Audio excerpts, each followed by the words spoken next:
In this tutorial we will make this complete game. As you can see, we can shoot on enemy game object, we can jump, we can collect heart as well, and enemy is shooting on our player game object, as you can see, and we can collect diamonds as well. So let's kill this enemy. Let's make some high score. We have traps to destroy our player game object, and we need to just avoid them. And if we just click on this menu button, we can go over to menu. If we click on this about button, we can see an about section, and if we can go back, and if we just click on this exit button, we can see exit, we just exiting out our game. I hope you get the idea. So we're gonna make this game. So before we jump into the coding part, I want to thanks Rajat Sharma or Game of Life, Headsir, Pearl, Norbert Gajeswiki, Gajeswi, Gajeski. If I'm misspelling your name, I'm really sorry. I really apologize. And Baby Hutch, Mamuri, Paul, Adrian for their support on Patreon. And if you guys want to grab the source code of the game and projects file, then go and join membership on my YouTube channel or on patreon.com. I have put a link in the description of my Patreon page, so you can check that out. With membership, you will unlock exclusive benefits you can see on membership page. For more details, more details, you can just check out the page. So without furthering delay, let's get into this complete 2D endless runner course, and also we're gonna learn C sharp. So let's get into this. Open up an empty project. So we have assets, main camera. I have this game tab over here and the sim tab over here. You're gonna might look a little bit different. So what you can do, you can go always top right, layout, and then click on default. It's gonna set to default, and I'm just like in this way, so I'm gonna leave like this.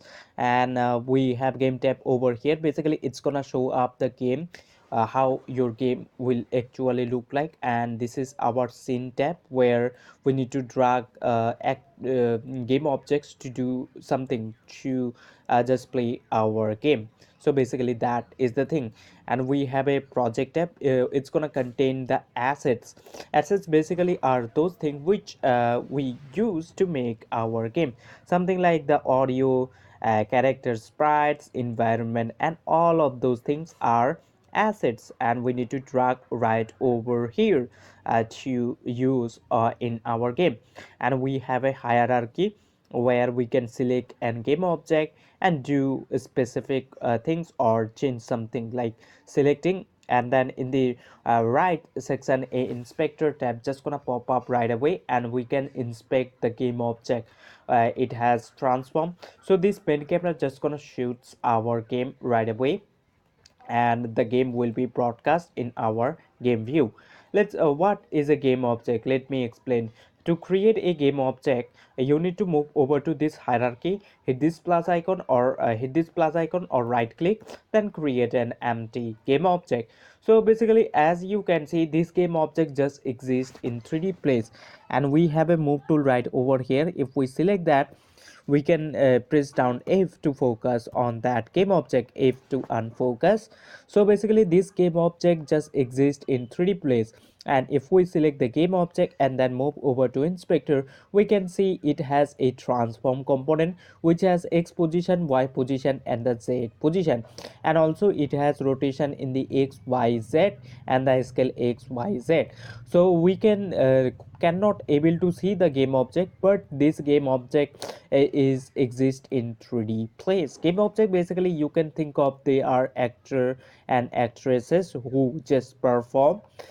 So we use game objects to do some in our game. And what we're gonna do, we're gonna attach components. So we cannot able to see this game object, and in order to see we need to attach component.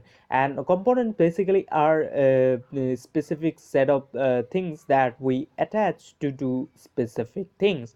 Like in order to see this game object, we need to attach a sprite renderer component. To attach that, you need to select the game object in the hierarchy first, and then move over to inspector and then click on add component. And over there you have to find the component by typing of the name, or you can just click on this card right over here, and you need to move over to renderer. So scroll down, you can see rendering, so just click there and you're gonna see a lot of components right over here. So we will scroll down and we're gonna search for sprite renderer, and we have it over here as you can see. So if we just click on that, it's gonna attach right away, but still we are not able to see the game object. To see, if we just click on this, as you can see sprite and it says none, basically totally empty. So we need to drag a sprite right over here to able to see the game object. So what you can do, you can just click right over here and you can choose any icon, something like this. And now as you can see, we are able to see our game object. So we basically need to drag the sprite right over here. You can do that as well by going over to this project tab, then assets, and I have some sprites right over here. I will give a link in the description, you can go and check that out. So I'm gonna choose the green one, something, this one seems pretty fine to me, green, or let's suppose this yellow one. So I'm gonna select any of them, something like the running, ideal, run. So if we select that and then go over to inspector and then click on sprite editor right over here, we get a sprite editor tab right away pops up. And as you can see, we have more than one sprite. We have 1 2 3 4 5 6. So we have 6 sprite, basically more than one. So what we have to do, we need to cut this sprite individually. To in order to cut that, in inspector you can see sprite mode to single, so we have to choose multiple. So why we have to choose multiple? Because we have more than one sprite.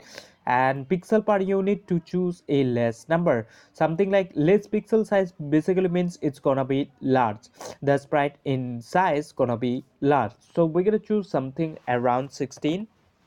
And if you take a closer look by scrolling your mouse, you can see it seems little bit blurry. To get rid of that, what we need to do, we need to choose this filter mode to point no filter, and after doing all of these things, scroll down, click on this apply button.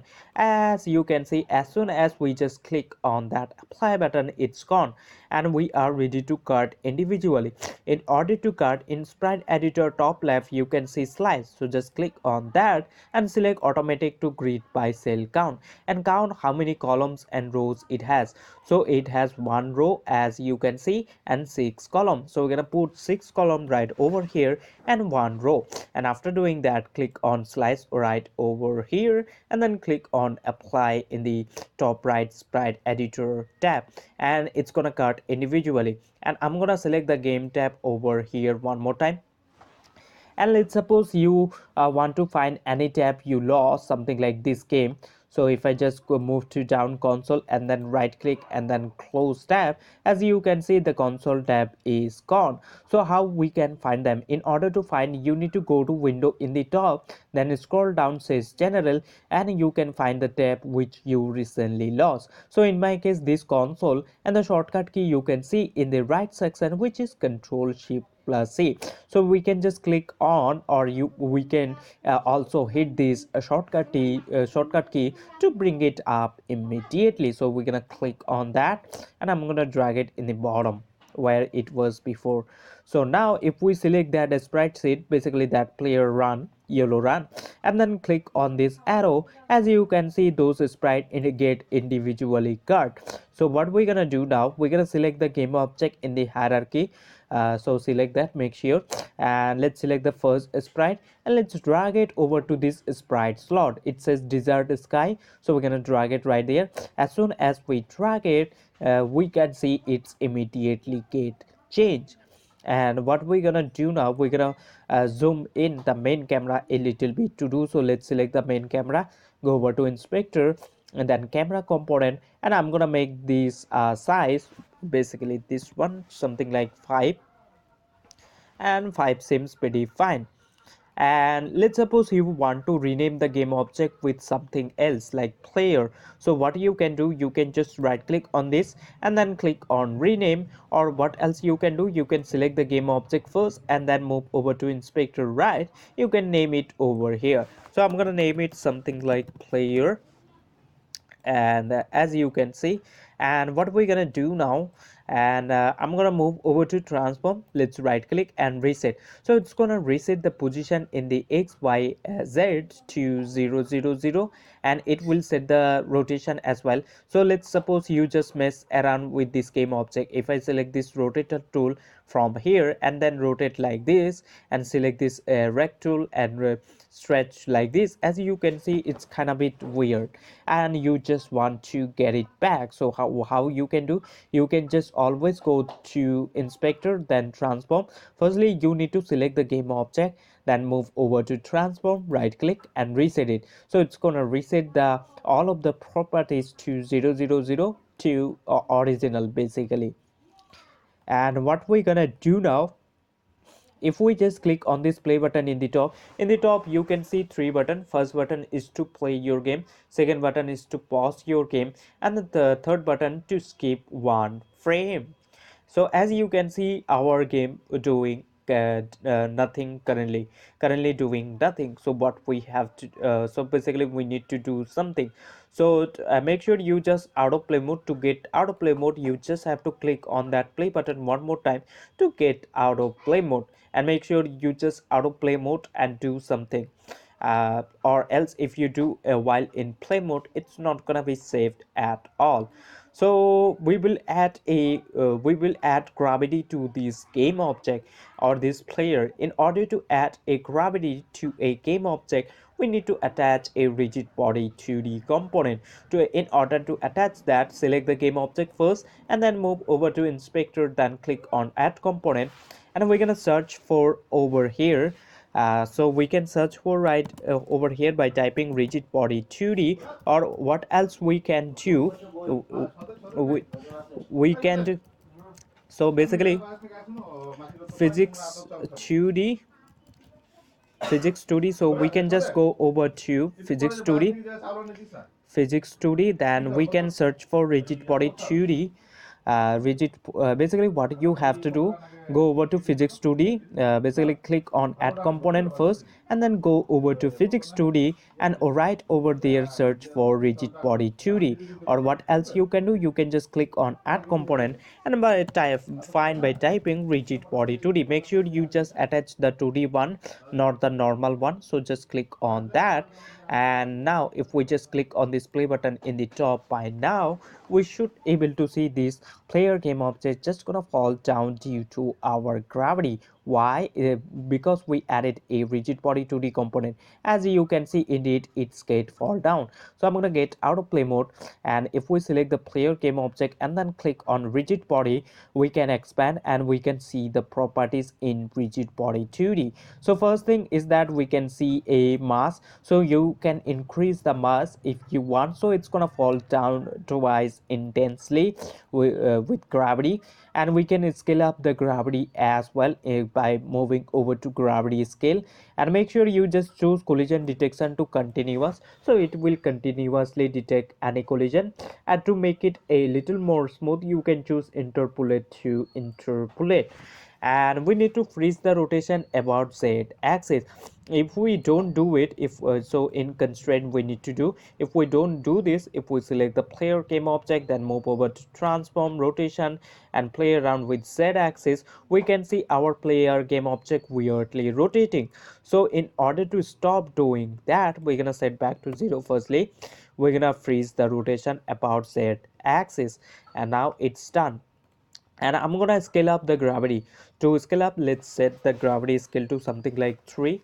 And what we will do, we will add a ground to bottom of our player game object, so this player game object can land top of that ground. In order to do that, right click on hierarchy or hit this plus icon, then go to 2D objects, sprites, and then square, and select the move tool from here, and let's move it in the bottom somewhere, something like this. And we're gonna stretch. Before we stretch, let's call this one something like to ground. In order to do that, we're gonna call it ground, and we're gonna stretch this. So choose the rectangle from here, and hold down alt on your keyboard, so it's gonna resize from center. As you can see, it's resizing from center. And if we just click on this play button in the top, by now this player game object not gonna fall top of this ground. Why? Because we need to attach colliders to this game object as well to go for collision detection. So as you seen, the player game object just passed through this ground. So let's get out of play mode. Let's attach components to this game object. So basically we need to attach collider to this game object. Firstly, we will select our player game object, then move over to inspector, then click on add component, and find over there box collider 2D by typing like this. Or what else you can do, you can just click on that card and then go over to physics 2D, basically scroll down, then physics 2D, and over there search box collider 2D. So I can see right over here, so I'm gonna click on that to attach. And we need to edit the collider as the size of our player game object. In order to do so, click on this box collider 2D to expand, and then click on edit collider, and let's edit the collider as the size of the player game object, something like this. And that seems pretty fine. And once you done, you can just click on this to collapse it. And make sure you attach collider to this ground as well. If you just attach the collider to this player game object still gonna have to pass through this ground. So we need to attach collider to both of this game object for collision detection. So that's why, so we're gonna select the ground, the bottom, and then click on add component in inspector. Let's go to physics 2D and then click on this box collider 2D, or I'm gonna type box collider 2D, and let's attach that. And you can edit the collider by clicking edit collider, and I don't think you need to edit the collider as the size of this ground because it's perfectly fit. So I'm gonna just click on that to collapse it. And now what we're gonna do, if we click on this play button in the top, by now you will able to see this player game object just gonna fall down due to gravity, and it's gonna fall down top of this ground, as you can see. Indeed, why? Because we added collider to both of this game object, this player as well as this ground. So we add colliders to for collision detection. That is the thing. So I'm gonna get out of play mode. And what we have to do now, we're gonna make the animation. So we will make the animation. So if we just click on this play button in the top by now, and then just landing top of that ground, we not animating our player game object at all. As you can see, player just stack at 1 frame. To do so, I'm gonna get out of play mode. What we have to do, we're gonna create a animation folder. Why? To keep all of the thing in organized way. In order to do that, you need to go over to head over to project tab, then assets, right click on assets, then create a folder. In the top you can see, and name the folder what you want to name it. So I'm gonna call this folder to something like animation, and I want to place all of the animation like player, enemy, all of those animation will goes into this folder. So I'm gonna call this folder animation, and if inside that animation we will also gonna create sub animation folder. Before we do that, what we need to make our player running animation, clip, jumping, and shooting, what we have to do, we need animation tab, and I can see this right over here I have. So if you can find the animation tab, what you have to do, you need to go to window in the top, then scroll down, says animation over here, or the you can see control 6, the shortcut key is, as well as the animator tab. So I have it over here. I'm gonna select that, and let's drag it over here. And to make the animation, select the player game object in the hierarchy. Make sure you select the player game object in the hierarchy, and in animation tab you're gonna see a create button. As you can see, a button just pop up as soon as we selected our player game object in animation in the hierarchy. So what we have to do, we need to select our player game object and then click on this create button. And what we will do now, we will go to assets, and in assets we recently created a animation folder, as you can see right over here you can see. So let's open that up folder by double clicking on it, and we will create a subfolder for this player game object or this player animation, you can say. So to create a folder, let's right click, then new folder, and let's call this folder to player animation, and let's open up that subfolder by double clicking on it, and we have to name the animation what we want to name it. So this will be the running one. Player will run in forward direction, so we can call this one something like player underscore run. So let's call it this animation player underscore run. And then after doing that, make sure you just click on this save button to save your animation. And we need to drag all of the individual sprites of running, all right, over here in animation tab.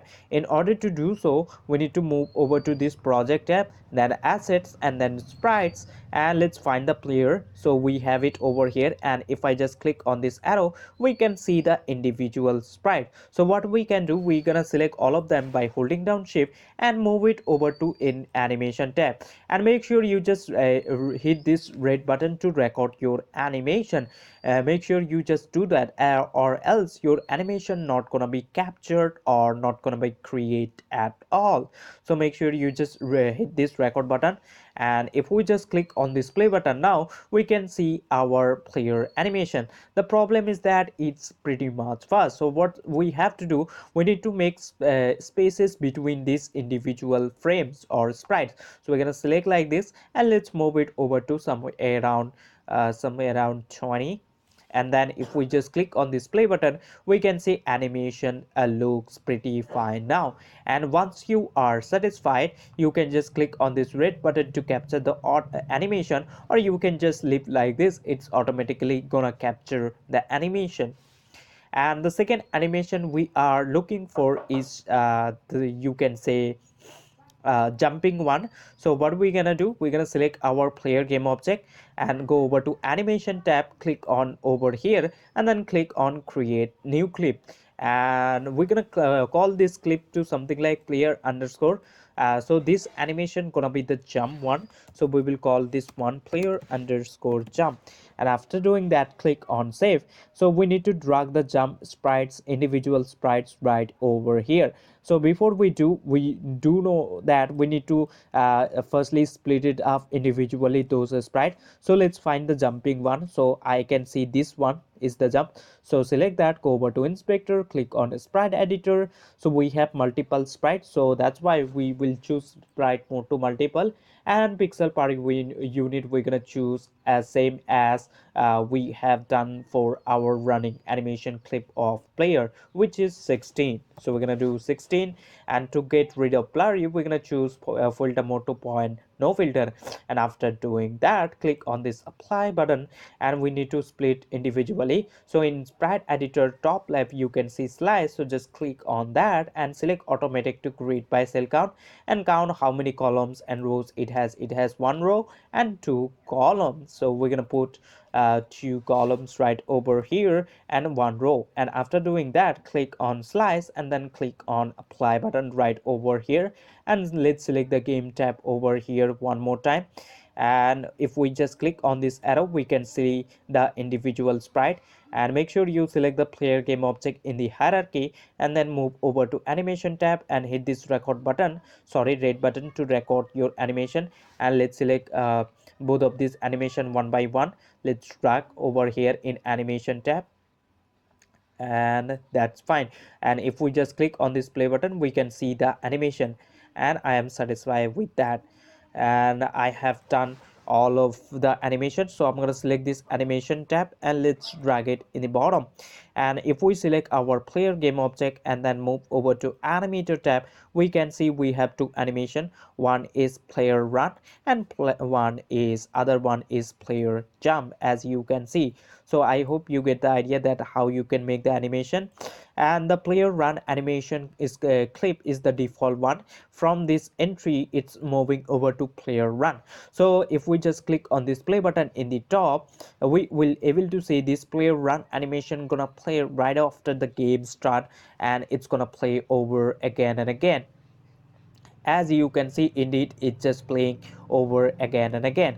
So if I just get out of play mode, so what we want, we don't want this player jump to be looped. So if we select our player game object and then move over to animation, then select this player jump and hit this play button, we don't want to play this jump animation clip over again and again, but we for our running we want to play. So we don't want to loop the jump animation clip. And to stop that, what we have to do, we need to move over to project tab and then assets, and over there go to animation folder, basically where you place it, or just created the animation clip, go to that folder. So in our case, this animation and then player animation, and we can see both of these animation. The first one is jump and the second one is run. So we're gonna select the jump animation clip of this player, and then in the inspector you can see loop time. So we're gonna uncheck.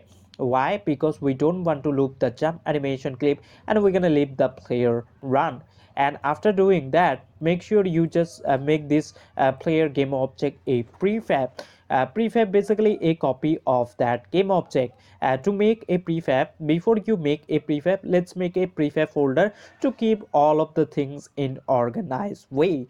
Or if we just run into some errors and we need to find a specific game object, we can find that easily. So that's why we just create folders to keep all of the things in particular way, or to make it to make our assets a lot more clean. To do so, let's go to assets, right click on assets, then create folder, and let's call this folder to something like prefabs.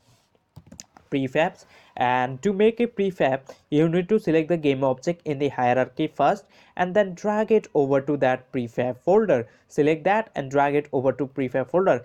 Now as you can see, in that prefab folder we have a copy of that player game object. And if I just select our player game object in the hierarchy and then delete it, as you can see, it's gone. But we can restore that by just dragging that prefab. Basically we made a copy, so we can just go over over to assets, then prefab folder, and we can select the game object of basically the copy or the prefab, you can say. We can select that and we can drag it into this game, sorry, scene view, or into this hierarchy. As you can see, we have all of the saved things like this animator, box collider, and rigid body 2D. So we don't need to work from scratch or making this player game object from scratch. So making prefabs means copy of that game object makes our work lot more easy. So that is the thing. So make sure you just make that one prefab so you don't need to work from scratch. And whatever you have done, and let's suppose you just want to save it. So what you can do, you can go top left file and then click on this save, and the shortcut key you can see in the right section, which is Control plus S. So if you just click right there or hit Control plus S, it's gonna save your project right away. So I'm gonna hit my on my keyboard Control S to save my project. So we can see our player game object has two animation clip.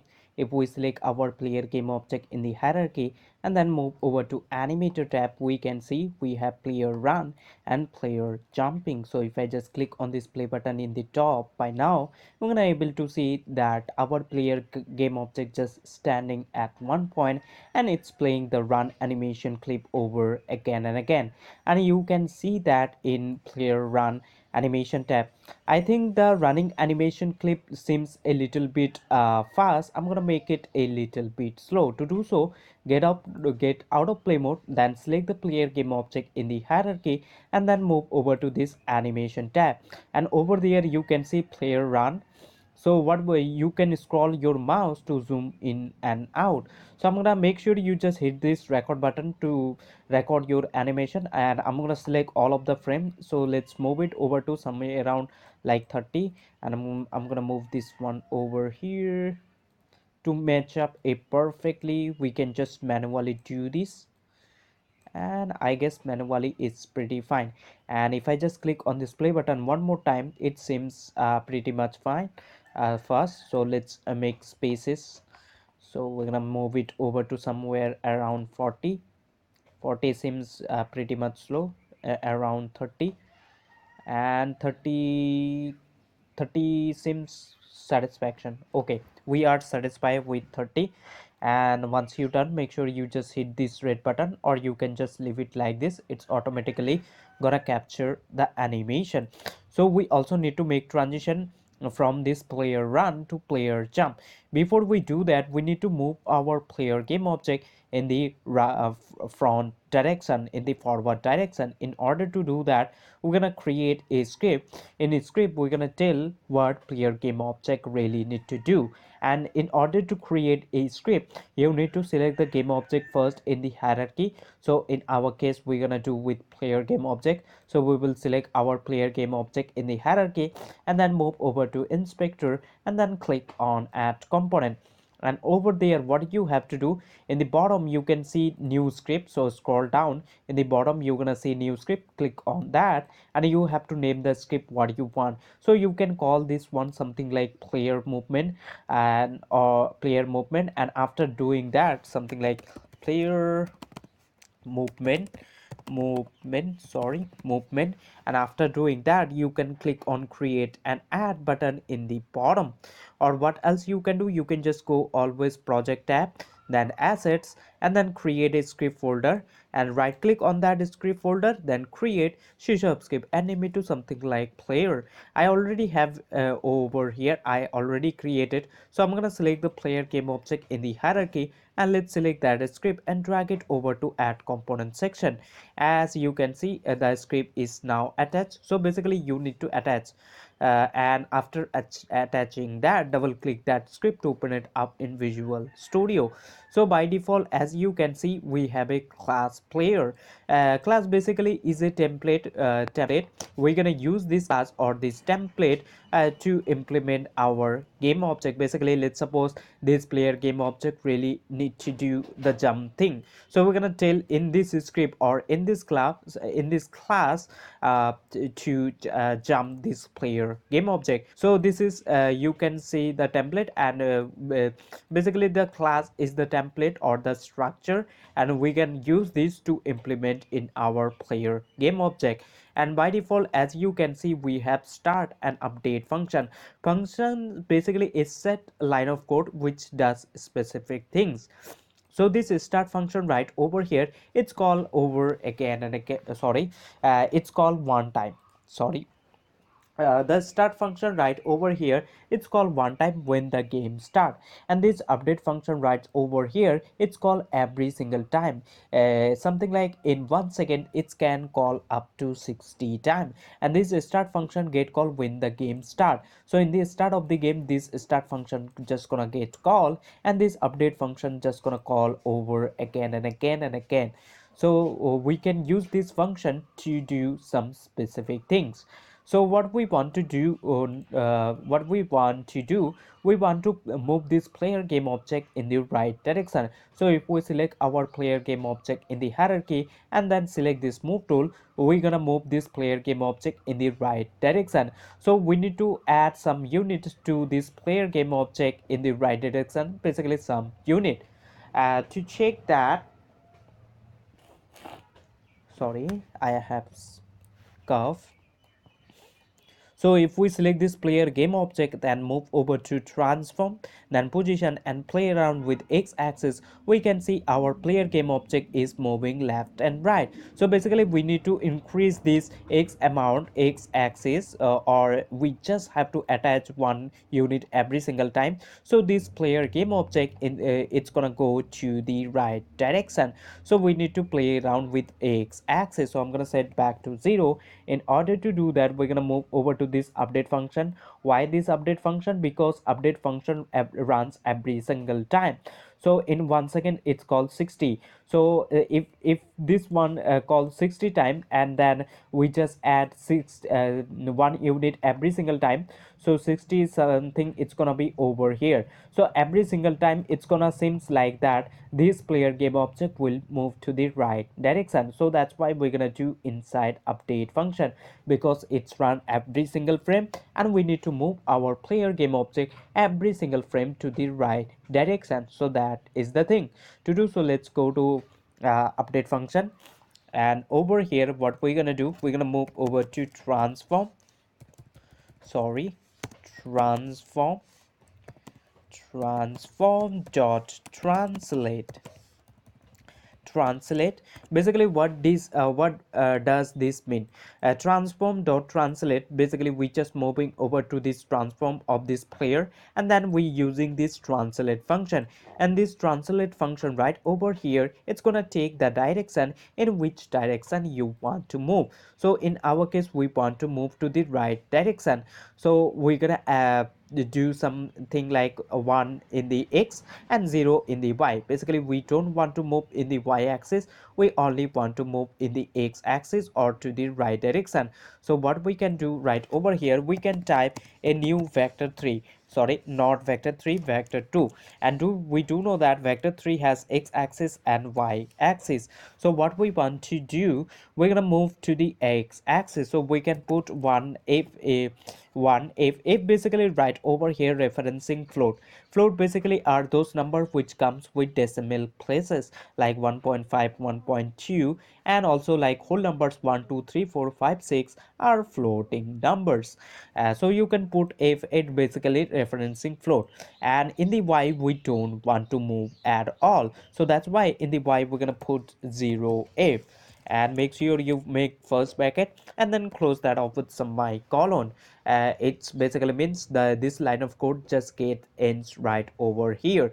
So we just moving over to transform, then translate, we using translate function to move, and then we just replacing that x, basically this one, with 1, as you can see. And this right over here, it's gonna happen every single time.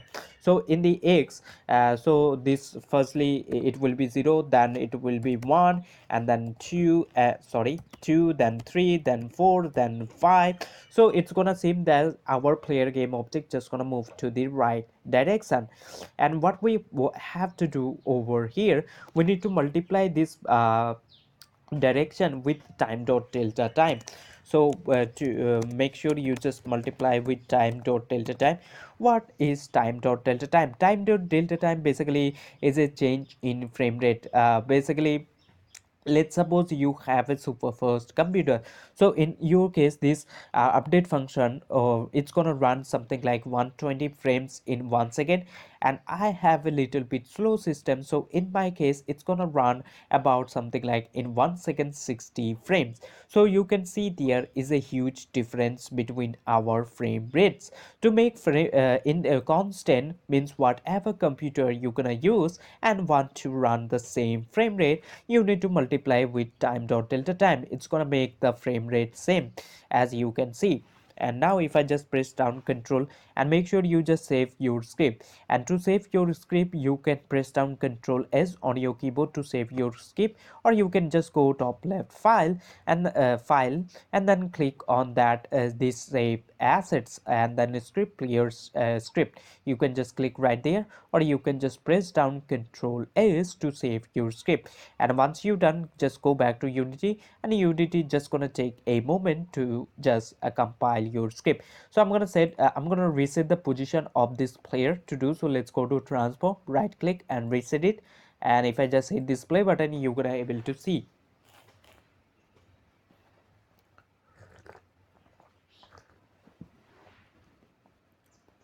Indeed, our player game object is moving to the right direction. But the problem is that the speed kind of pretty much is small. So we're gonna get out of play mode. We're gonna make the speed a little bit faster. To make it little bit faster, let's open up the script. So let's double click that script to open that up. So we can multiply this whole thing something like 5f. So every single unit we will go to right direction with 5 unit, or 5 with 5 unit of speed. But instead of hard coding this, we need to come to the script and change this value over again and again. Instead of doing this, we're gonna go to top of our class and we will make a public. So if you make this public, you're gonna see that field underneath this player script, and you have to type the variable name or the container. So that will be float, and we do know that float are decimals numbers like 1 2 3 4 also are float numbers, as well as point 5 point 2 which comes with decimal places also are float numbers. And we have to name the parameter or the variable, or you can assume this is a container. We can change this later on with any number we like. So we can call this something like move speed, and by default you can set it to any number you like. So set equal to, I'm gonna give something like 5f, and make sure you just close that up with some semicolon. So we're gonna replace this 5f with our move speed.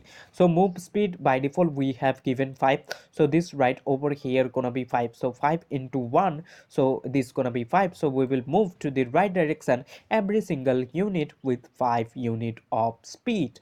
So make sure you just press down Control S to save your code and then head over to Unity. So make sure you just make this field public, so you can adjust this underneath your player script, or else you're not gonna able to do that. Sorry.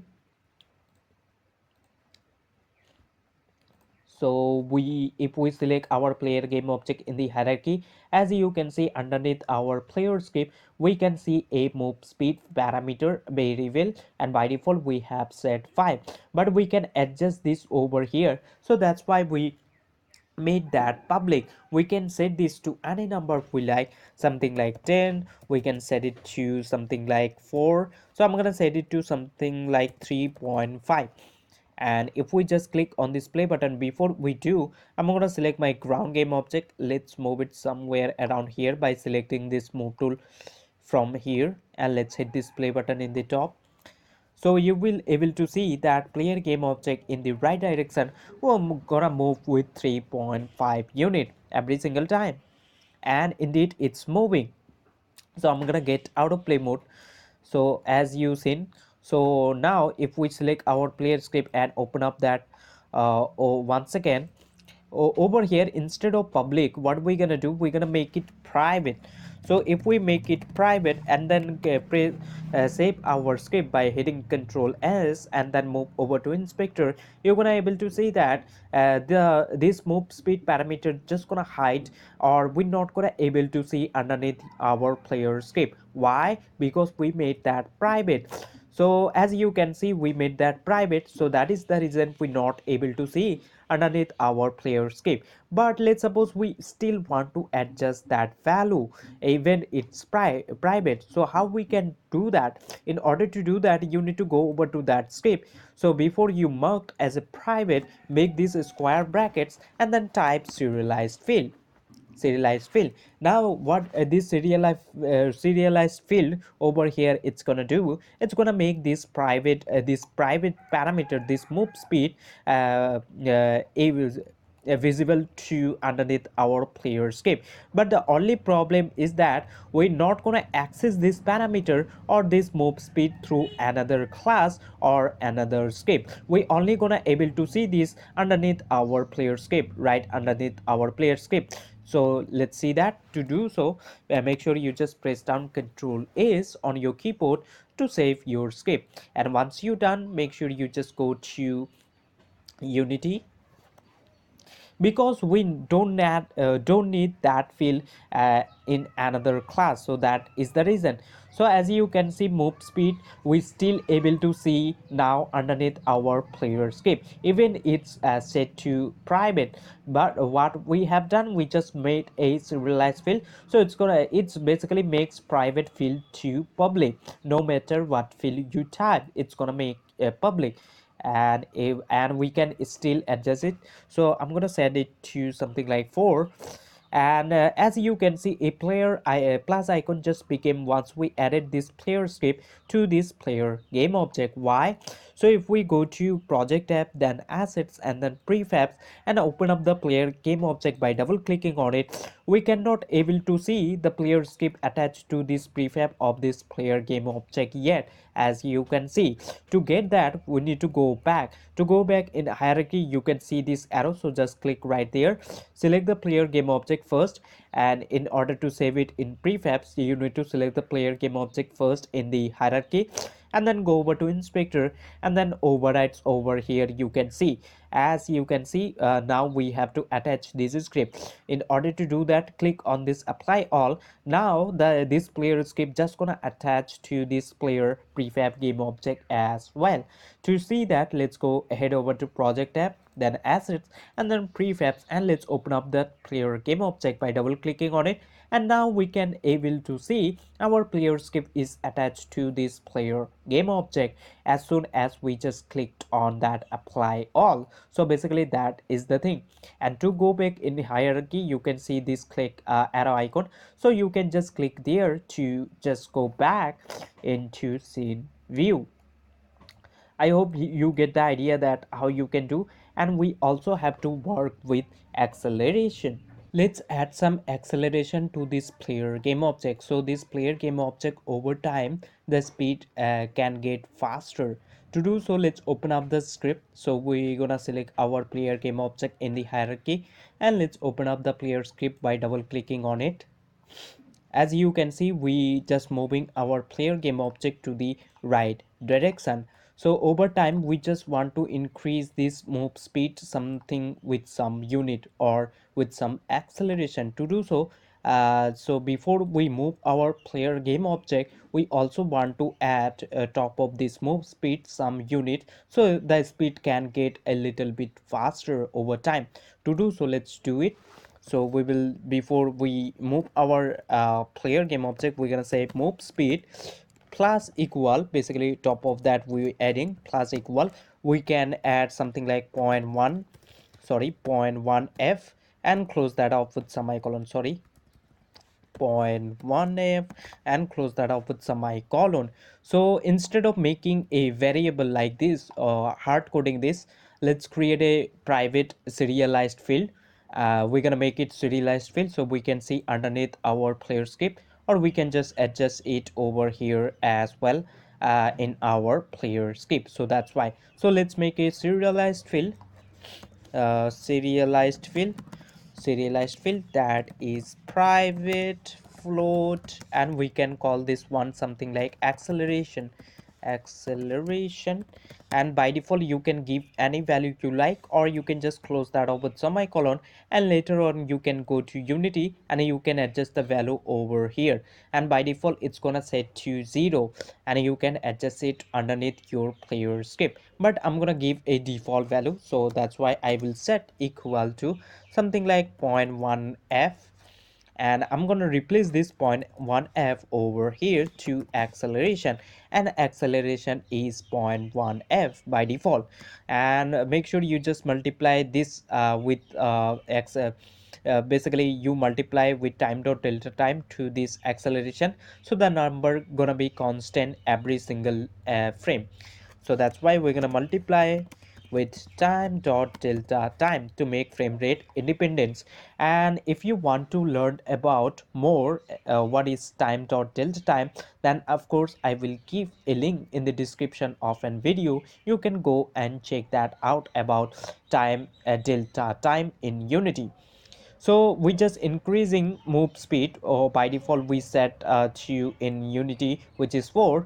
So this right over here gonna be 4, and top of that we adding every single time this acceleration, and this number just gonna be constant. So this move speed right over here gonna drastically or gradually gonna increase the number something like 4. After some amount of time this gonna be 5, so this over here will be 5. So we're gonna, so the speed just gonna get a little bit faster over time. And make sure you just press down Ctrl S to save your code. And let's move over to Unity by now.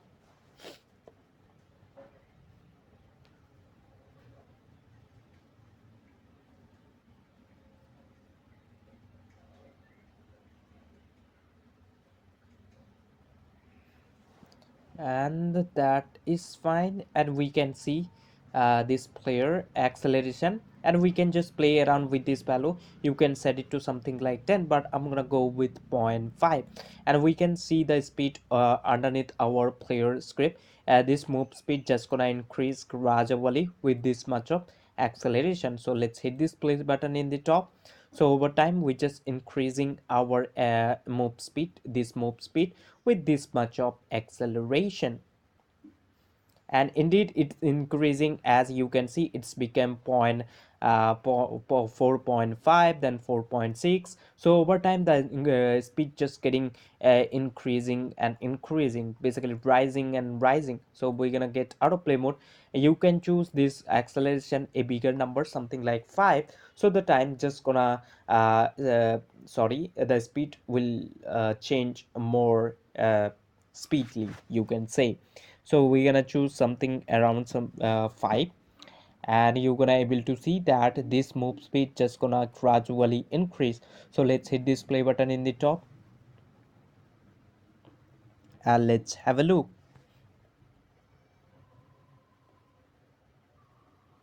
And indeed the speed just getting faster over time. So we're gonna choose a lower number which gonna be fine. So we can just go with something like 0.5, and that's pretty fine, or something like 1 we can do. Let's leave it to something like zero point 0.5, and zero point 0.5 is a perfect number. And we're gonna make this ground a little bit bigger. So we're gonna choose this rectangle from here, and let's hold down all, so it's gonna resize from center. Or what else you can do, you can just select this move tool, and let's move it somewhere around here, and you can just increase the text. You can just choose this rectangle, and you can just expand this, like just play around this, and you're gonna get hang of it. But the problem is that our main camera, basically if I just click on this play button, camera is not following at all our player game object. Basically, wherever the player is going, camera is not going with it, and camera just stayed at one point. If we go to hierarchy and select this main camera, as you can see, main camera just staying over here and just staying right there. So what we want to do, we want to move this main camera with our player game object. So let's get out of play mode, and a pretty fast way what we can do, we can select this main camera or this camera and drag it top of this player game object. Now this main camera is a child of this player game object. So if we select our player game object and try to move, we can see our main camera is also just moving with it. But there is a catch or a little bit problem. So if we just click on this play button in the top and then try to move, you will able to see it's gonna be weird. So we're gonna create a script for that. So as you can see, camera is going with our player game object, but let's suppose we want to shake our camera and parallax effects. With this approach, it's not gonna happen. So we're gonna get out of play mode. Instead of doing this, we're gonna create a script, and that script just gonna handle what this main camera need to do. So we're gonna take this player game object and let's drag it out in the hierarchy. As you can see, it's done. And to create that, we can select our main camera or this camera game object. Let's go over to inspector, then click on add component, and then new script in the bottom. Name the script what you want. So I'm going to name it something follow, and then click on create and add, create and add, and then click that script. Double click that script to open it up in Visual Studio. Or else what you can do, you can just go ahead over to project tab, then assets, right click on assets. So I'm gonna move over to Unity one more time. So our script just gonna compile for a moment, and once it's done, we are ready to populate our variables. So in order to follow our player game object, what we need player position. If we select this player game object and then move over to inspector, so this player game object has a component called transform, which is responsible for position, rotation and scale. So we need this player transform, so we can follow the position. In order to do that, so let's select this main camera and let's open up that follow script, and we will go to top of our class. We're going to remove these two namespaces from the top, as well as this start function. We don't need it. Instead what we need this player position. So we're going to make a serialized field. So we're gonna make it private. So if we make it private, we're not gonna able to see underneath our follow script. So before we mark as a private, we're gonna make this one serialized field, so we can see underneath this follow script that field, and that is a transform. Sorry, we need to make space. So transform, so we have to type this transform, and transform is responsible for position, rotation and scale, and we can call this whatever we want. So we can call this something like player position. So let's call it player. I'm gonna call it player instead, and make sure you just close that up with semicolon and press Ctrl S on your keyboard to save your script. And once it's done, go back to Unity, and underneath your follow script, a transform, player transform just gonna appear. So what you have to do, you need to select this player game object. As you can see player, and it says none transform, basically empty. So we're gonna take this player game object and drag it there. As you can see right now, we have player transform. Basically this we have player transform, or you can simply say the player position. So we only want to follow this player in the x axis. We don't want to follow this player game object once this player game object jumps in the y axis. We don't want to follow, we only want to follow if the player game object going to the right direction in that moment. So that's why. So in order to do that, let's go to update function, and we do know that update function runs every single frame. So what we're going to do right over here, we will set the current position, basically transform dot position equal to So transform dot position right over here basically means current position of our main camera. So if we go to Unity and then select this main camera, so basically we just going over to this transform and accessing the position of this basically current position of main camera, and we will set the position current position of main camera equal to a new vector 3. Why we setting vector 3? Sorry, vector 3, and we do know that vector 3 has x-axis, y-axis and the z-axis, and close that up with semicolon. Basically this transform dot position over here gonna basically have its x-axis, y-axis and the z-axis as you can see in main camera. So that's why we need to set a same variable or new vector 3 which also has x-axis, y-axis and the z-axis. So we want to follow our player game object in the x-axis, so that's why we will replace this x with our player dot position dot x.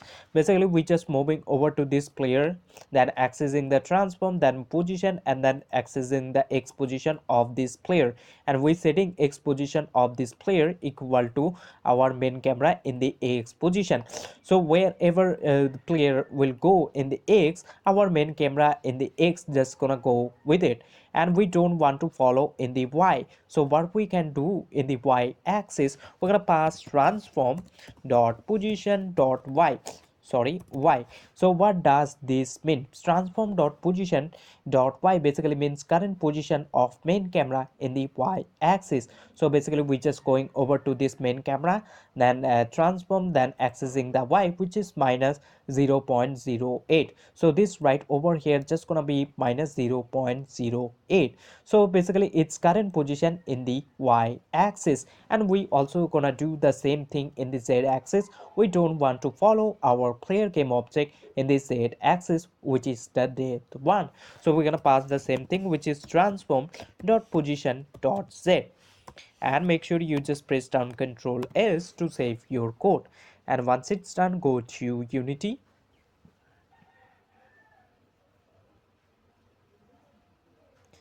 So it's gonna save right away.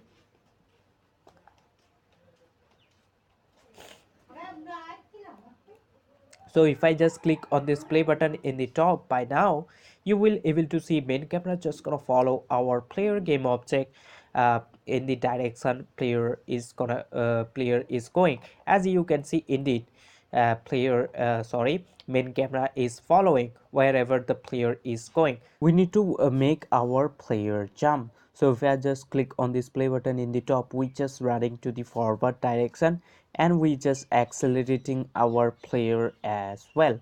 And what we have to do now, we need to make our player jump. So as you can see, player is going to the right direction and it's just going on. So whenever we press down space key, we want this player to jump. So let's get out of play mode. To do so, select the player game object in the hierarchy, then move over to inspector and open up the player skip by double clicking on it. And we're gonna do it over here. So let's do that, and we will use this if and make first bracket and then some curly brackets. So we using if condition. Let me explain what is if condition. Basically in if condition, in between this bracket, you need to put a condition which should be totally true. Something like you can put 10 is greater than 5. If is it true? Yes, this is definitely true. So whatever you're gonna write in between this curly bracket will be execute. So let's suppose if it's working or not, we're gonna print out a message in a message, and in order to print out a message we need to type sorry debug dot debug dot log, and you have to make this first bracket, and in quotation you can type whatever you want to say or message you want to see in the console. So let's suppose I'm gonna say if condition if condition is true and close that out with semicolon. Control S to save your code. And then if I just move to Unity, we need to select the console firstly. And in order to get the console, what you have to do, you need to go to window in the top, and then you're gonna find the console. So just wait for to compile, and as you can see it's done.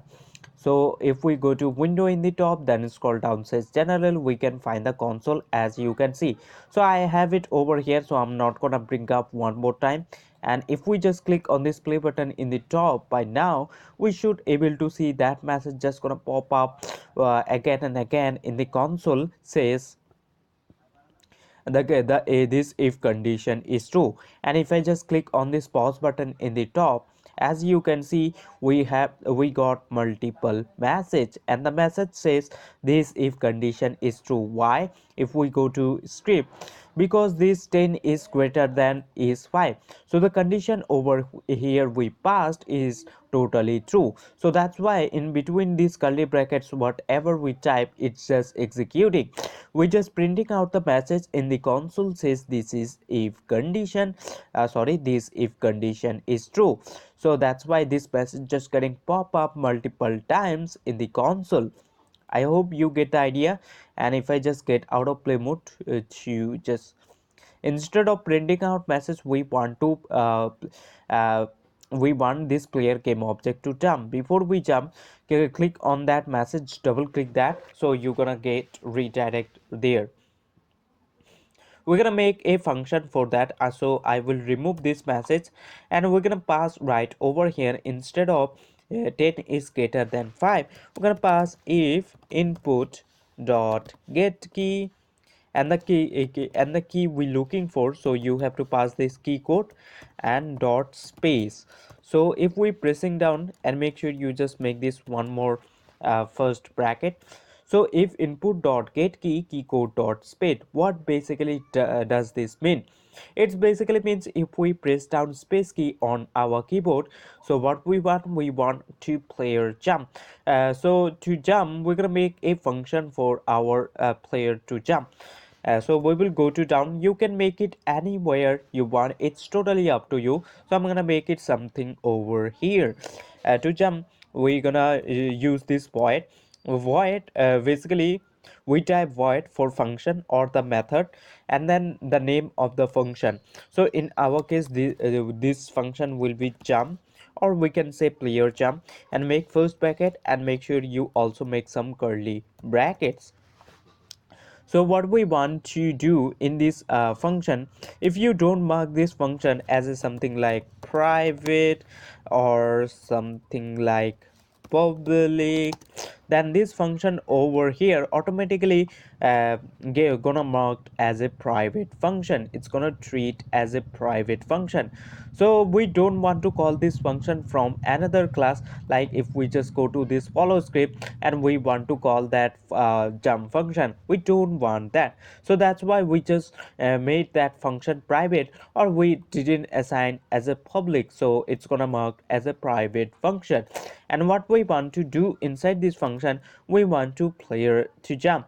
So before we jump, we just want to test if this function is really working or not. We're gonna print out a message.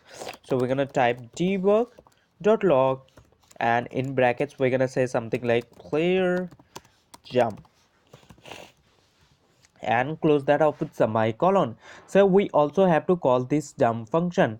So if input dot get key key code dot space, is basically means if we press down space key on our keyboard, so what we want player to jump. Before we jump, we're gonna call this jump function.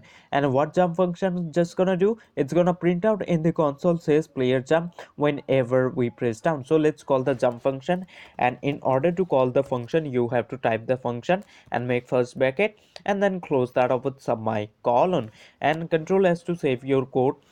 And then move over to Unity.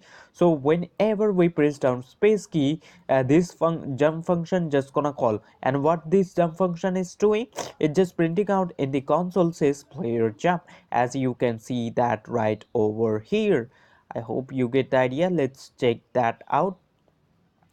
So I'm gonna go to my Unity, and let's click on this clear in the console, and let's hit this play button in the top. So we should able to see whenever we press down space key on our keyboard, we should able to see that message just gonna pop up in the console says jump. As you can see, as soon as we press down space key on our keyboard, if I just click on this pause button in the top, we can see that player jump message just getting pop up multiple times. So instead of printing out message, we want this player game object to jump in the y axis. To do so, let's get out of play mode, and I'm gonna clear the console. To do, we need a reference of this rigid body 2D, then we can jump. So we need a reference of this rigid body 2D, and rigid body 2D is responsible for velocity, force, and all kind of things. So that's why we're gonna get a reference of this rigid body 2D, and then we're gonna modify the y-axis, or we will make this player to jump in the y-axis with some unit. To do so, we need to get the reference first. So let's open up the script, and what we will do, we're gonna do it over here, and we're gonna make it private. It doesn't need to be public, instead we're gonna make private. So if we mark this private, we're not gonna able to see underneath our player script. So how we can get the reference, we're gonna use this start function to get the reference, and the component we're looking for is a rigid body 2D. So that's why we have to type this rigid body 2D, and you have to name the variable or this component whatever you want to name. So I'm gonna call it something like RB, short for rigid body 2D, and make sure you just close that up with some colon. So if we save our script and then move over to Unity, we're not gonna able to see that field underneath our player script. Why? Because we marked this field as a private, as you can see. So how we can get the reference? So basically we need a reference of this rigid body or a link, then we can make this player to jump, or just play around with the velocity of this player game object in this rigid body 2D. So we need, however, we need a reference. So to get the reference, we're gonna use this start function, and we do know that start function get call when the game start, and it just call one time. So in this start of the game, we just want to grab the reference, and in order to grab the reference, what we're gonna do, we're gonna use this dot get component, and the component make these arrows. This dot get component, basically it's just referencing itself, and getting, and the component we're looking for is rigid body 2D. So into arrows, we have to pass this rigid body 2D and make this first bracket and close that out with semicolon. Now we have the rigid body. So by this script, we just getting the component. So in our case, this rigid body 2D, as you can see, this dot get component rigid body 2D. Now we have this rigid body, you can think. So we have the rigid body 2D now. So what we're gonna do, we're gonna store this rigid body 2D into this RB. So let's store this. So we will set RB equal to this. So this dot get component, firstly we getting the component which we looking for, which is rigid body 2D, and we storing this rigid body 2D or this rigid body into this RB. Now we have the reference, as you can see, and now we can work on that. So we firstly we get the rigid body 2D, and we stored that rigid body 2D into this RB container, or into this rigid body 2D RB variable. Now we have the rigid body. Now we can tweak the value whatever we want.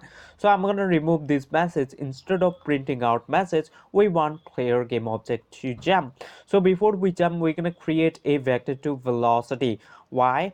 Because we have two axes. So if we select the player game object in the hierarchy and then move tool, we have x axis and y axis. We want this player game object to jump in the y axis only, not the x.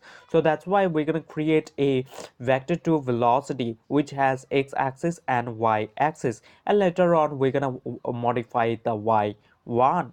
So to do so, let's go to that, and let's create a vector 2, and we're going to call this one something like velocity. And what we will do, we will set equal to rv dot velocity, and let's set equal to this. So what we have done over here, we just going over to this rigid body. Basically we just get the velocity of this rigid body, and then we stored that rigid body velocity into this velocity vector 2 parameter. Now what we're gonna do, we're gonna modify the y. So this velocity now it has x velocity as well as y velocity.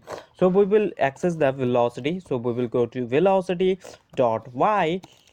Basically we just going over to this rigid body velocity and then accessing the y, basically accessing the y. As you can see, we don't want to add basically x, we not gonna set equal to some unit. Instead we will modify the y and we will set equal to some unit. So let's create a serialized field private parameter so we can adjust upon it underneath our player script. So to do so, let's go to top of our class. Let's make a serialized field private private that will be float, and we can call this one something like jump height. So let's call this one jump height, and by default you can give any value you like, or you can just close that off with semicolon. And later on you can, once you save the script and then move to Unity, you can just adjust it over here. But I'm gonna give a default value, so I will set equal to something like 7f and close that off with semicolon. And I will set equal to jump height, and sorry, jump height, and let's close that up with semicolon. So velocity dot y gonna be jump height, and jump height by default we set 7f. So this gonna be 7f, but we can adjust as well. So velocity in the y-axis just gonna be 7f right away.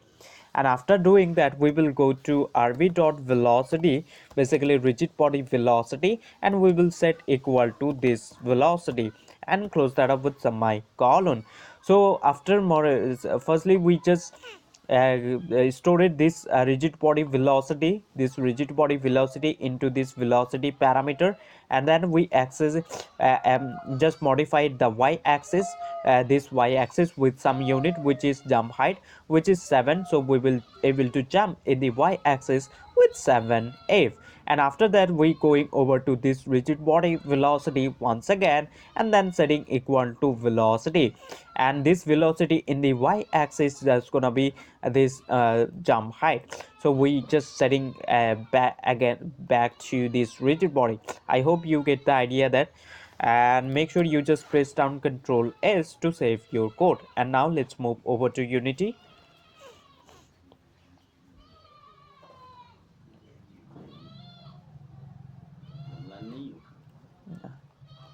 So if we now hit this play button in the top, we should able to see that you should able to see this player game object just gonna jump in the y-axis with this much of jump height. So if I press down a space key, as you can see player is indeed jumping, but the problem is that it's pretty much kind of small. So I'm gonna get out of play mode. Let's adjust, let's set this jump height to a bigger value, something like 15. And if I just go to rigid body, and that's fine, 15. And let's click on this play button in the top by now one more time.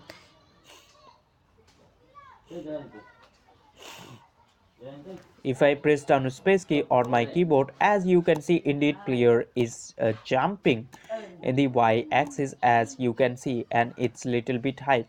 So but the problem is that we can jump as many times we want. As you can see, we can jump in the air as well. So to stop that, so let's get out of play mode. What we're gonna do, we're gonna create a bool parameter. To do so, let's go to script and let's go to top of our class, and that bool doesn't need to be private public. Instead we're gonna make it private. That will be bool which can be true or false, and we can call this one something like jump. And by default we can set to any value you like. So I'm gonna set it to something like true, and control S to save your code. So this jump can be true or false depending upon what we're doing.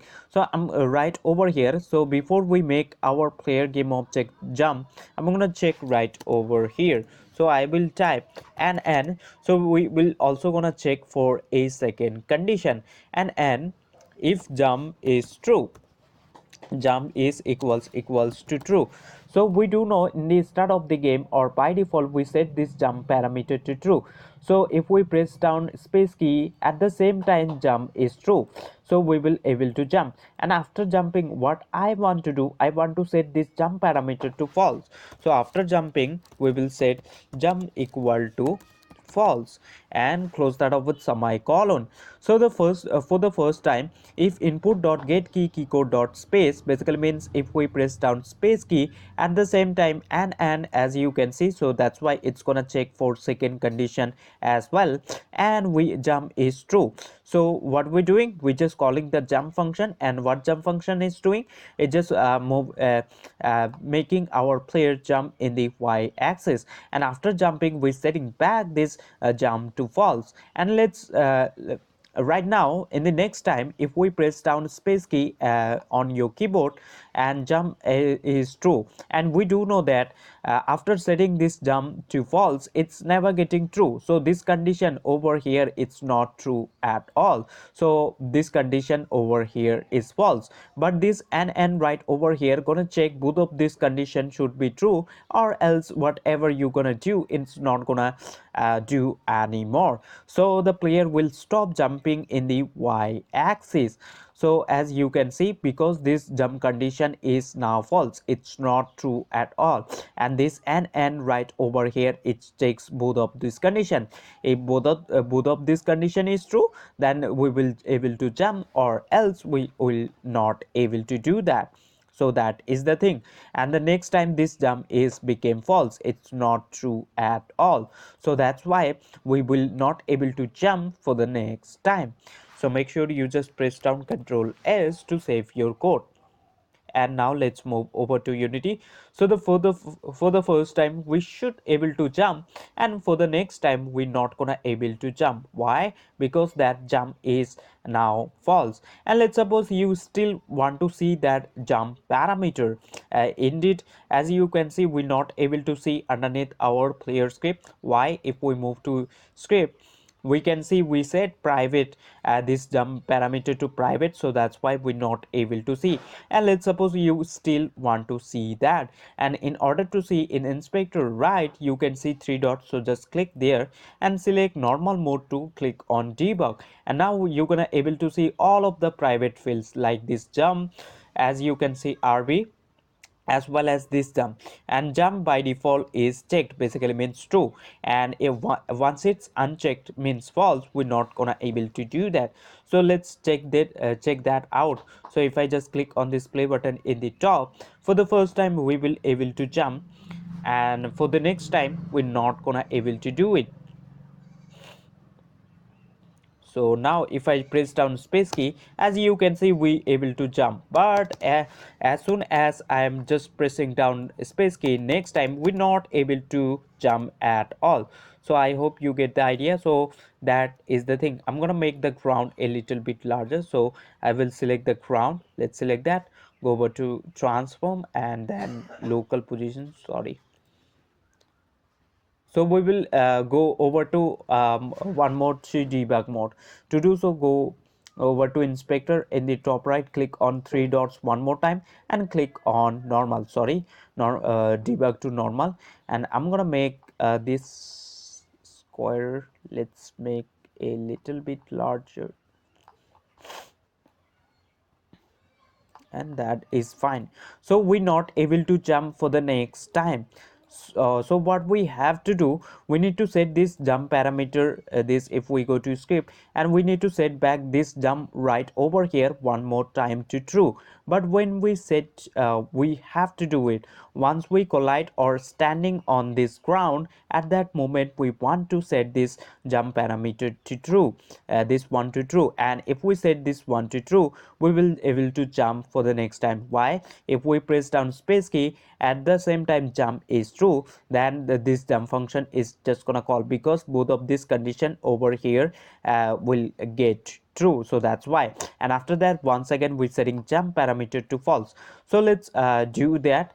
So we're gonna use collision for that. So once we collide with this ground, we want to set that jump to true, and we do know once we set it to true, we will able to jump for the next time as well.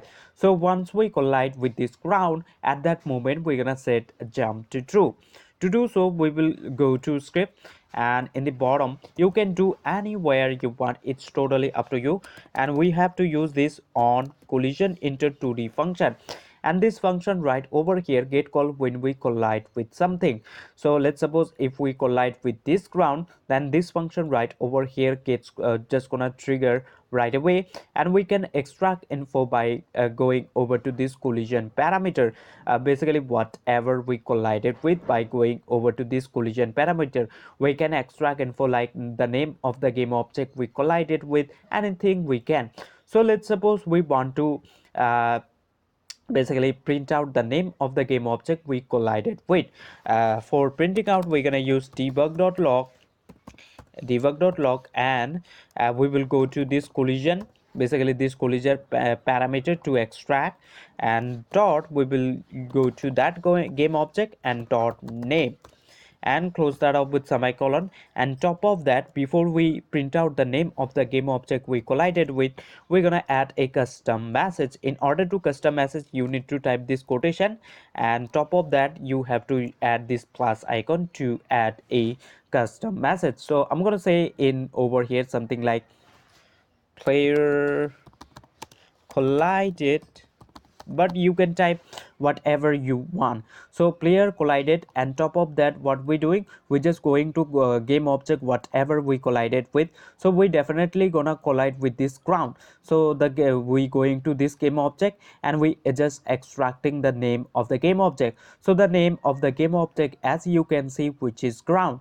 So this we're just gonna print out first player collided with, and the name of the game object which will be ground. So player collided with ground. So this message just gonna pop up in the console right away. So let's see that. Control S to save your code, and then move over to Unity, and that is Unity callback function. Basically this function right over here you don't need to call, it's gonna call automatically by Unity once the player game object collide with another game object. So just see that, make sure you just select the console and then click on this play button. Before we do, I'm going to select my player game object, and let's select the move tool from here, and I'm going to move it somewhere around here, uh, here. And then if I just click on this play button in the top by now, so once we collide with this ground, that message just gonna pop up, says player collided with the name of the game object. As you can see, indeed player collided with ground, and if I press down and collide one more time, we can see player collided with ground. So it's basically working fine. So I'm gonna get out of play mode. Instead of printing out message what we want to set that jump parameter to true. Basically this one right over here to true, and we do know once we set this one to be true, we will able to jump for the next time. So instead of printing out message, we're gonna check right over here. We will check, so we're gonna use this if condition, if makes first bracket and some curly brackets. So what we want to check over here, we want to check, we will go to the that game object, basically collision dot game object dot tag, sorry, tag, and we will check if it's equals to ground. So whatever, we do know that this function get called when we collide with something, and we checking right over here, whatever we collided with, we're going to that game object and then accessing the tag, and we checking the tag if it's equals to ground, as you can see. So basically we just going over to this ground game object and then going over to tag, and make sure before you just check the tag, make sure you just assign it this ground as a ground tag.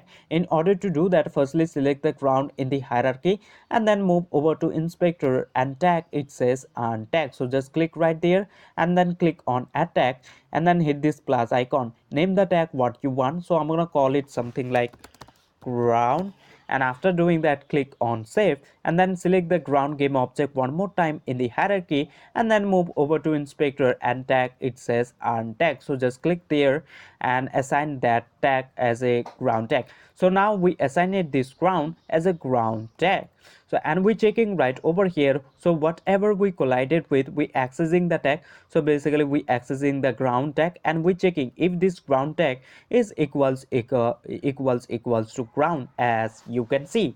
So whatever we collided with, we going to that game object and accessing the tag which will be ground, we do know, and we checking that if the tag is equals to ground, so we definitely gonna collide with that ground. So what we want, so if we collide with this ground, we're gonna set back this jump parameter to true, and we do know if we set that one to true, so after jumping we're setting false. So if we collide with that ground, so this gonna be true. So over here what we doing, if we press down space key at the same time jump is true, so we making our player jump, and after that we're setting back jump to false. So once we collide with that ground, what we're gonna do, we're gonna set this jump parameter, so jump equal to true. Now we setting back jump to true. So if we just move over to this statement, if input dot get key code dot space, basically means if we press down space key at the same time jump is true, if that is the case, basically both of this condition is true, then we are able to jump. And after jumping we setting one more time jump to false, so this one's getting over here false, so the next time we're not gonna able to jump. But as soon as we collide with this ground, we're setting this jump to true, so this one over here one more time just getting true. So both of this condition is now true, that's why we will able to jump in the next time as well and the third time as well. As soon as we just leave the ground or jump, we're setting back jump to false, but when we collide with the ground, we're setting that jump to true, as you can see. So I hope you get the idea. So I'm gonna press down Ctrl S on my keyboard to save my script, and let's go to Unity. So as soon as we collide with this ground, we should able to see that player game object just gonna jump right away, and it can jump whenever it's colliding with this ground. So let's click on this play button in the top and let's have a look.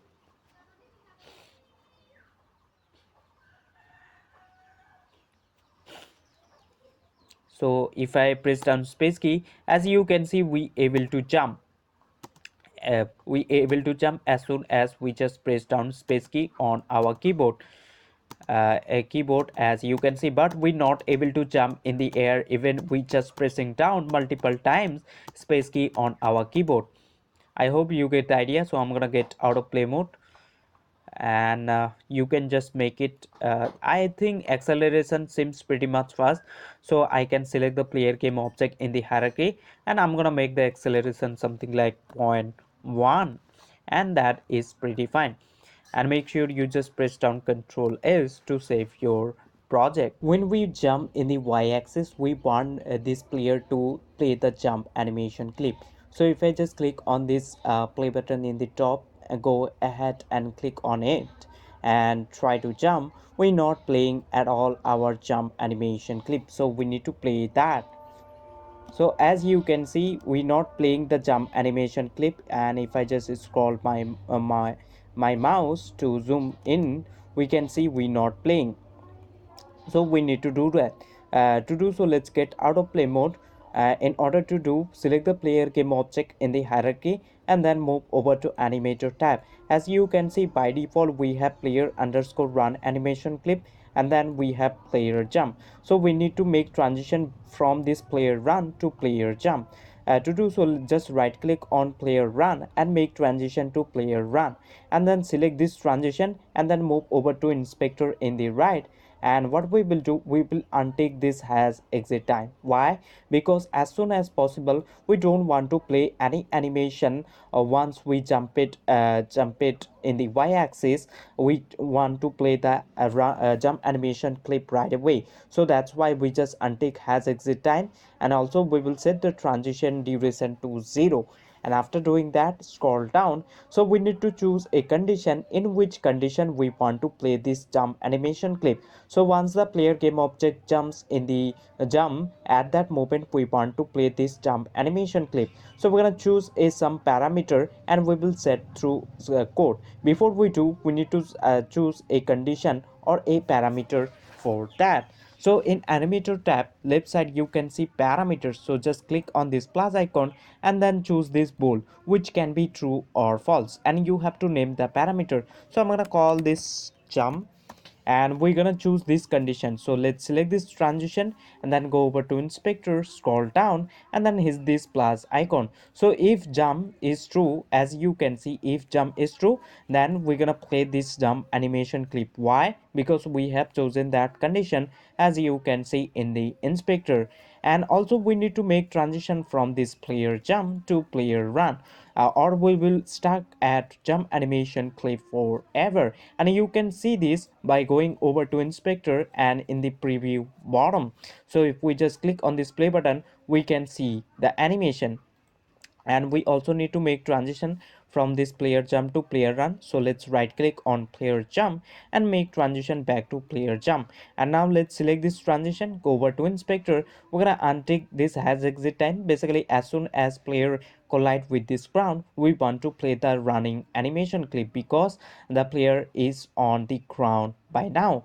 And also we're gonna set transition duration to 0 because we don't want any delay.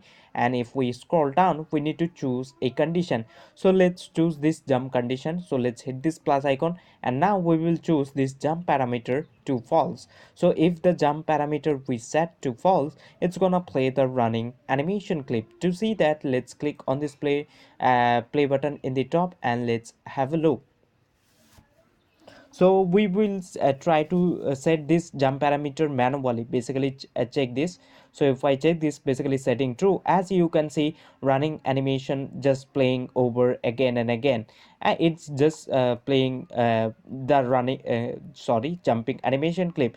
And if I set this jump animation jump parameter to false, basically unchecked, as you can see, as soon as we set, it's playing the running animation clip.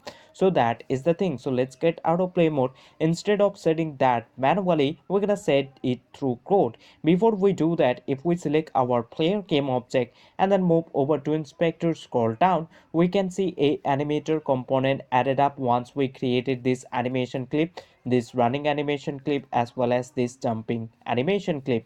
At that moment, this animator component gets added up right away. And this animator component is responsible for switching animation between them and also playing the animation. So basically we need a reference of this animator component, then we can set this jump parameter through our code. So we need to grab the reference.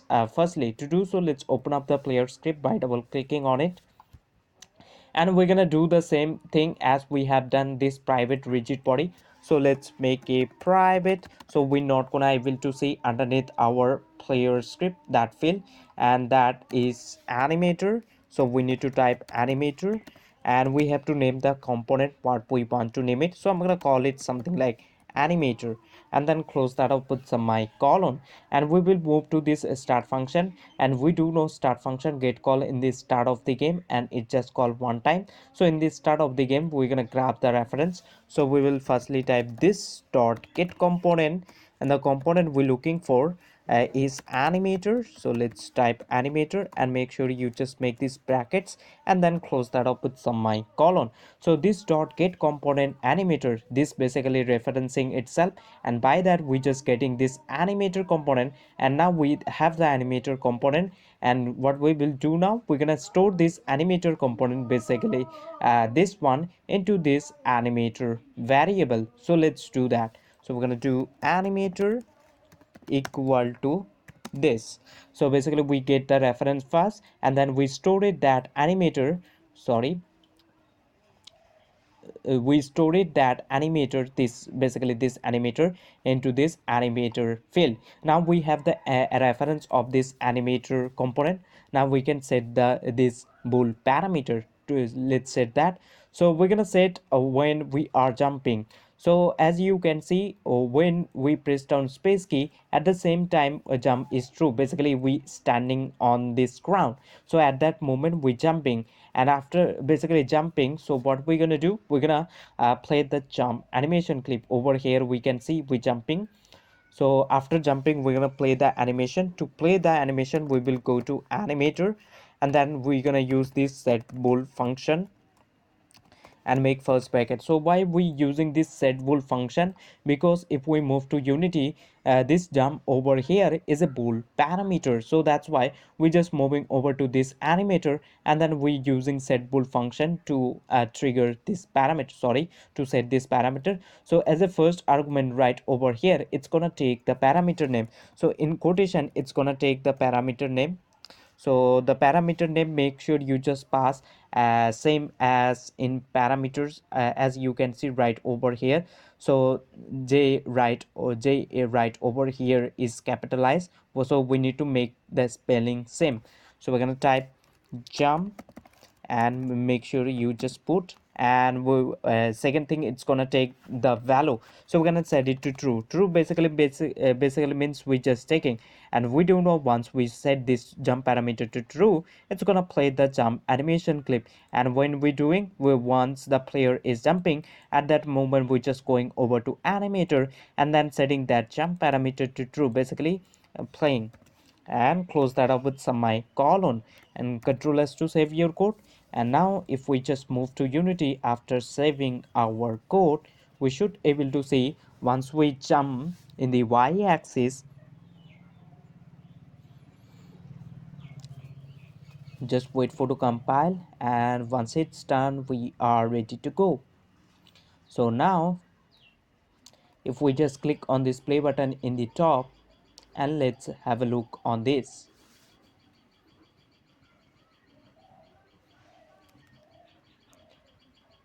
So we have mistake, we have done mistake. If we get out of play mode and then select the console, as you can see, parameter jump does not exist. Basically if we go to animator, we can see we just pass j as a small letter instead of a capital letter. So we're gonna pass j as a capital letter, and after doing that, if we save our code by hitting control s, and then move over to Unity one more time, and now if we just play on this top button, we should able to jump in the y-axis. So before we do, I'm gonna select this animator tab to see, and let's select the player game object in the hierarchy as well. And after doing that, click on this play button in the top to see that. So we should now play this jump animation clip once we press down space key. So now if I just press down space key, as you can see, indeed the jump animation is played. But the problem is that we are stuck at jump animation clip forever. So we also need to get back to this running animation clip. Basically we need to set this jump parameter to false through our code. So if we set it to false, as you can see, it's playing the running animation clip now. So let's get out of play mode. So when we're gonna set it to false, basically once we collide with this ground, basically once we standing on this ground, at that moment we're gonna set this jump parameter to false, basically uncheck. So it's gonna play this running animation clip. Let's go to Unity and let's copy this line of code by Control C, and let's go there where we're colliding. So over here we can see we're colliding with the ground. So we're gonna paste the line of code over here, and now we're gonna set instead of true, we're gonna set it to false, and make sure you just close that up with semicolon. So we just setting that jump parameter to false, basically unchecked. So it's gonna play the running animation clip as soon as we stand or collide with that ground. So make sure you just press down Control S on your keyboard to save your code. And now let's move to Unity, and you can give it a nice title if you want. Basically we're gonna give a header. So before we do that, let's have a look. So I'm gonna select the animator tab over here and say player game object in the hierarchy, and we can click on this play button to play our game. And let's have a look on, basically if we making transition between these animation states or not. So now if I just press down space key, as you can see it's jumping, but as soon as this player game object colliding with this ground, it's playing the running animation clip. Why? Because we're setting this jump parameter, this jump bool parameter through our code false, basically unchecked. And once we press down space key, we're jumping. As soon as we collide with the ground, we're just playing the running animation clip. So that seems pretty cool. And one thing we're gonna do, we're gonna get out of play mode, and let's suppose you want to give a nice title before this variable you just make in this player script. Just want to give a nice title. To do so, let's open up the player script by double clicking on it, and let's go to top of our class over here. So before we make this variable, we're gonna give a title, and in order to give a title or a header name, you need to make this square brackets, and then in this square brackets you have to type this header and then make this first bracket, and into these brackets you need to in quotation you need to give the title what you want to name it. I don't know, my cursor it's gonna look bit, but it's gonna be right for now. So we can give a nice title we want.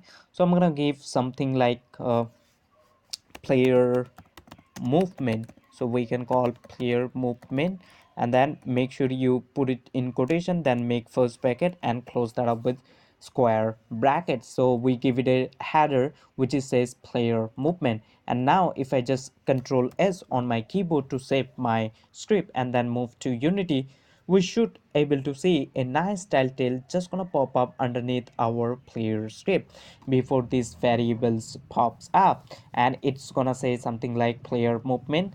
You can give it a title. So as you can see, indeed we get a nice title says player movement, and we have the move speed as well as the acceleration and the jump height. So this seems pretty much cool. And make sure you just select your player game object, then go to inspector, then overrides, and then click on apply all. So let's suppose you just change something right over here, something like 3.5, and then if we just go to project tab, then assets, and then prefab, and open up the player game object by double clicking on it, we can see still this player game object in player script. We can see the move speed still on 4, even we just changed it 3.5. So if you want to change it in this prefab as well, you need to just need to move over to overrides, and then you have to click on apply all. And to go back in scene tab in hierarchy, you can see a back arrow, so you can just click on that to go back. And now if we select our player game object, then move over to inspector, then overrides, and then click on apply all, the changes we made over here in player script in the hierarchy, it's gonna be saved into that player prefab game object as well. And if you want to see these correct numbers in there, what you can do, you can go to project tab, then assets, and then prefab, and open up that player prefab game object by double clicking on it. As you can see in inspector, we can see all of the things are same, like we just change it to 4 to something like 3.5. as you can see is indeed it gets changed as well as all of the things. So make sure. So I'm gonna go back. We are ready to create our tiles.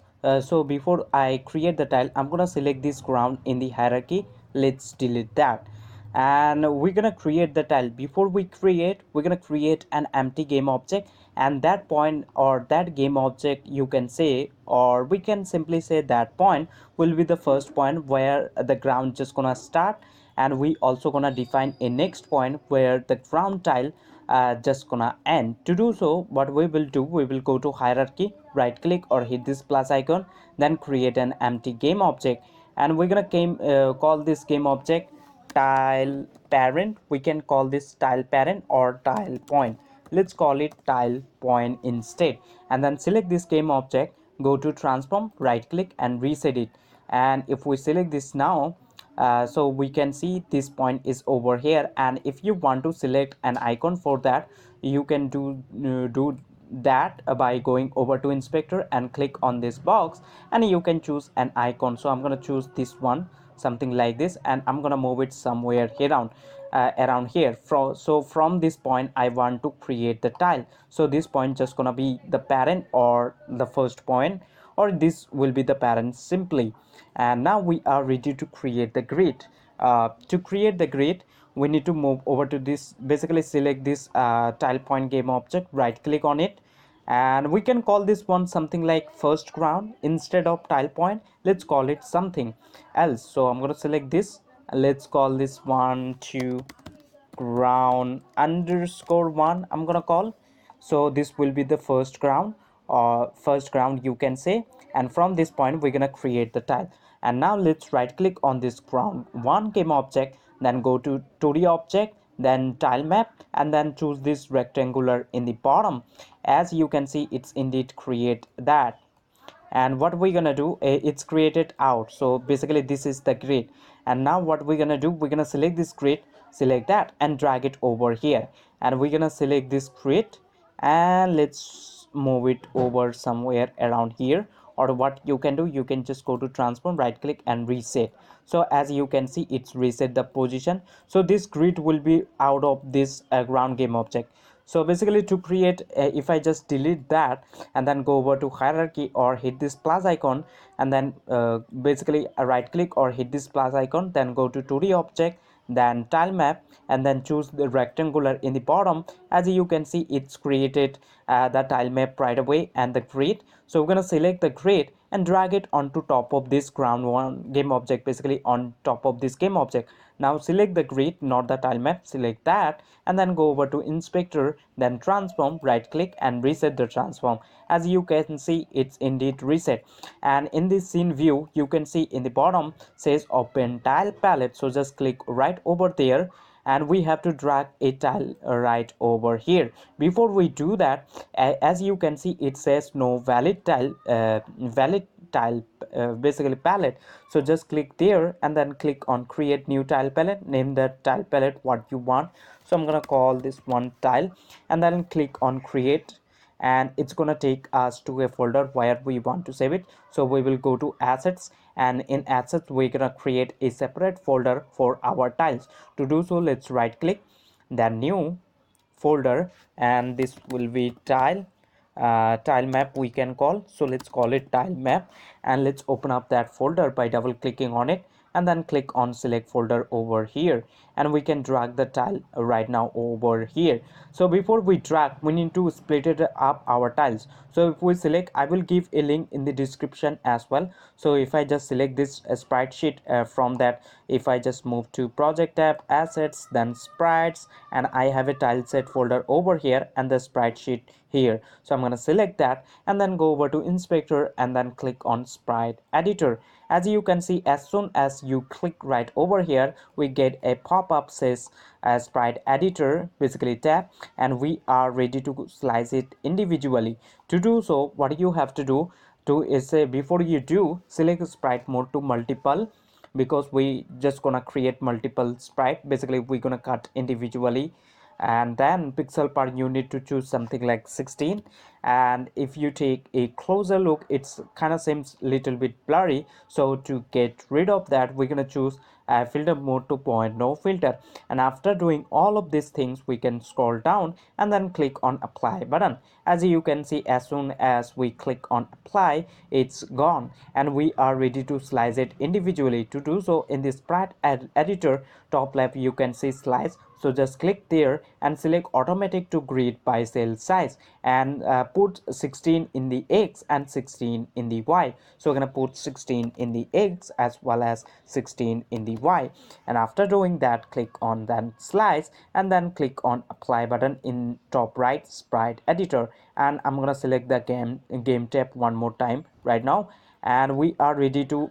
So we can just click on this arrow, we can drag one by one. Instead of doing that, we're gonna take the whole sprite sheet and drag it right over here in this tile palette, and it's gonna take us to a folder. So we will go to assets. In assets, we created a tile map folder, so we will select that and then click on select folder. As you can see, it's dragging all of the sprites right over here, and now we are ready to place. We're gonna select the tile map. As you can see, we're gonna just gonna create the tile from here because this gonna be the first point. And now what we will do, we will select this tile map, and we can select, we have a brush tool and the shortcut key is B. If you just press down on your keyboard B, it will take you to the brush tool. So I'm gonna select the corner and I'm gonna place it somewhere around here, and let's select this one now, and I'm gonna move it here, and we're gonna do the thing.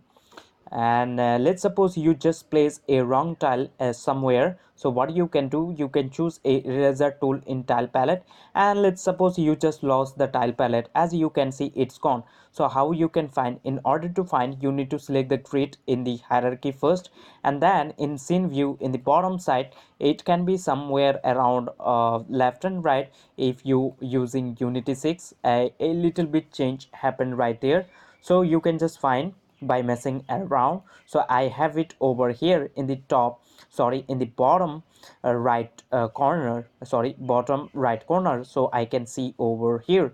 So if I just click on that, as you can see, I can see the tile, and we can scroll our mouse to zoom in and out, and we are ready to place our tile. And let's suppose you just place a tile in the middle. What you can do, you can choose a eraser tool and the shortcut key is T. You can just erase that, or you can erase just hold like this, and we're gonna create from this point. So that's why we just created this ground one point, you can say.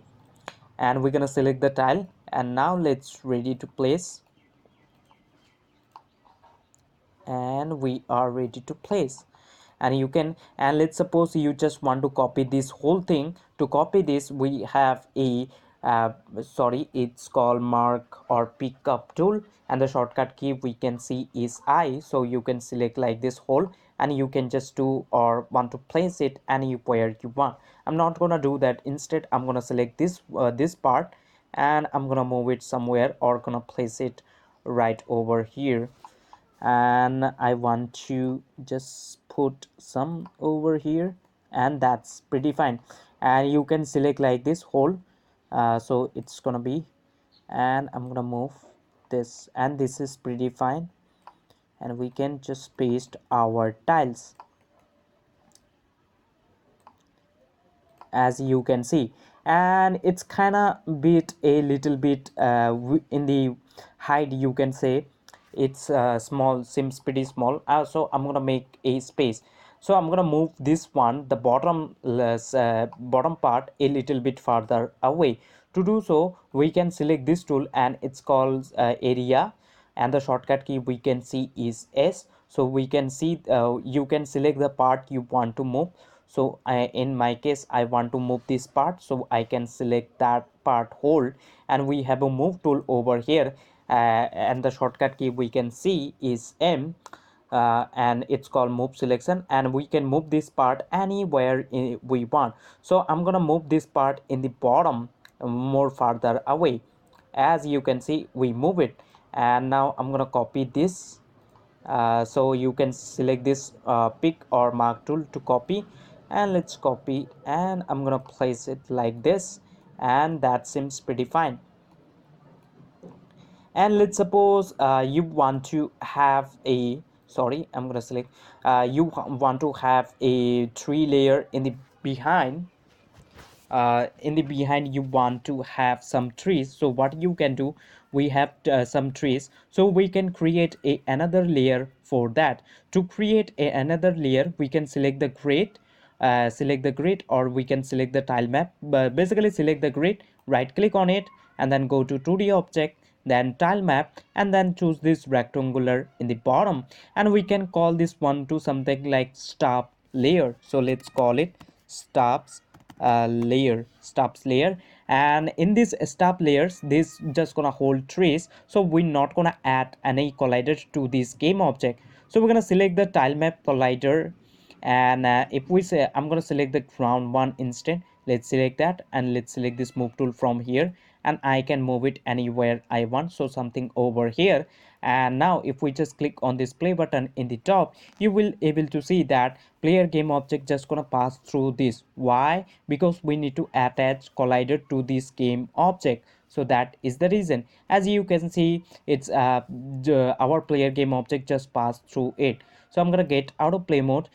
So we need to attach colliders, so I'm gonna delete the steps for now, and I'm gonna select this tile map. So instead of tile map, I'm gonna call this one to something like ground tile, which is ground we landing top of it. So we're gonna call it something ground tile, ground tile. And we're gonna add collider, so I'm gonna cut this step. In order to add that, select the ground tile first, and then I'm gonna click right, go over to inspector, click on to collapse at once, and then click on add component, and find over here tile map collider by typing. Or what else you can do, you can just go to physics 2D, and then you can find over here by scrolling down. So I don't think I have it over here, so we can just simply search right over here by, so, or we can in the see in the bottom we can see it's a tile map, and we can choose tile map collider from here, as you can see. So we can just click on that to attach, or you can just simply search by typing tile map collider. And now if we just click on this play button, we're gonna land top of this ground tile right away. Why? We added colliders to these tiles, that's why. So as you can see, we indeed, but the problem is that we're not able to jump anymore, and we stack, basically we just start playing that jump animation clip. To basically get back, we do know we just only checking for ground tag. So if we select this ground tile and then move over to inspector, as you can see tag, and it says untag. And if we move to player script, as you can see, we just only checking for ground over here, and we didn't assign this ground tile as a ground tag. To do so, select the ground tile first, and then move over to inspector and tag, and it says untag. So just click on that and then assign as a ground. Now we assigned this ground tile as a ground tag. Now we're gonna able to jump for the next time as well.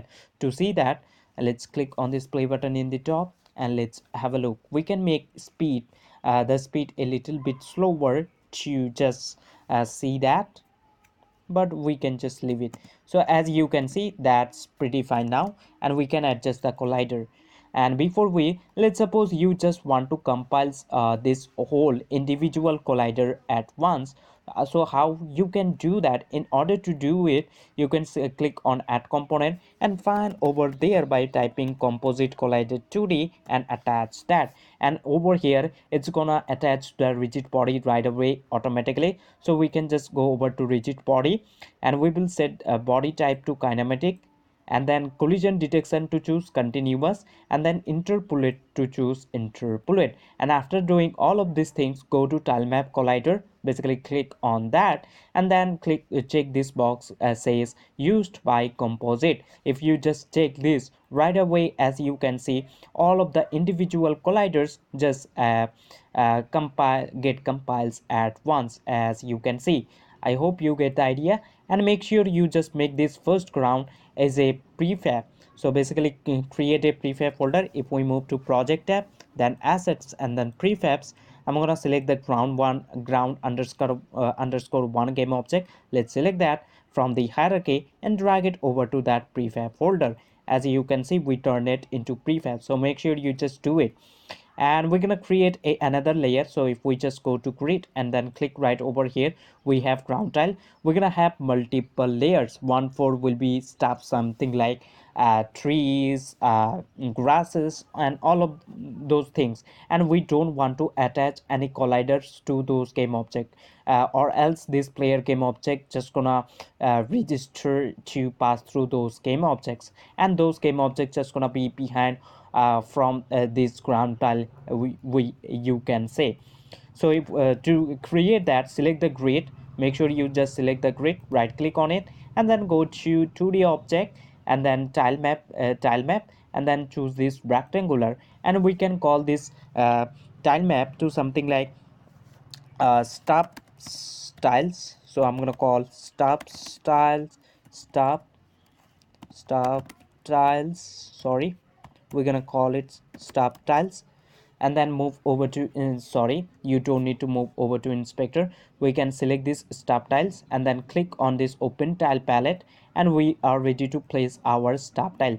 For this stop tiles, we're gonna have this you can say this tree. So we're gonna select this tree and we are ready to place.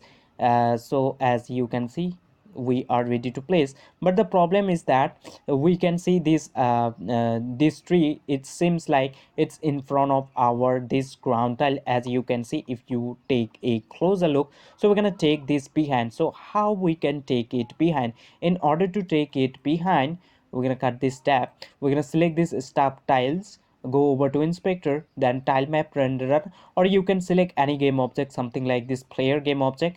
Go to sprite renderer, and if we select this stop tiles or this tile game object, then go over to this tile map renderer, and after going that, you can see additional setting, then sorting layer. So just click on that and then click on add sorting layer, and you need to create some sorting layer. So we will create one for this player, one for this ground tile, as well as for this stop as well.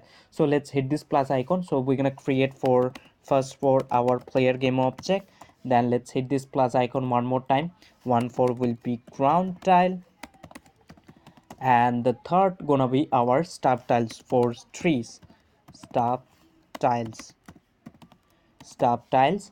And what we're gonna do, we're gonna take these stop tiles, basically the tree just gonna be in this layer. You can see we're gonna assign this tree, so that's why we're gonna take this and we will drag all the way behind. So this layer just gonna be all the way behind, and after that and in front of that just gonna be this ground tile, and in front of that ground tile I want to place the player, and later on we can arrange easily. So we're gonna select this step tiles now, then go over to tile map renderer one more time, then sorting layer, assign it with stops tile. As you can see, as soon as we selected the ground, or sorry, the tree is now behind our ground tile, and we will select our ground tile and we will assign this ground tile as a ground tile layer.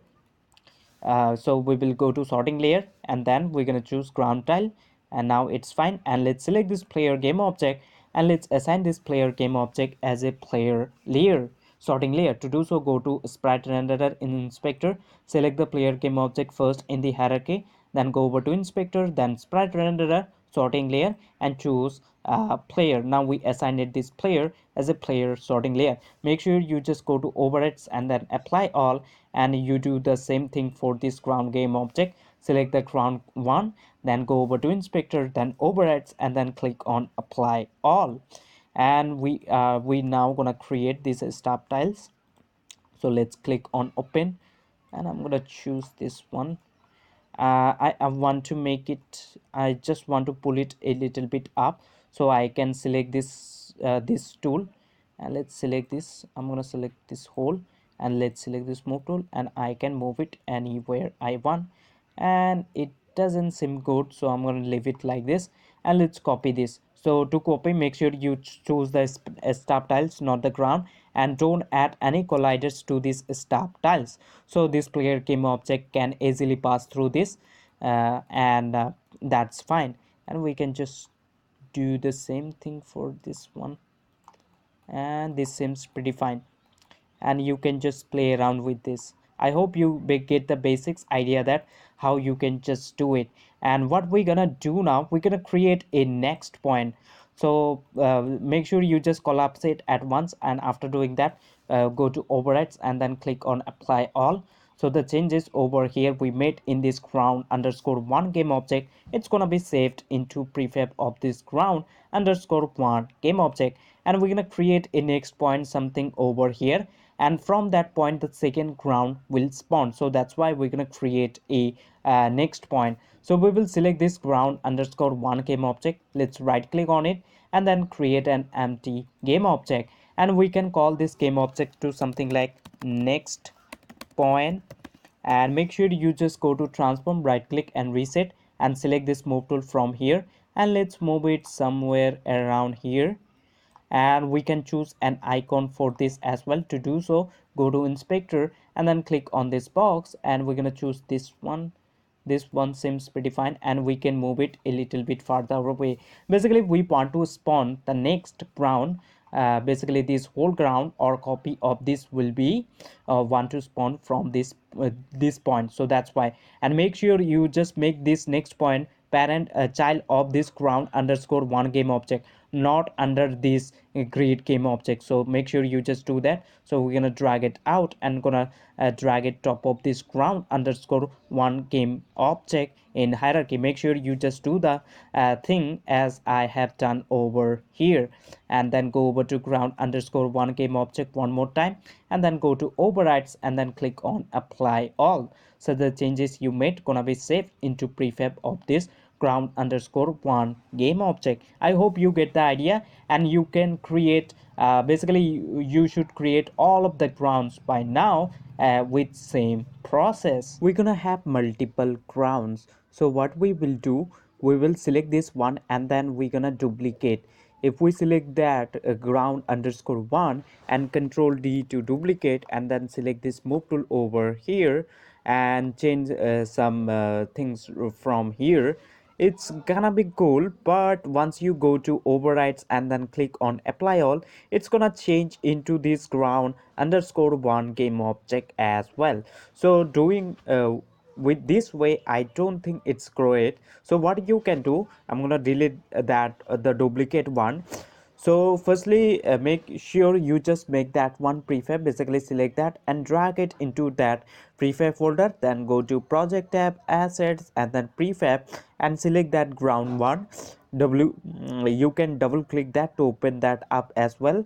Or what we can do, we're gonna duplicate from here, and if we duplicate that from here, it's not gonna change at all to the parent one, or from that which one we duplicated from. So we're gonna select that, control D to duplicate, and let's rename the duplicate one something like ground underscore 12112 ground underscore 2. So let's right click, rename, and let's call this one ground underscore 2. And what you can do, you can select that ground underscore 2 and drag it into the scene view or into the hierarchy, and you can now change around. So I'm gonna change, to change, just click right over there, then go to grid and then ground tile, and you can ready to place or rearrange the tiles. And don't mess around with this first point and the next point, because we want to spawn the next one from this point and to spawn the first one from this point. So just don't mess around this and mess around in between this. You can just change the tiles, it's totally up to you. So I'm gonna just make the tiles by now. I'm gonna make it right now, and duplicate as many times you want. You can create 10 tiles by duplicating one by one, and it's gonna be fine. So I'm gonna make that. So let's click on open tile, and we are ready to place our tiles.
have created multiple grounds. If we move to project tab, then assets, and then prefab, as you can see, we have basically I have 7 grounds. So we're gonna spawn one and after basically each other, or one and after. To do so, we created a next point to every ground. So if I just select something like this, ground 4, and then double click on that to open it up, as you can see, we have created a next point. And from this point, basically we want to spawn the next ground, so we're gonna do that thing. So that's why we created a next point. So let's go back, and in order to do that, we're gonna use or gonna create a C# script for that, something like spawner. So basically go to a project tab, then assets, and then go to script folder, right click on it, then create C# script and name it to something like ground spawner. I already have created and I have it over here. You can select that script and attach to any game object of your hierarchy, or let's create another game object for this ground spawner. So let's go to hierarchy, right click or hit this plus icon, then create an empty game object, and let's call this game object to something like ground spawner, and then move to inspector, then transform, right click and reset the transform. And if you want to select an icon, you can do so by clicking on this box, and I'm gonna select this yellow one, something like that, and if to focus on it.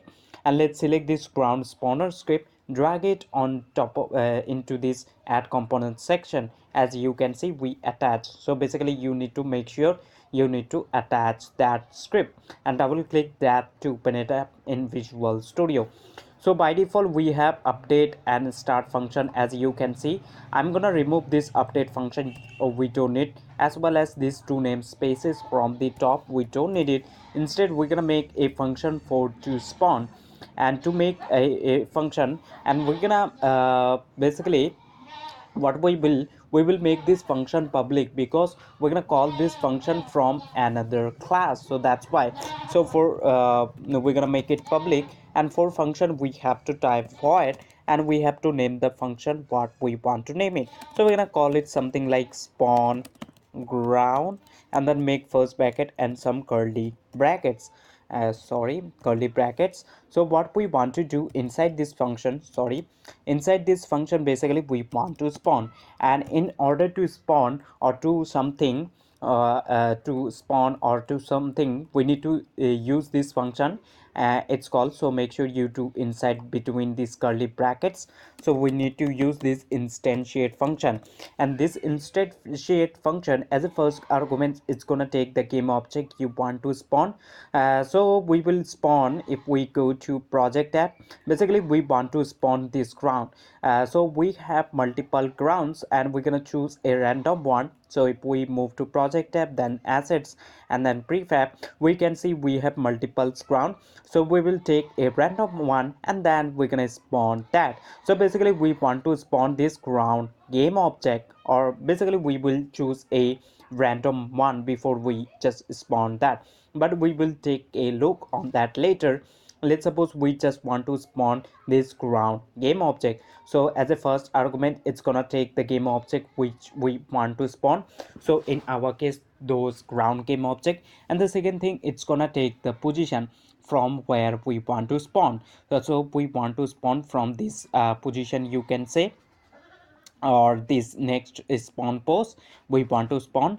And the third argument, it's gonna take the rotation. So we're not gonna work in rotation, we will type quaternion dot identity. It's basically means no rotation. So before we pass those variables, we need to assign those variables, or we need to get them. We need the ground prefab as well as the position where we want to spawn.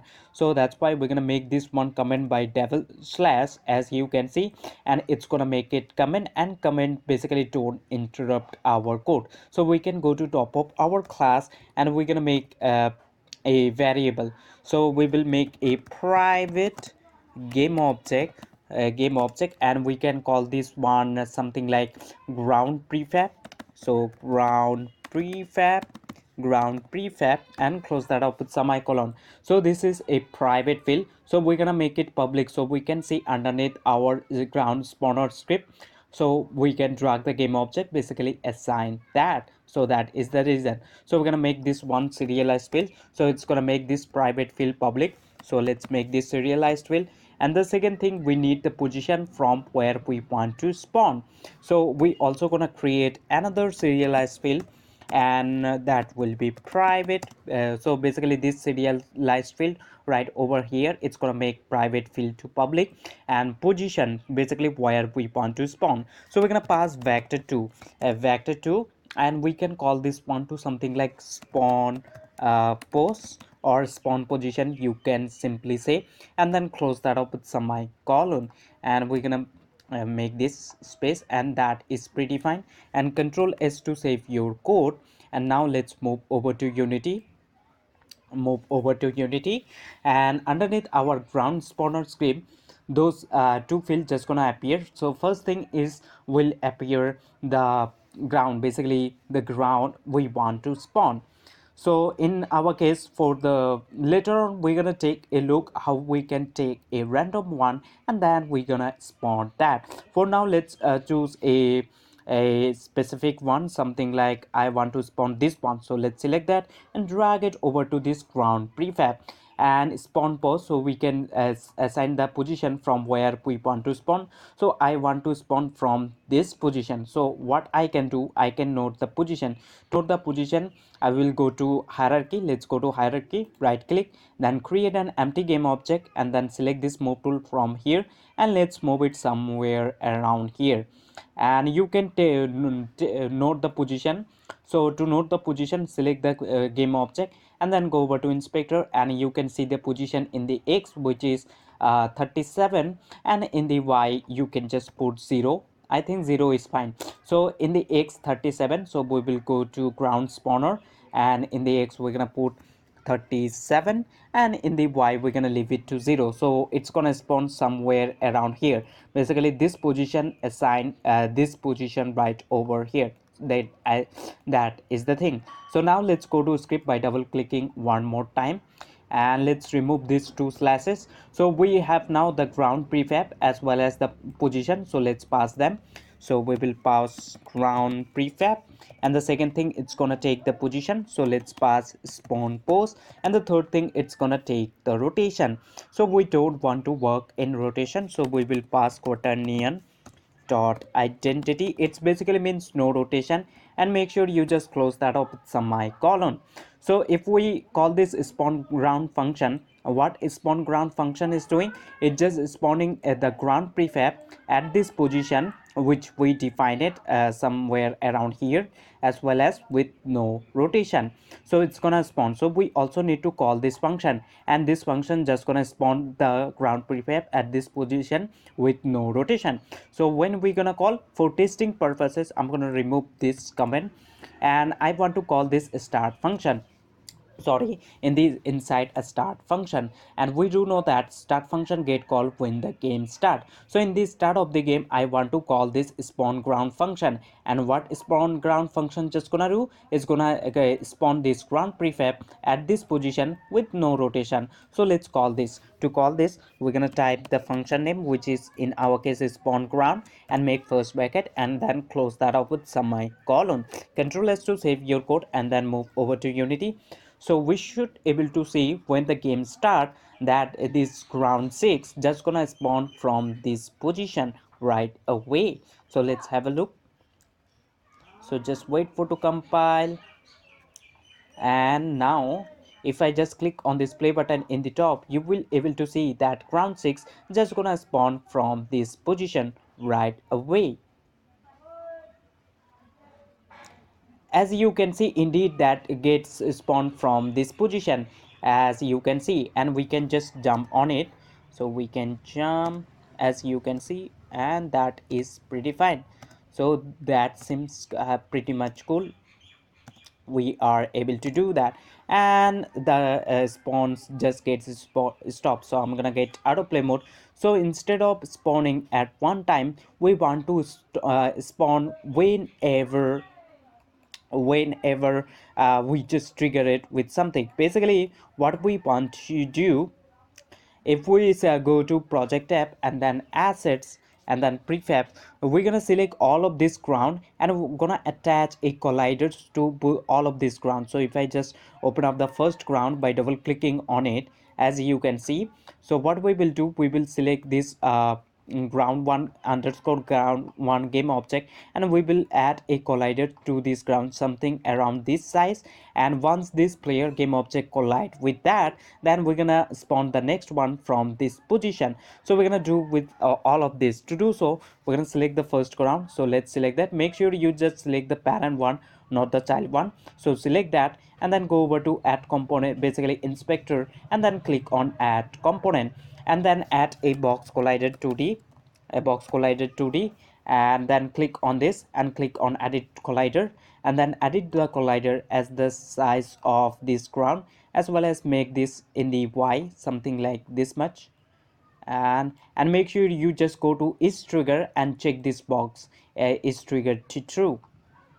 And what we're gonna do, we're gonna assign this with some certain tag, something like we're gonna call this box, something like, let's call it. Make sure you just take this is trigger, so player not gonna register to pass through these boxes.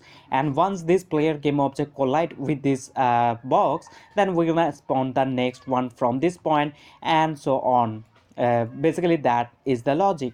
So we're gonna assign with some certain tag. To do so, let's select the ground underscore one game object, and then go over to inspector, then tag says untag. So just click on that and click on add tag and hit this plus icon, and then we're gonna name it something like box, and then click on save. Then go over to that game object one more time and assign that tag as a box tag. Now we assign it this ground underscore one game object as a box tag, and we're gonna do the same thing for all of those backgrounds. So we will go to prefabs, basically project tab, then prefabs, and let's open up the second ground.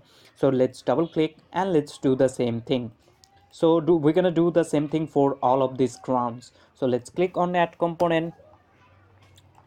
So let's add it. Basically we forgot to do it, and we need to do to make it cool, and we're gonna do somewhere around here. Let's drag it, is trigger, and make sure you just tag as a box. And now let's do with this one. Let's click on this. Basically the reason is that once the player collide with this box, then we're gonna spawn the next one, otherwise we're not gonna spawn at all. So our game just gonna be a little more clean and cool. So that is the reason. So we have to do it.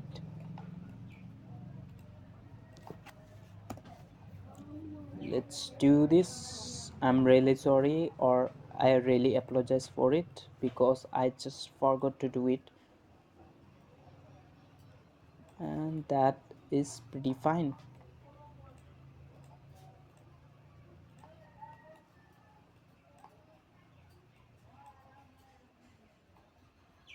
And the water, I don't see, it's pretty fine, so we're gonna replace later.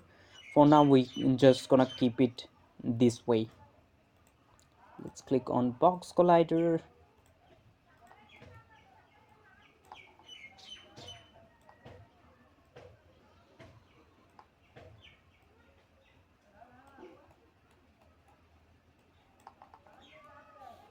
and that's pretty fine.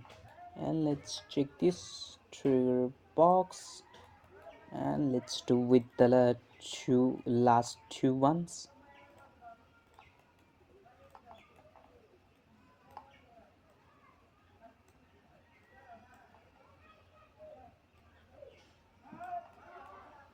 And we're gonna drag it somewhere. We just have to match up this area. Make sure you just match up the area, else it's not gonna work at all.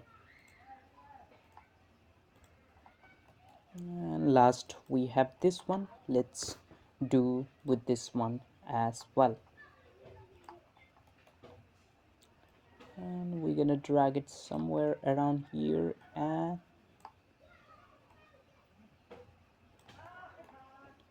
check this box, then box, and we can go back and we can check with all of this by just going over to project tab, assets, and then prefabs, and open up the first one by double clicking. And we can see, let's we can leave like this, or you can just fit around this point as well. It's totally up to you. So I'm gonna fit around this point instead of just fitting that there. So I'm gonna drag it like this, and that is pretty fine. Let's check for all of this, and this one, let's drag it, and this one is okay. You can just double click that to open up individual prefabs, and I think it's fine now, and we are done. If I select this ground underscore 7 game object, as you can see, this is pretty fine, and ground 7, and we have done. Basically I need to adjust a little bit. Let's click on edit collider in the inspector, and let's move it inside, and that's fine. And make sure you just check age trigger, or else a player just might gonna register to pass through these colliders.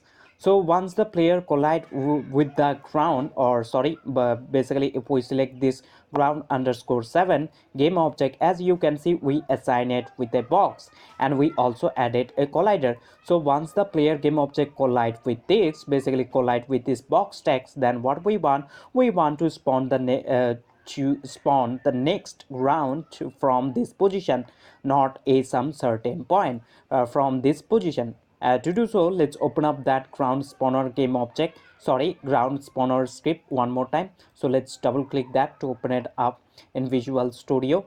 So we need to change this position right over here. So how we can change it? How we can, for the first time, let's leave it like this, and for the next time we're gonna do it. So we will go to Unity, and then let's select this player game object in the hierarchy, and then move over to inspector, scroll down, and open up the player script by double clicking on it. Basically we're gonna use on trigger enter 2D function. Why? If we go to Unity and select this ground underscore 7 game object, as you can see, we just said this is box trigger is triggered to true. So that's why basically checked we gonna use that function. So before we will go to ground spawner, and then we're gonna remove from this start function. We don't want to spawn the next ground in the start of the game. Instead we only want to spawn once the player game object collide or trigger with this box. At that moment we want to spawn the next one. So that is the thing. So we will go to ground spawner, and make sure you just press down Ctrl S to save your code. And now let's move over to player script, and over here we're gonna use this. So we will use on trigger enter.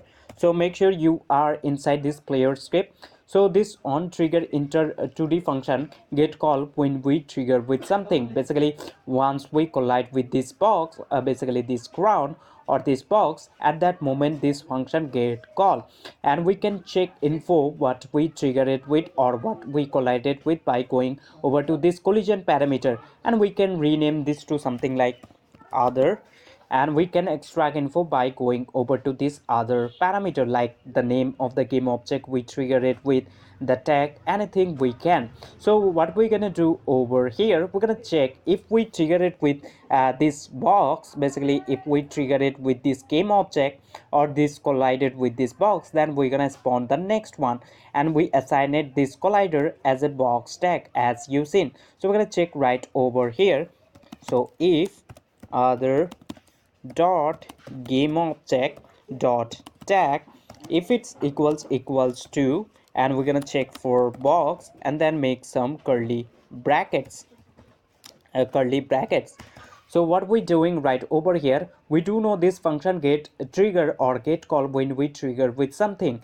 So once we trigger with this one, so this function gonna trigger, and what we're doing right over here, we checking whatever we trigger it with, we going to that game object and then accessing the tag of that game object, and then we checking if it's equals to box, as you can see. So basically if we trigger with this ground underscore 7 game object, then we going to this game object and then accessing the tag, which is as as you can see box, and we're checking if that equals to box, and definitely we're gonna trigger with this ground underscore 7 game object. It means that we need to spawn the next one from here, and we assign it the position. Basically we need to call the function right over here, and in order to call the function we can use this find object of type, and into arrows it's gonna take the function, it's gonna take the you can say the component name, so component name or the script. So in our case we will go to this ground spawner script or this class, and then we're gonna call this spawn ground function.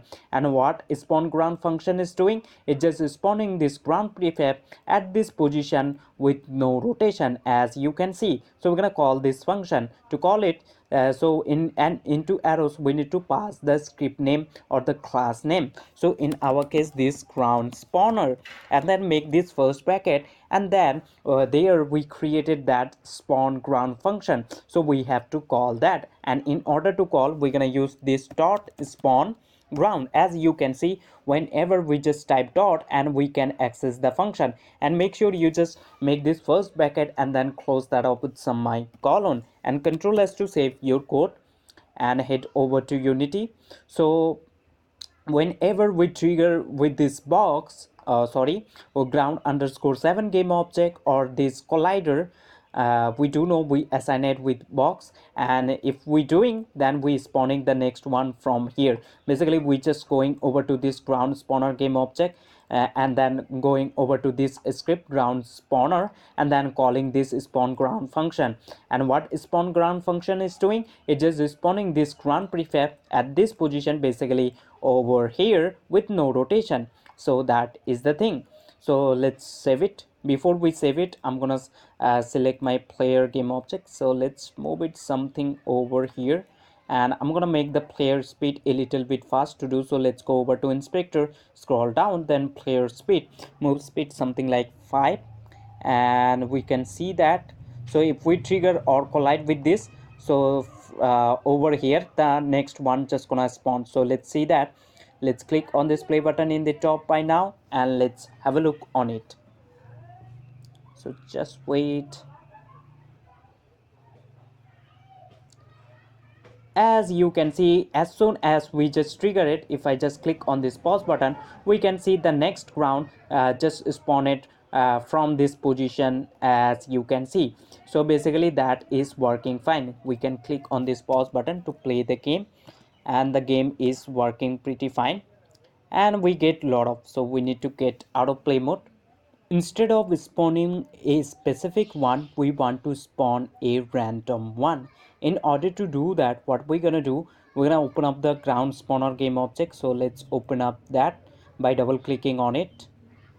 So it's gonna take a few moments to opening our script, and once it's done, we will take a random ground, and then we're gonna spawn. And also we need to change to a specific position we want to spawn from next post position, basically which one we created as a second child. From that we want to spawn the next ground.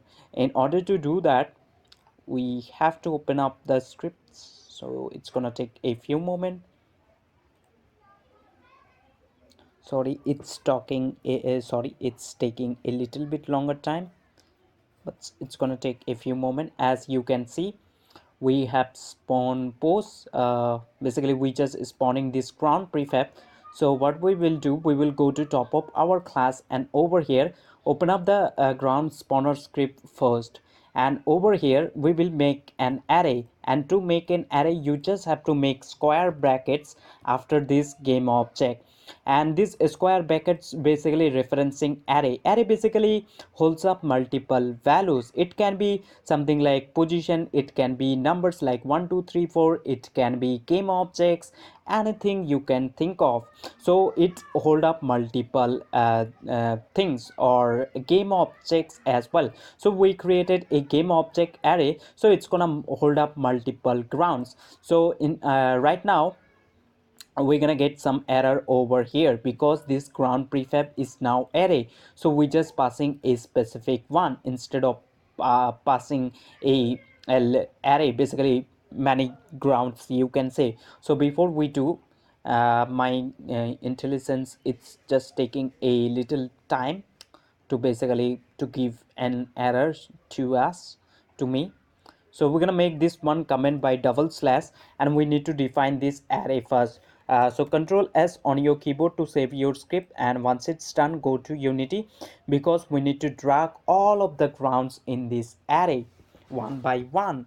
And in order to drag one by one, you need to move over to this project tab, then assets, and then prefab. Select one by one ground and then drag it over into this array, this ground prefab array.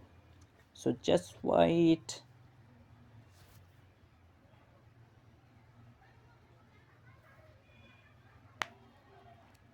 And also we need to change this position spawn post to, we're gonna change it to the next one, you can say. Before we do, I'm gonna delete this one. Before we do, as you can see in ground spawner script in inspector, ground prefab, it says 0. Basically the list is totally empty. So what we can do, we can go to project tab, then assets, and then prefab. We can select the first ground and drag it into this array. Then we can select the second ground and drag it like this. So we can do one by one, but instead of doing this, what we can do, we can do in shorter way or in shorter time. To do so, I'm gonna set back to 0, basically this ground prefab array or this list to be empty. And in the inspector top right, you can see a lock button. So just click on that and then go over to that prefab, basically select all of the ground by holding down shift and just move it over to this ground prefab array. As you can see, now we have the ground 1 as well as the ground 2, ground 3 and 4 and so on. Now we have, and after doing that, you make sure you go to inspector and then click on unlock. So it's gonna unlock, and if we select ground spawner game object in the hierarchy, we can see the ground prefab. Now we have all of these grounds and we can take a random one. So 0 is the first ground, as you can see index 0 is the first ground, index 2 is the third ground, and index 5 is the sixth ground, as you can see right over here. And you can check that as well by going over to that prefab folder, and you can open up the, let's suppose, index 5, which is the sixth ground. So if we, so this one be the sixth round. So if we just double click that, so this one will be spawned if we pass the index 0. So let's go back there and let's open up the script one more time by double clicking on it. And what we will do, so just wait. So let's remove these two slashes, and over here we're gonna get an error over here, as you can see. So basically this right over here is now array. So instead of just passing the name of the array, we also need to make this square bracket. So in this square bracket, we can define which ground we want to spawn. So we can pass 0. So if we pass right over here 0, 0 basically referencing the first ground, as you can see. So index 0 is the first ground, index 1 is the second ground. So instead of passing a specific index, we're gonna pass a random. So before we spawn, we're gonna create a random number, or we want to generate a random index. In order to do, we're gonna use this random dot range function, and this sorry, it's not random, random dot range.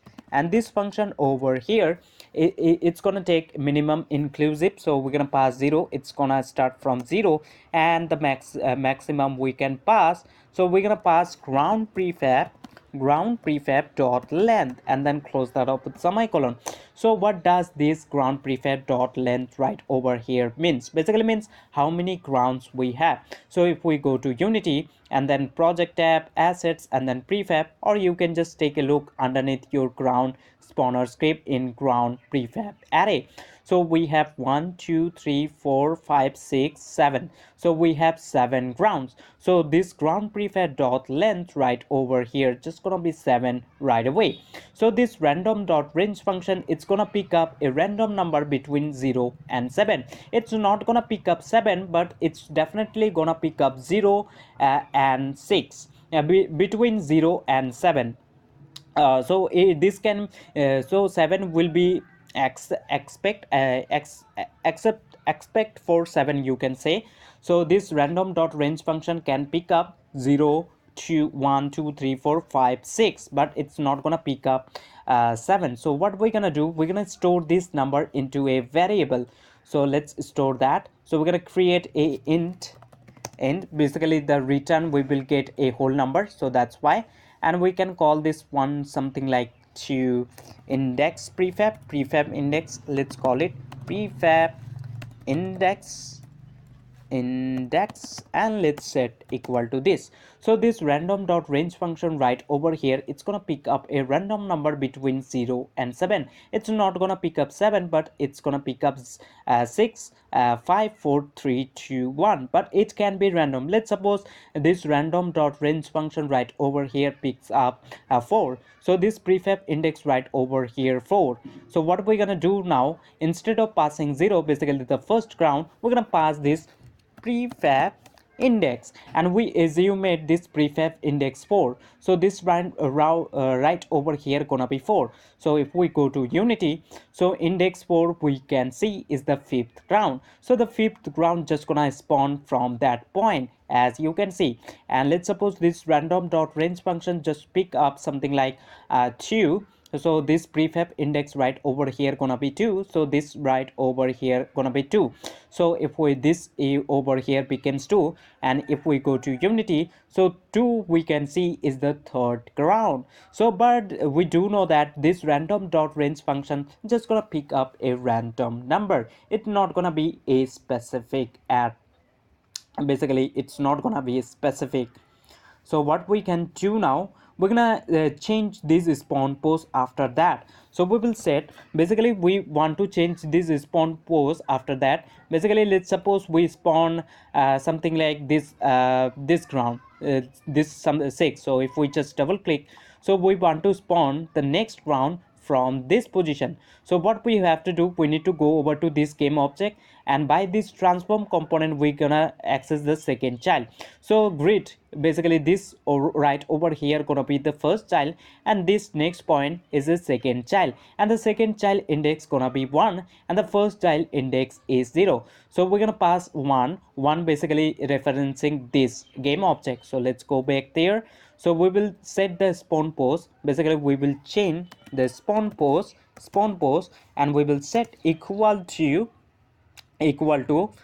so we firstly what we will do, we not gonna set, basically we're gonna store this game object now, or the ground prefab with what we spawn it, we're gonna store that into another game object. So let's create a game object, and we can call this something like temp ground or temporary ground, and let's set equal to this. So let's suppose this prefab index right over here something like 0. So 0, basically if 0 is the first ground, basically this ground. So this ground is spawn gonna we just assume it. So this first ground just gonna spawn from this position. So what we're doing after that, spawning that, we taking whole basically taking that game object or that first ground as we assume it, we're storing that ground into this tame ground now. So firstly we spawned that ground at this point with no rotation, and after that we stored that whole ground into this tame ground game object. And now what we're gonna do, we're gonna change this spawn pose. Basically we want to set this spawn pose to the next spawn pose position, you can say. So we will set spawn pose equal to, we will go to tame ground,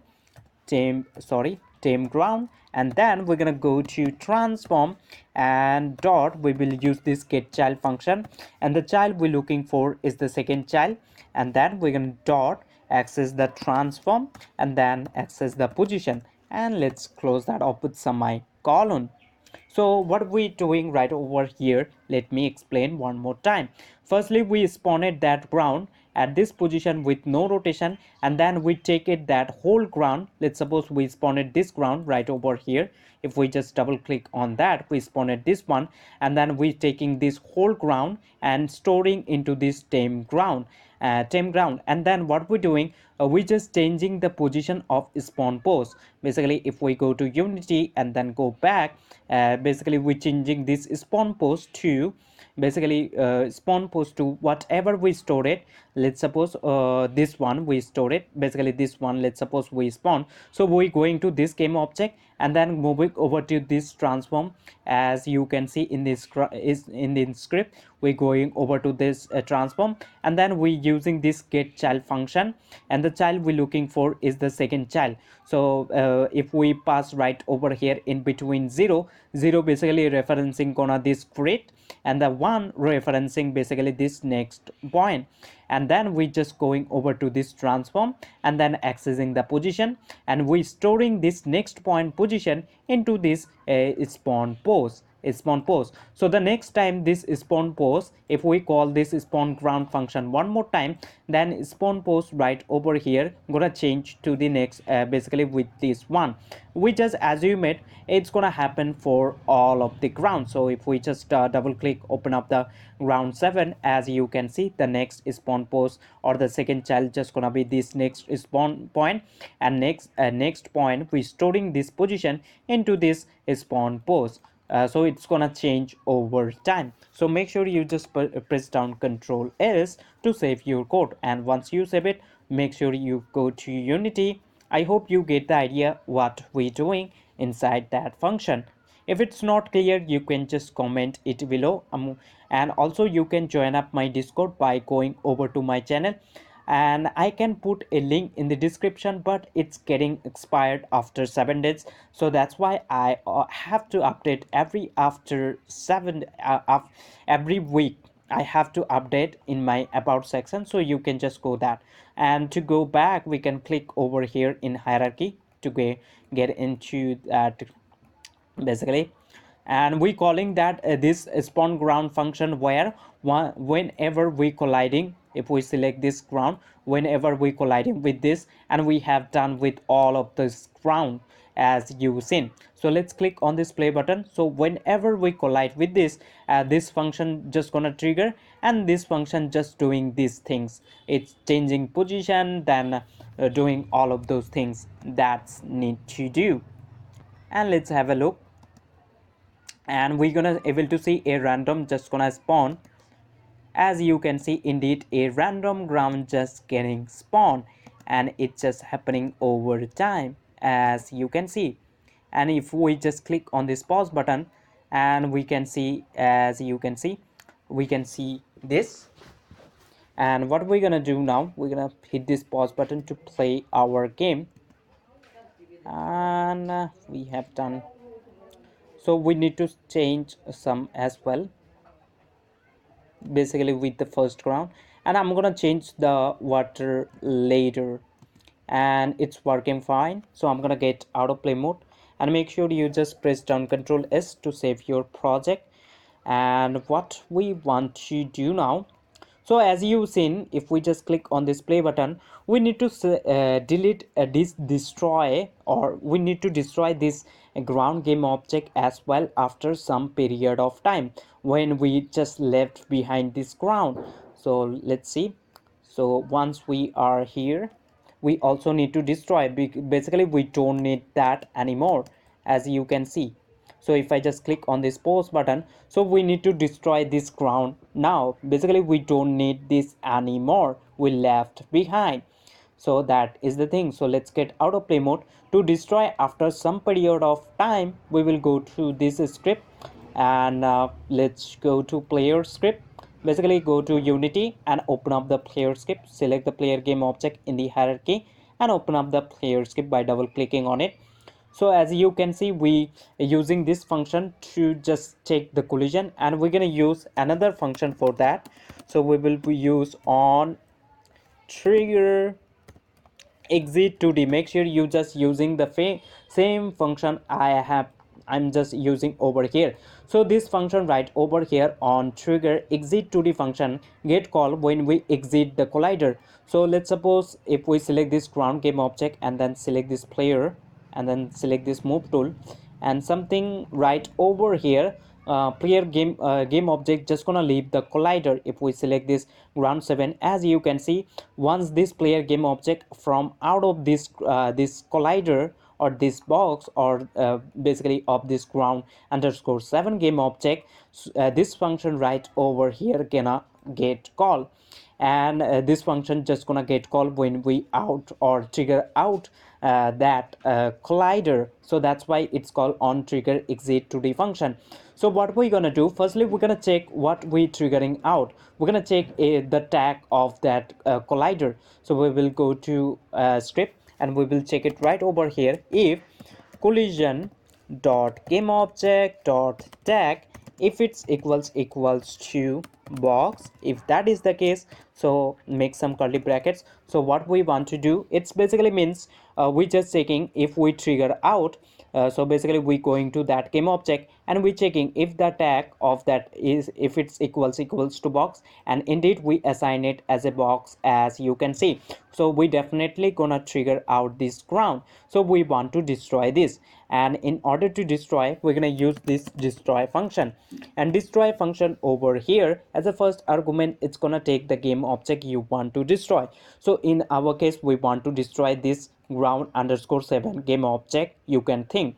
So in order to destroy that, we will pass right over here collision dot game object. Collision dot game object, basically whatever we trigger it out. So we trigger it out with this ground underscore 7 game object. So this collision dot game object right over here basically means ground underscore 7 game object, and comma, you can specify the second parameter as well, the time, after how much time you want to destroy that game object. So you can pass something like 10f, basically means 10 second. For check, I'm gonna pass 5f, basically mean 5 second, and make sure you just close that up with some my colon, control s to save your code. Firstly, I'm just checking right over here whatever we triggered it with, if that game object has tag box, and we indeed we know we assign it that ground underscore 7 or all of this ground as a box tag. So we definitely gonna trigger out, then we just destroying that after 5 seconds. So control s to save your code, and let's move over to Unity. Basically hit control s to save your code, and now let's move to Unity. So after 5 seconds, this ground underscore 7 game object should destroy right away, and by that our hierarchy as well as our game just gonna be lot more cool. So I'm gonna take my player game object. So let's select the player game object in the hierarchy and select this move tool, and I'm gonna move it somewhere around here, and let's hit this play button in the top by now, and let's have a look.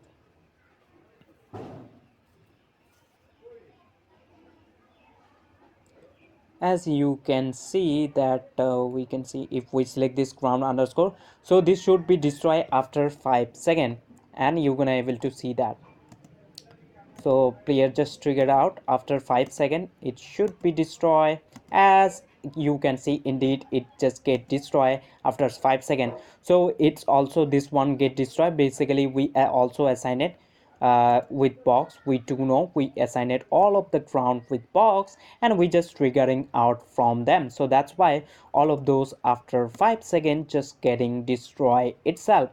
And as you can see, this seems pretty much fine, and I hope you get the idea now. And by this, if I just click on this pause button in the top, you can see our hierarchy is now a lot more clean. And let's get autoplay mode. And one thing we forgot to do, that we will use a for loop function for that. Basically if we just go to script and then ground spawner, what I'm gonna do, I'm gonna select this ground underscore 7 game object. Let's select that and delete it, and we want to spawn from this position, something like that you can say, or from this position. So 0 comma 0 just gonna be over here, or what we can do, we can go to script, and in this spawn post, basically this one we're gonna change in this start function. And we do know that start function get called when the game start. So in the start of the game, I want to change this spawn post to something else, or this right over here, it's gonna be to set to 0, or set to 0 by default, but we can adjust it inspector. That's why we just made it serialized field. So we will go to inspector, and to check something like over here I want to spawn. So to check that, we're going to create an empty game object. So let's go to hierarchy, right click or hit this plus icon, then create an empty game object, and let's move this somewhere around here, something like this. And you can note the position. So if we just do in the x1, and in the y I'm gonna do something like -1. So -1, or we can do -1.5. So as you can see, this point just gonna be over here. So we can call this game object to something like test point, test point, and also we can choose an icon for that. To do so, let's click on this box and let's select an icon. And I think this position, it's seems perfect. So you can note the position. So x in the 1 and the y is -1.5. So we will go to ground spawner game object. So in the x we're gonna put 1, and in the y we're gonna put -1.5. So basically this position right be over here.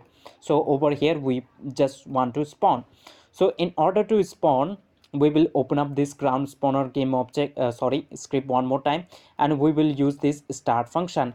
And we do know that start function get called when the game start. So in this start of the game, I want to spawn 3 ground right away, right away I want to spawn. And in order to do that, we will use for loop for that. So for to use for loop, you have to type for and double tap, or basically double tap on your tab keyword, basically tab button, tap twice to fill out the whole format, or you can just do one by one something. You have to type this format. So this for function, so I'm gonna remove this for this call for loop, and this for loop runs until I is lesser than until it's run, basically until this right over here condition breaks out. Over here, instead of length, I'm gonna pass right over here something like 3. You can check for any number you like. So if I pass 3, it's basically means I'm just checking for 3 grounds. If you just 5, then 5 ground just gonna spawn right away. So I'm gonna check for something like 3. So this for loop runs, it's going to run until I is equal to this 3. So it start from 0, 0. So and we do know that 0, so I write over here is now 0, and 0 is lesser than 3. So the condition over here is getting true. So that's why in between these curly brackets gonna be execute, and after doing that, I will be increased by 1. So I was 0, so 0 I plus plus, basically it's basically means adding 1. So I was 0, so 0 plus 1 just gonna be 1. So the next time this I is now 1, I is 1, so this I is 1, so I 1 is still lesser than 3. So the condition over here getting second time true one more time. So that's why second time this whatever you write in between this curly bracket will still be executed.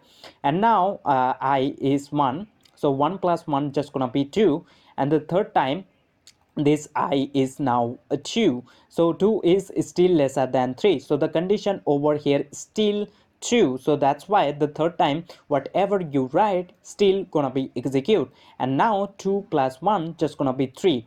And if we just check for fourth time, and I is right now is 3, and I over here is 3, and we do know that 3 is not lesser than 3. 3 it's 3 basically is equals to 3.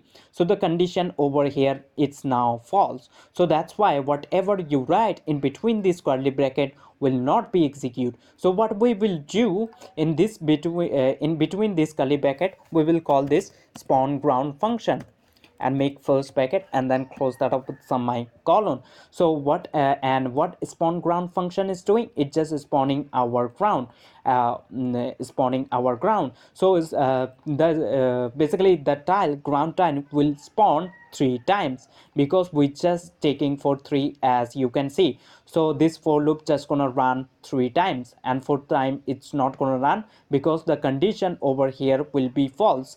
And if you pass right over here something like 5, then 5 times this spawn ground function just gonna call. It's basically means 5 grounds will be spawned right after the game starts. So I'm gonna check for 3. So 3 ground in the start of the game should be spawned from this position, and the next ground will be spawned first ground first from first ground next post or next point, and so on. That just gonna happen, and so on.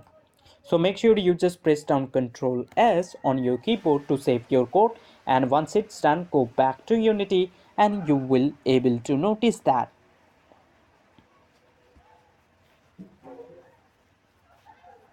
Just wait for to compile, and now we should be ready to go.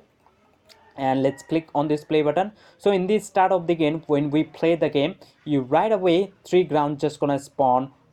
First will be spawned from here, and the next will be from if we just click on this pause button, we can see the next ground is spawn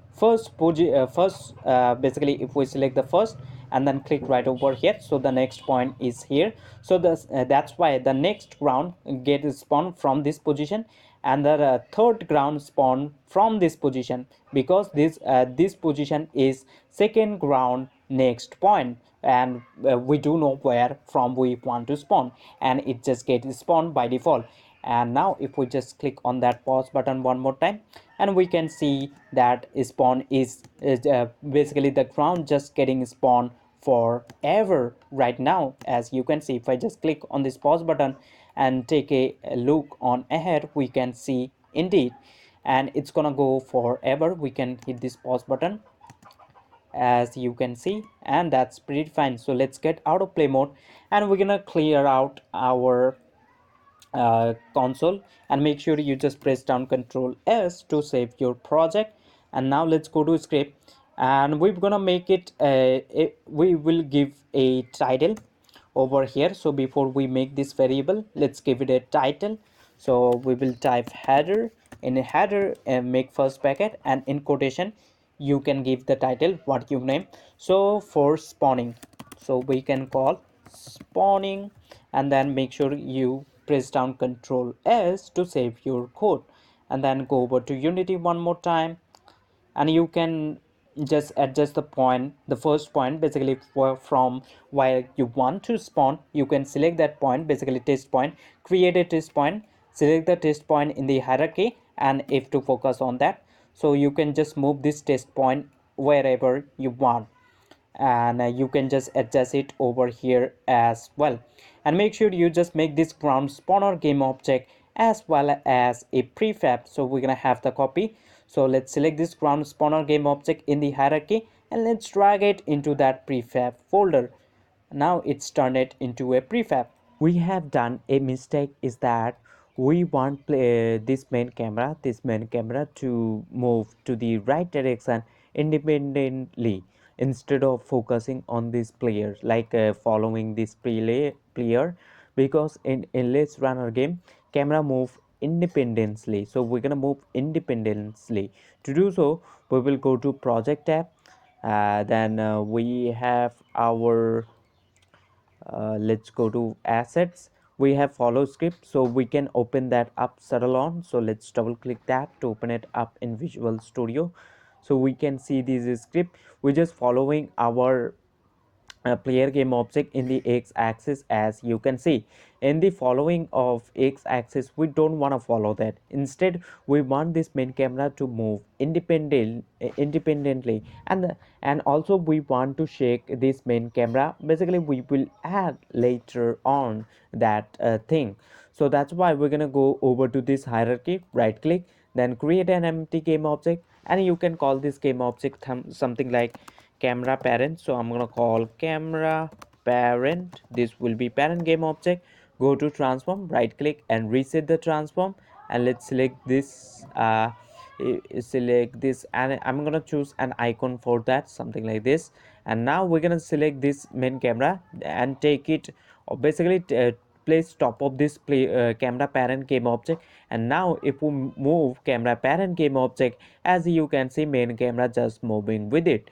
So that is the thing, basically we will add up shake. So that's why we need to create an empty parent game object, and then we have to make our main camera child of that game object. So I'm gonna set the position to 0 in the x, 0 in the y, something like that, and this is pretty fine. And we can move somewhere around here, and let's select this player game object in the hierarchy and let's move it over here, and that is fine. And now what we're gonna do, we're gonna attach this follow script to our this camera parent game object on the main camera, make sure. So we will select add component, and we're gonna search for follow script and attach that, and double click that to open it up in Visual Studio. So we're gonna remove this code because this code is following our player. Instead of following our player, what we need to move our main camera at the speed of our player game object. So how we can do that? In order to move our main camera with the speed of player, we need to select our player game object in the hierarchy, and let's open up the player script. So we need a reference. If we go to top of our class, so we need a reference of this move speed, so we can follow or just follow with this much of speed, we this much of speed of player, we can move our main camera independently. So that is the thing. So we will go to our camera parent game object, and let's open that up script settle on. So over here we will move to update function. In update function, we're gonna use this transform as we used for our player game object. So we will use transform dot translate function, and this function right over here, it's going to take the direction in which direction we want to move. So in our case we want to move to the right direction. So transform dot translate, so basically we just moving over to this cam parent transform, and then we using translate function to move. So over here we're gonna pass vector2 dot right. So what does this mean? Vector2 dot right means, vector2 dot right basically means 1 in the x, 0 in the y. So the main camera will go to the right direction every single time 1 unit. It's not gonna move in the y axis. So main camera will go to the right direction. So that's why we put vector2 dot right. It basically means minus plus 1 in the x and y in the 0. Basically we don't want to move in the y direction at all. And make sure you also multiply with delta time, and we have a reference of this player transform. Instead of player transform, we need a reference of this player skip. If we move to Unity and then select this player game object, so we need a reference of this player script, then we can access the move speed. So we can move with this much of speed in our in our camera game object.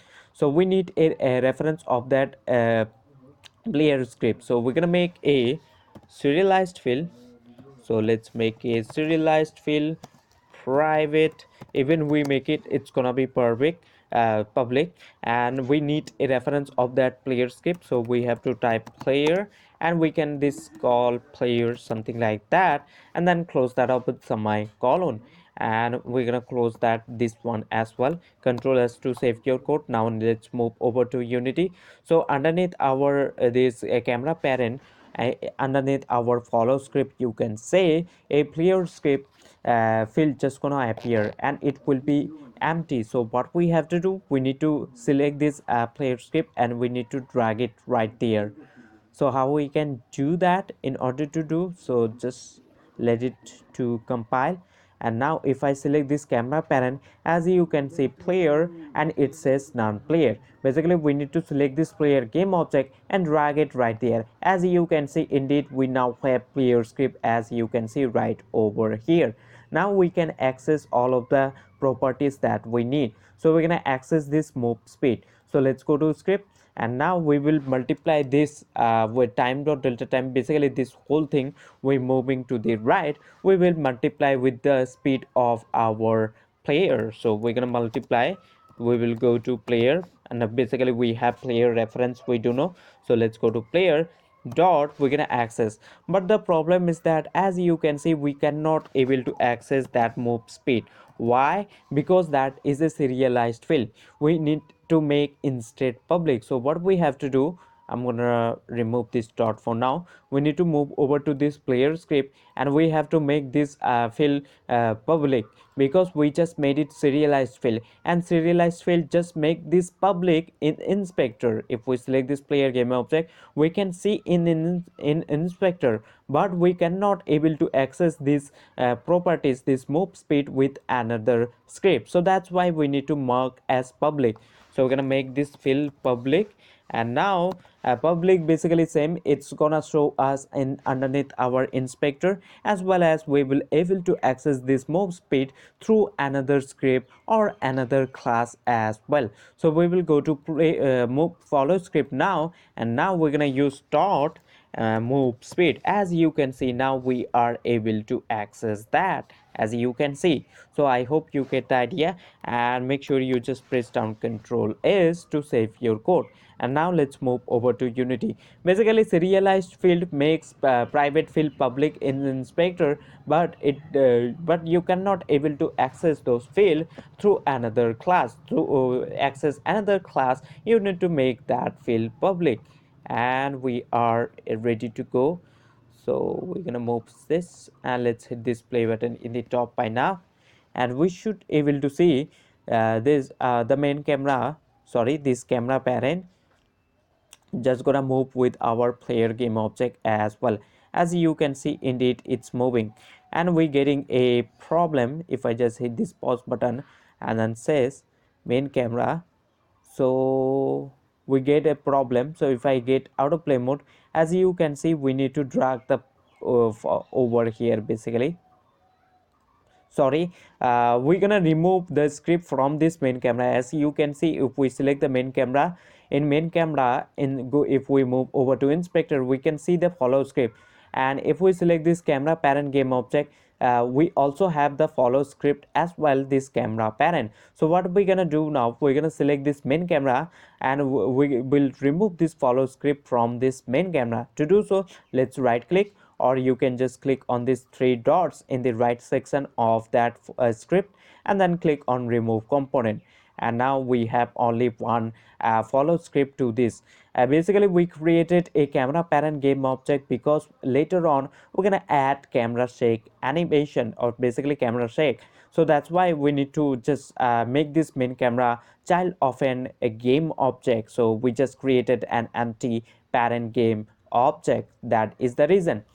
And make sure you just and we just made it child. It's basically means if we move our camera parent, as you can see, main camera just moving with it. So that is the thing.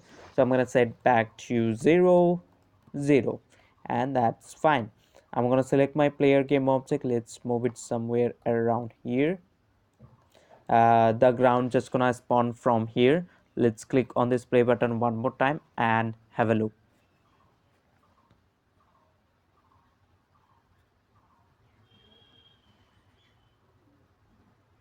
And indeed this seems pretty fine, and the camera just moving. So if the player game object something like, sorry, if the player game object, as you can see, we can player game object just get stuck here, but the main camera is still moving. Why? Because we just created a independent basically we just moved our main camera, this main camera right over here, to move independently. So that's why the main camera or this camera parent game object just moving independently.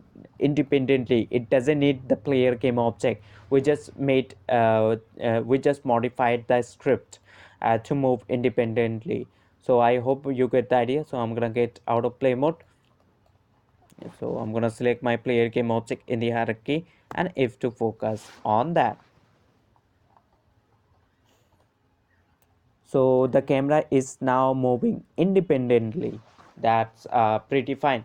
And what we're gonna do now, basically we want to change this watercolor. I want to change this watercolor to something else. It doesn't seem quite fine, so I'm gonna change with something else. I want to remove the water. Basically it doesn't fit okay, so that's why. So I will move to project tab, assets, and then prefabs, and let's open up the second prefab by double clicking on it. And this water doesn't fit, so I'm gonna select that. And you can just do stuff tiles, I guess. So let's click on open tile palette in the bottom of scene view, and we are ready to erase. To erase, you can select like this in tile, and then click on this eraser tool, so it's gonna erase whole at once, lot of tiles. So we're gonna do the same thing. So let's now go back. Let's open up the second ground by double clicking on it, and let's erase that this sorry, we're gonna control Z to undo, because we will select this staff tile instead, and then we will remove that, and that is perfect. And let's do the with the same thing. So we're gonna open up the ground floor. Let's basically select the staff tiles, and let's remove this. And let's open up the ground 5, and we're gonna do the same thing. Sorry, control Z. Make sure you press down control Z if you want to undo anything. And we're gonna select the staff tiles, and let's select this, and this seems pretty much cool. And we can go back. Let's open up the round underscore 7, and let's do that thing. Sorry, control Z, and let's go to grid stop tiles, and let's remove this. And that is pretty fine. So we can go back, and if we hit this play button in the top by now, if you see a little bit pixel arted, means basically gap between tiles, a something white line just coming up. If you see that, so what you have to do, let me show that. And now the ground is seems pretty fine, and we can just jump on it. If it if it seems, then what you have to do, you need to move over to, make sure you just autoplay mode. Just go over to assets, and then we go to assets, basically right click on assets, then go to create, and then go over to this 2D, 2D in the top, then then you can go to tiles. Sorry, you have to find over here. So you can see in the bottom says sprite atlas, so just click on that, and we're gonna call this one atlas. Basically we're gonna compress all of the tiles over here. So select that first, and then what we have to do, we're gonna change something. So go over to inspector, it says filter mode, so we will choose point no filter. And after doing that, we need to drag the sprite sheet right over here, basically the tile sprite sheet. So we will go to project tab, assets, and then sprites, then tiles, and we're gonna select this whole tiles. Let's select that and drag it over to this. In the bottom says objects for packing, so drag it over there. And after doing that, click on this pack preview. Now it's gonna compress, so it will go by now, it should be gone by now. If you seem if your sprites or basically tiles, if you see a little bit weird, something like gap between tiles or a white line just coming out every single time, then you can do these things. It will just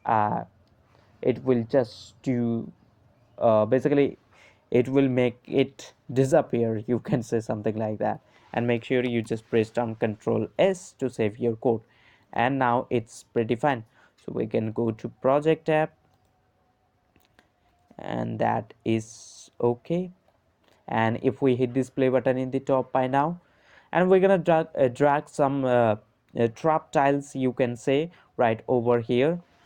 Before we do, let's have a look. And this seems pretty nice, pretty nice. And we also need to make the, you can say, which is which is the uh, shading one.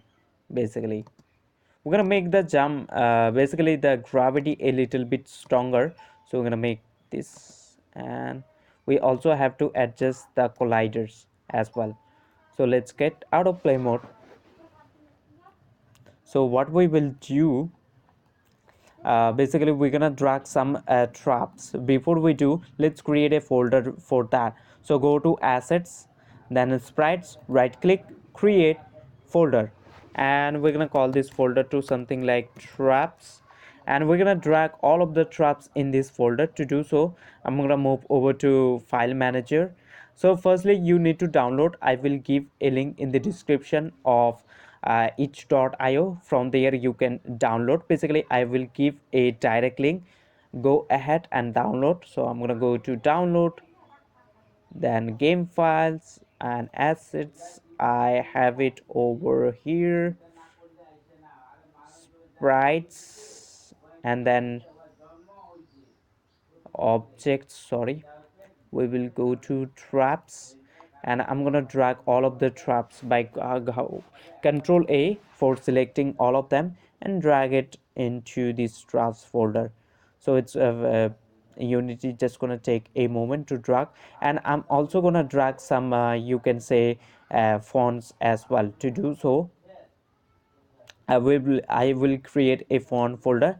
So let's go to assets, right click, create folder, and let's call this folder to something like, sorry, this will be fonts, and let's drag some fonts over here. To do so, I will go to assets. Basically from file manager, I'm just loading up all of the things, fonts, and control A, and let's drag it over here.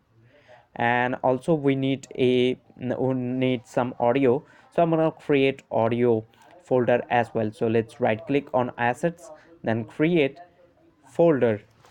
Let's call this audio, and we can drag all of the audio in here.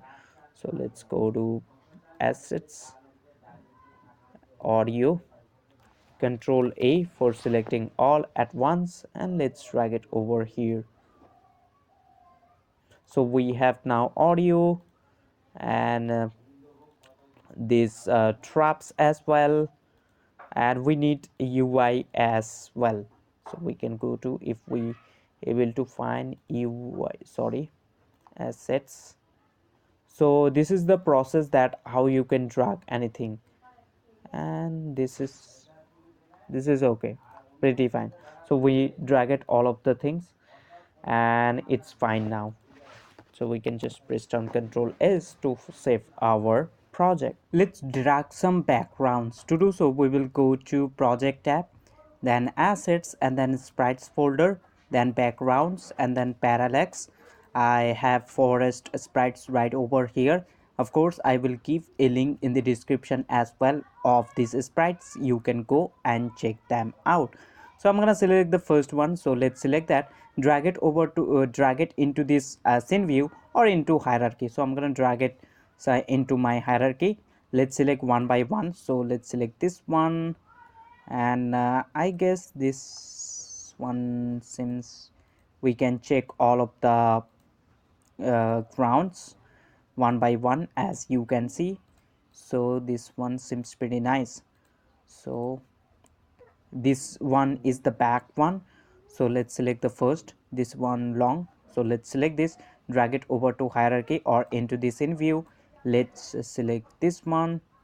Let's do the same thing, and we're gonna do the same thing for this is our moon. So we can drag it up over here, and this one is the front one, I guess, and this the sky. So let's select that and drag it over to in the hierarchy. So I'm gonna name this one the behind, which will be all the way behind. I'm gonna name it something like to background. So select that, go over to inspector, and let's rename this to sky instead, sky.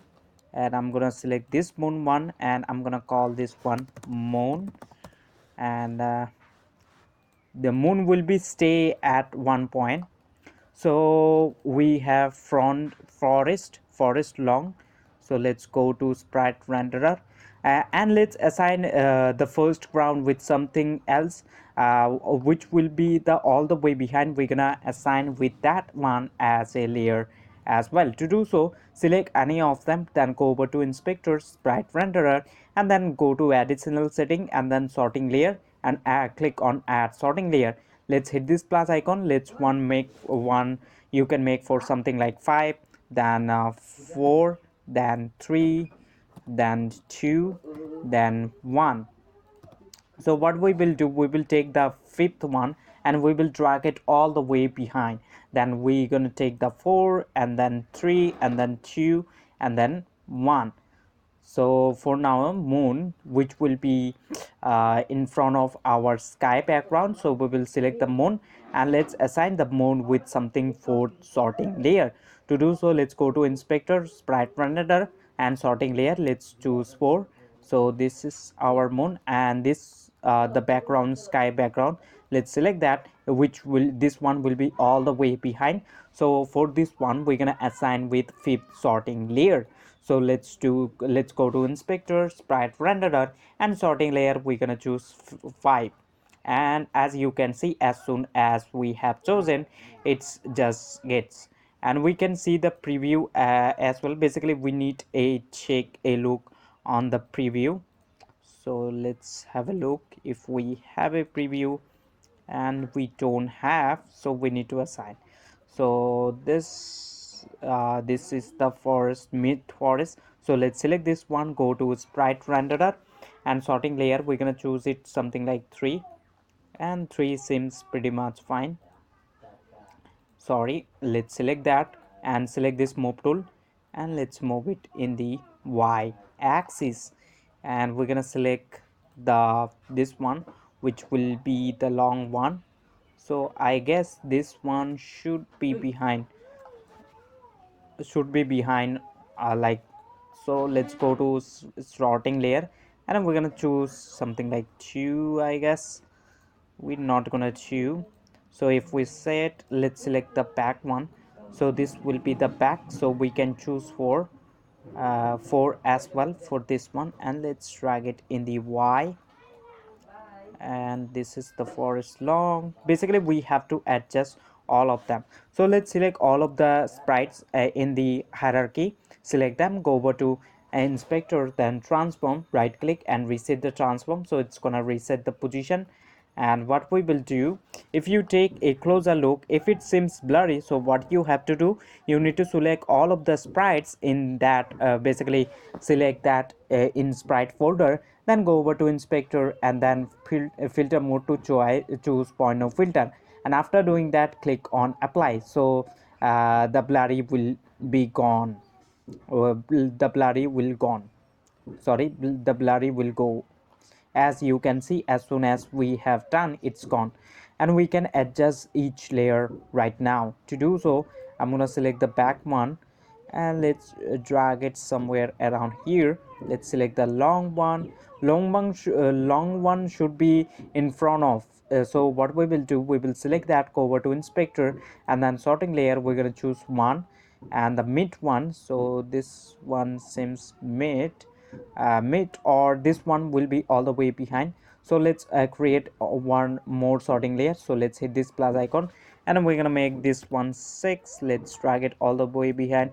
Let's one more fix 7, and for this sky, we're gonna choose 7 now, and this short, and this should be behind, so we're gonna choose for this one 2, and this moon, we're gonna choose 6, and this mid, or this just gonna be behind, so we're gonna choose 6, or we can choose 5 as well. And this is the back one, so for this one, let's choose 6. As you can see, now the background seems pretty much fine. We can select one more time, go over to inspector, right click and reset, and now we can reset in the y. So as you can see, the sky seems little more, you can say, to pretty much small. So what we're gonna do, we're gonna go over to project tab, assets, then sprites, and let's go to forest folder, and we're gonna select the forest sprite sheet in that folder, and then go over to inspector and make this pixel per unit a less number for this one. So I'm gonna make choose something like 64, and then click scroll down, click apply button. As you can see, as soon as we have done, it gets bigger. So we're gonna select this sky and let's drag it in the bottom somewhere around here, and we're gonna take the moon and let's drag it over here. So this just gonna be behind, so we can choose 6, or let's choose 1 instead. It doesn't matter, so we can do just like 6, and 6 is pretty fine. So let's arrange this grounds, sorry, this forest. So I'm gonna take the middle one. Let's this should be something over here, and this moon, let's leave the moon. This is the shot, and this seems pretty much cool.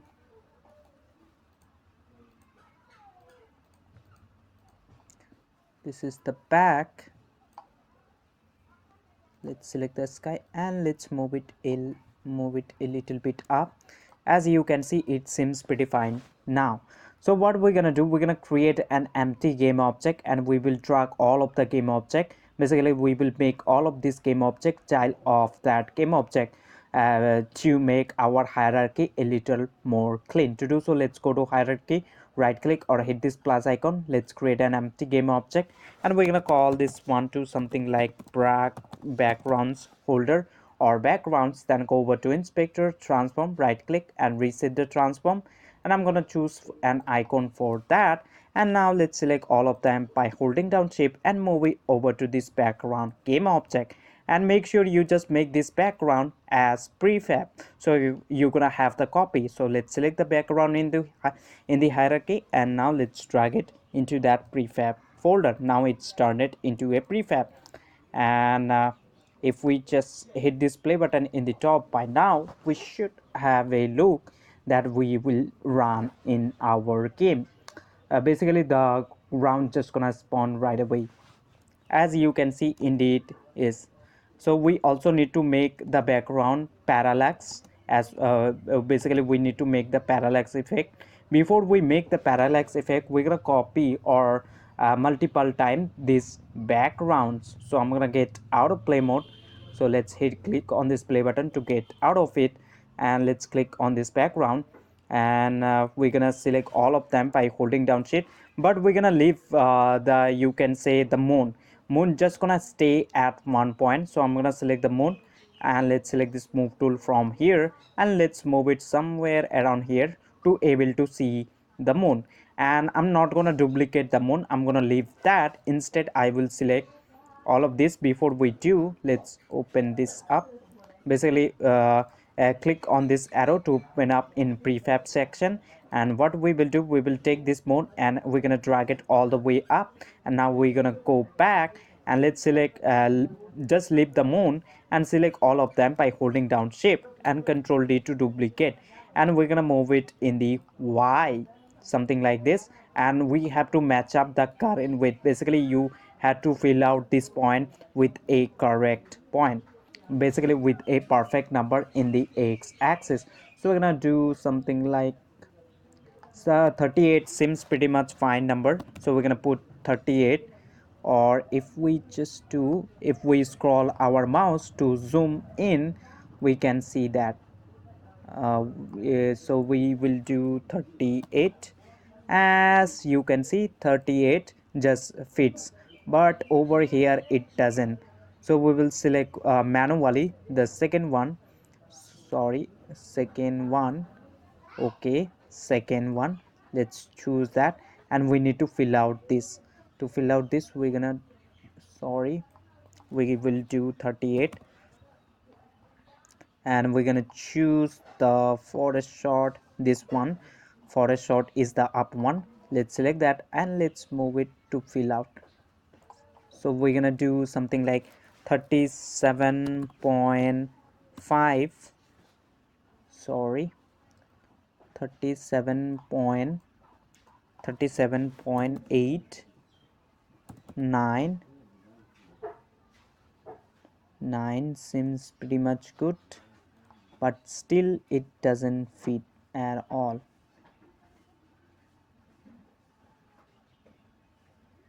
So we need to do something, and I'm gonna do with 38.5. So 5, just kidding, 37.99 or 95.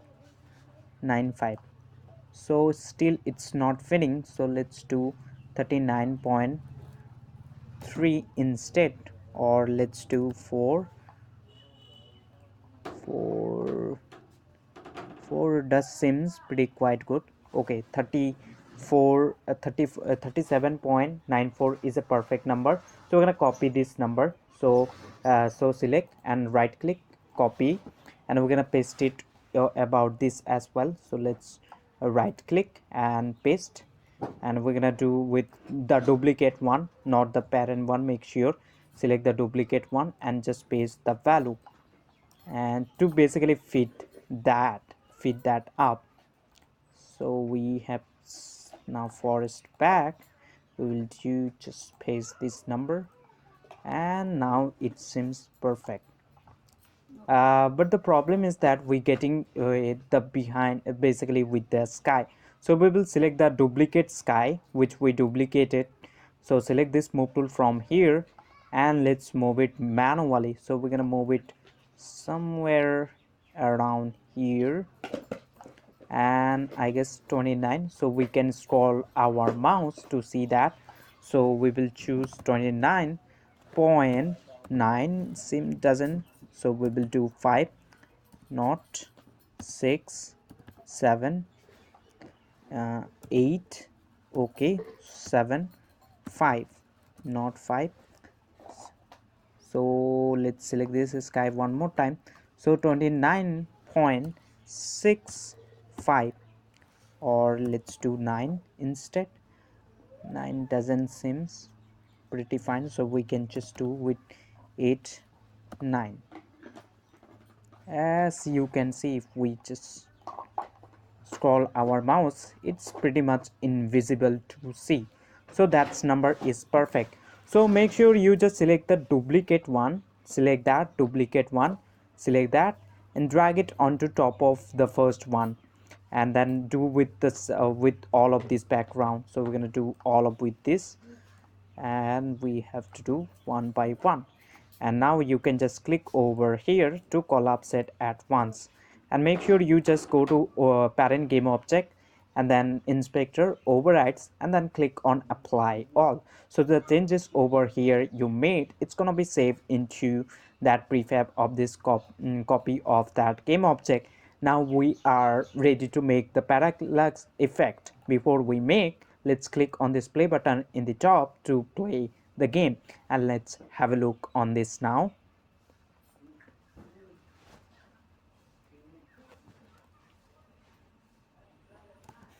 As you can see, we can play our game, and we still able to see some weird gaps. So what we have to do, I'm gonna get out of play mode. Make sure you just choose a perfect number to fit.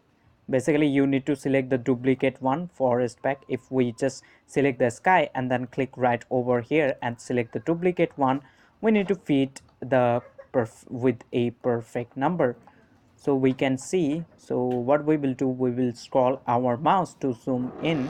So we're gonna choose something like 2.69, not 9. 7 doesn't seem, 8, then we can choose 5. So if we choose 5, as you can see, this number is perfect. So you can just do with each background, and each background has a different length. So you need to match that up correctly, or else you're gonna get some weird going in your parallax effect. And once you're done, make sure you just go to the parent game object, and then go to inspector, then overrides, and then click on apply all, and it's done by now. We need to include the parallax effect. To do so, what we're gonna do, we will create a C# script. To do so, let's go move over to project tab, then assets, and then head over to script folder, right click, create, C sharp script and name it to something like Parallax. And I already have created and I have it over here. So I'm gonna go over to my hierarchy. Let's select this background and select all of this background, basically not this the parent game object, with that is an empty game object, and also leave this mode. And we will select this forest back, long, mid, short, and the sky. And don't select the child one, instead select the parent one, as I am doing right over here. And select that parallax effect, parallax script, and drag it over to add component section, and double click that script to open it up in Visual Studio. So let's open that up by double clicking on it. So first thing what we need, I'm gonna remove these two namespaces in the top. We don't need it. Instead we need something. Firstly we need a start pose of this of each of this background start pose, and the second thing, length of this each of these backgrounds. Basically we're gonna move our background first, and then we will move our camera, and we will move each background with unique speed. Some will be a little bit faster, and with some we're gonna make it a little bit slower, so it's gonna make the parallax effect. So firstly we're gonna move our backgrounds, and then we will move our main camera. To do so, let's go to script and let's go to top of our class, and we need some variables. And firstly we need a start pose of each of this background, so we're gonna create, it doesn't need to be public, so we're gonna make it private instead, and that will be float, and we can call this something like start pose. And second thing, we need a length of each of this background, so let's use this private float. We can call this length, and then close that off with semicolon. And if I am wrong, I don't know the correct spelling of a length, just leave it like that. I'm really apologize for it. Length. And what we need, we also need our main camera, so we can move our main camera. So if we go to camera parent, then main camera, we need this main camera, basically whole game object. So let's go to script, and we need the reference, so we're gonna make a serialized field, and let's make it private. So even we making it private, it's gonna be public because we type serialized field, and that is game object. Basically we need the whole camera, and the whole camera is a game object, so that's why. And we can call this one something like cam, and then close that off with semicolon. And we also need one more variable, which is gonna be the parallax effect, means how much we want to influence each background. So we're gonna also make a serialized field private, and that will be float, and we can call this something like parallax effect. So parallax effect, and close that up with semicolon. And what we're gonna do now, control S to save your script, and then move over to Unity. We need to assign those variable. So first thing is that we need to drag the main camera right there, so we're gonna have the reference. So just wait, once it's done we need to do that. So just wait a little bit. And now if we select all of this background by holding down shift, as you can see in our underneath our parallax script, we can see came and it says none. So what we will do, we will go to camera parent, and let's select this main camera from the hierarchy and drag it over to this cam slot. Now we have the main camera, as you can see. And now double click that script to open it up. So we will go to start function, because we need to get the start pose as well as the length, we need to assign this. So we will go to start function, and we do know start function get called when the game start. So we will do this start pose equal to transform dot position dot x. So what we basically doing, we going to each backgrounds, let's suppose this one, this background we're going to transform, and then position, and then x position, and we storing this x position of this background into this start pose variable. So we have this x position of this background now, and we also need to get the length. In order to get the length, what we will do, we will use this this basically it's referencing itself, this dot get component, and the component we're gonna look for is sprite renderer and make first brackets, and then there dot bounds dot size, we have to use size, and dot x. So we basically what we're doing right over here, so this is will be the this dot get component, it's basically referencing itself. So let's suppose this background, we're going to this dot get component, it's basically referencing itself, and then moving over to this sprite renderer component, and we're getting the size of this background in the x axis. And then what we're gonna do, size, we're gonna store this size in the x axis of this background into this length variable. So let's store into that. So we will set length equal to this. Now we stored the size in the x axis of this background into this length. Now we have the start pose as well as the length in the x axis. Now what we will do, we will go to this update function, and we're gonna make a float variable. Float or what we will do, we will go to basically, let's go to cam dot transform dot position dot x, and we will multiply with that is parallax effect, and then close that up with semicolon. So basically what we're doing, we basically moving over to this main camera, then going over to this transform, then position, and accessing the x position, and we multiplying with that this much of parallax effect. And as a parallax effect, for each background we will choose a unique number.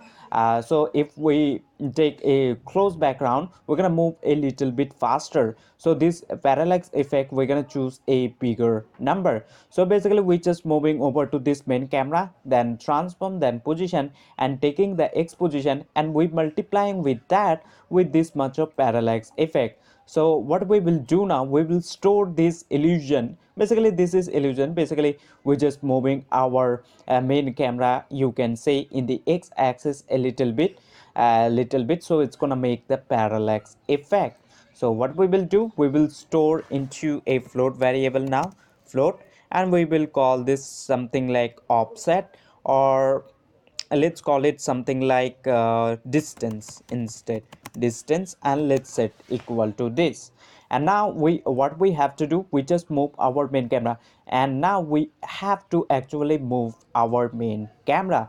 And in order to move our main camera, what we will do, we will go to down, and we will go to cam sorry, not cam, basically transform dot position, basically not the main camera, basically current position of our background, we just move it our main camera. So we also need to move this each background, we need to move with different speed, so it's gonna make the parallax effect. So transform dot position right over here basically means current position of our each background. So if we select this forest back, so we just moving over to this transform, and then accessing the position, and we will set the position of each background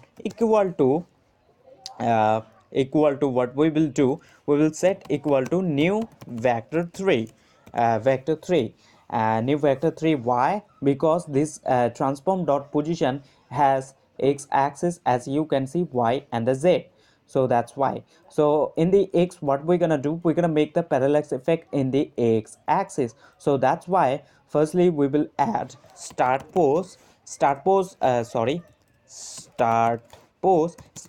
basically means the current position of each background in the x axis, and top of that we're gonna add this distance, basically the main camera is moving, so we're gonna add top of it, so it's gonna make the parallax effect. So I'm gonna make space over here. So let's top of that we're gonna add this distance, and in the y we don't want any parallax effect. Basically in the y-axis we don't want, so we just gonna put 0f in the y as well as 0f in the z-axis, and then close that up with semicolon, control s to save your code. So firstly we moving our main camera as you can see with this much of parallax effect, and after that we moving our background, basically each background, and top of that we just adding this distance, the move background, sorry, the main camera in the x axis. Oh, basically top of that we adding, as you can see. So control S to save your code and then move over to Unity. Sorry, press down control S. I'm gonna remove this comments. Let's remove that, and this seems pretty much fine. And I'm gonna make this to make our code clean. And make sure you just press down S to, sorry, control S to save your code and then move to Unity. So you will able to see each background just gonna move with a little bit different, but we have to choose for each background each number, a unique number. So this is the back one, which should move slowly as compared to the close one. So the background, so I'm gonna select the first one. So let's select the first one, and I'm gonna choose a bigger number, something like zero point 0.1. And then for this mid, I'm gonna choose something like instead of zero point 0.1, let's choose 0.5. And then for this mid, I'm gonna choose, sorry, this, let's select this move tool, and I'm gonna move, this is the front one actually, so we need to move this one faster. So we will choose 1.5 parallax effect, and this shot, which is the back of our the front one. So we will select that. So let's zero point 0.5, and then point, for this will be dorja to laga de 0.5. For this one, this will be all the way behind. So for this we will choose a slower number, something like zero point 0.1 is perfectly fit for that. And this, just let's choose something like zero point 0.2. This is the front one, so let's 0.5 short this. We will choose 0.4 for this, 0.4, 0.2. This is the back one, which is 0.5. And for this sky, I'm gonna choose around 0.09. And once you're done, you can just click on this play button in the top. Basically choose for each background each unique number, so it's gonna be perfect for all. And we get some error. Basically what we have to do, if we just get out of play mode and then go move over to script, we need to, instead of putting 0f, so if we just put 0f, so all of this background just placing over here, because the coordinates 0 0 is here, so that's why. So in the y putting 0f, what we will do, we will set the current position. So transform dot position dot y. What does this mean? Basically transform dot position dot y means current position in the y axis each background. So if I select this one for its back and then move over to inspector transform y, we can see 0.559. So this right over here just gonna be 0.59. Basically it's just referencing current position in the y axis. So we're gonna do the same thing for z axis. So we will go to transform dot position dot z, control S to save your code, and then move over to Unity.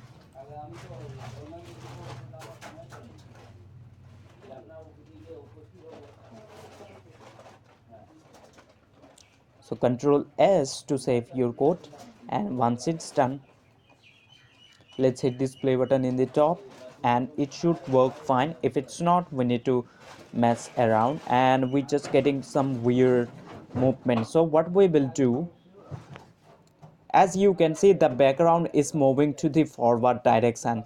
So and we don't want that. Instead of doing this, and so let me hit this play button one more time. I'm gonna give you a look that how just parallax effect just happening. So I'm gonna scroll my mouse. As you can see, the each background just moving with each speed, as you can see, but it's moving to the forward direction, right? So what we will do instead, we're gonna put minus, so it's gonna go to back direction. So we will put for each of this background, so let's put minus, let's select all of them. not all of them. Basically it's like one by one, and then put minus, so it's gonna go over to back direction instead of right. So let's do for this one as well, this and this, and it's fine now. So if we just click on this play button in the top, the parallax effect should work fine by now. If it's not, then still we have to change some settings. As you can see, background is moving, but it's kind of bit weird. Basically it's moving a little bit faster than we should, so we're gonna choose a little lower number.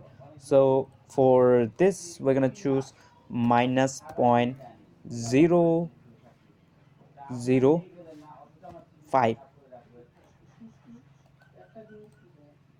So for this one we're gonna choose point zero back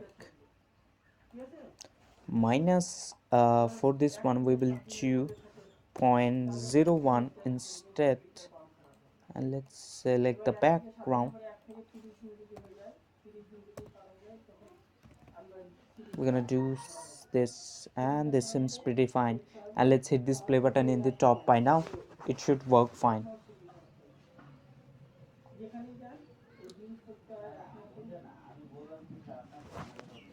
And as you can see, the parallax effect is fine now, and you can play around with these numbers, so it's just gonna be a little bit perfect. But the problem is that if I just hit this pause button in the top, what we have to do, we need to make this background endless. Distance that we added up each background, we're gonna remove that to actual to get the actual position of main camera. Basically we want to endlessly spawn our this background. Once the player something over here, we're gonna take the back one, or basically we will take that one and we will put it in front of this player game object, something like that. So it's gonna make the parallax effect, sorry, not the parallax, but it will make the background endless. So we'll go to script, and for that firstly we have to remove the distance we added up, as you can see, or the illusion. So we will go to cam, then transform, then dot position dot x, and then we will multiply that. Basically means current position of main camera in the x axis, we will multiply that 1 minus the parallax effect which we multiplied. So we will do 1 minus parallax effect. Now we get the actual position in the camera in the x-axis. Basically we just remove it this distance. Now we get the actual one, or the current, let's without the parallax effect, you can say. And we will store into a float variable, and we can call this temp for temporary, and we will set equal to this. So this is without our parallax effect, means the actual. And what we will do now, we will check over here if temp is greater than start pose. Start pose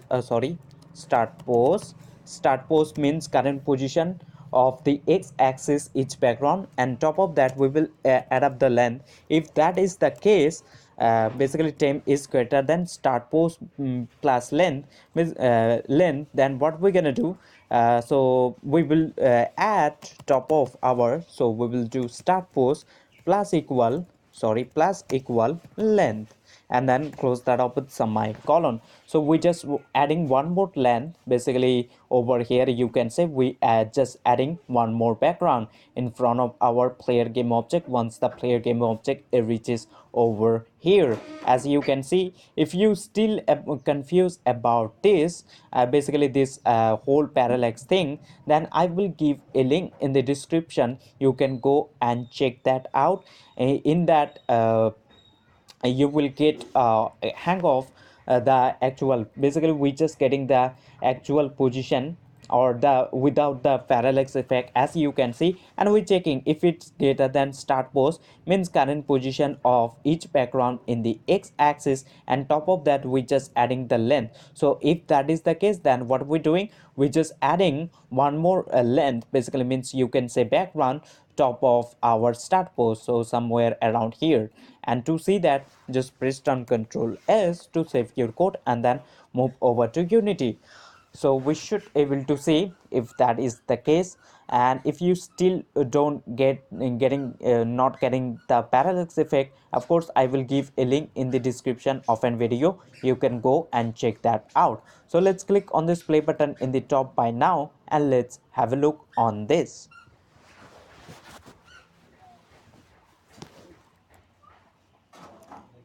So as you can see, the background is fine now, background is moving backward direction, and once it reaches, as you can see, one more background just shifting in front of our player game object. And in the game we can see like background is just never ending, background just gets never ending, as you can see, and it makes our game lot more cool by now. But the problem is, one thing is that we cannot able to see the mode. So what we will do, we will get out of play mode, and we will select this mode. Basically, let's select that mode, and now what we will do, we will add this mode to this back sky, you can say, or let's disable that. Select the mode, go over to inspector and uncheck, basically disable that. And what we will do, we will go to project tab, assets, and then sprites, and over there we will go to backgrounds, then parallax, and then this forest. I'm gonna choose the moon one, so let's this one, I guess moon one. So let's select that and drag it somewhere around here to able to see the moon.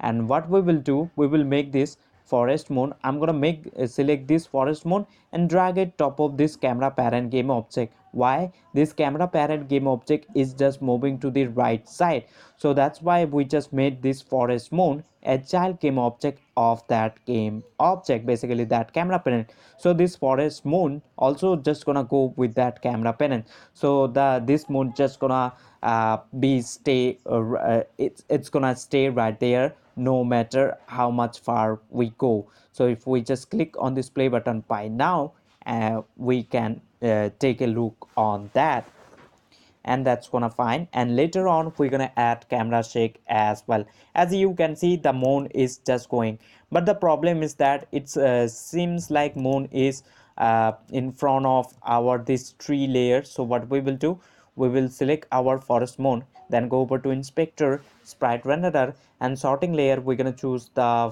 6, something like that. And now if we just click on this play button, and we do know that 6 sorting layer is all the way behind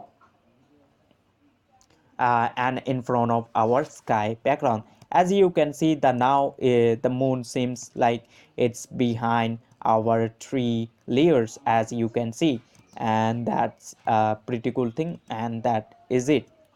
So let's get out of play mode, and I hope you get the idea. And make sure you just go to backgrounds game object, basically the parent one, and then move over to inspector overrides and then click on apply all. So the changes over you made here in this background game object in the hierarchy, it's gonna be saved into prefab of this background game object as well.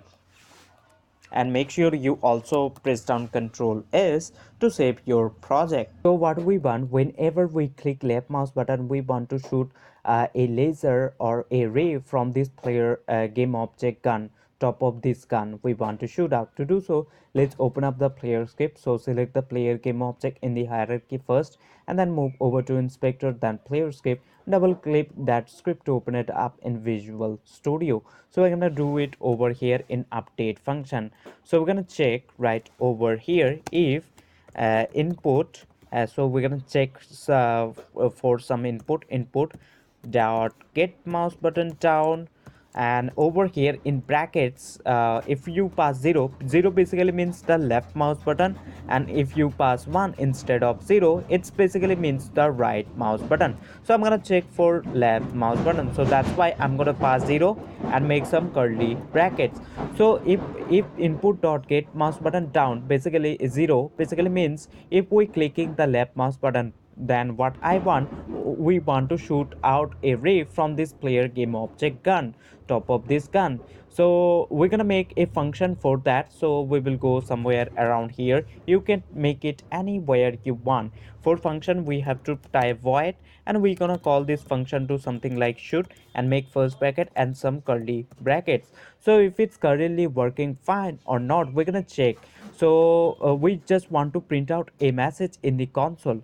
To do so, let's go to script, and over here in between these curly brackets we're going to type debug for printing out message log, and make first bracket and then quotation. We will say something like shoot, and then close that up with semicolon. So if input dot get mouse button down 0 basically means if we clicking the left mouse button, and then what we want to do, we want to shoot. So we're gonna call this shoot function, and what shoot function is doing, it's just printing out shoot message in the console right away whenever we're gonna call this shoot function. So let's call it right over here, shoot, and then make first bracket and then close that off with semicolon. Control S to save your code, and then move over to Unity. So whenever we click left mouse button, we calling this shoot function, and what shoot function is doing, it's just printing out the message in the console says shoot right away. So let's have a look on this.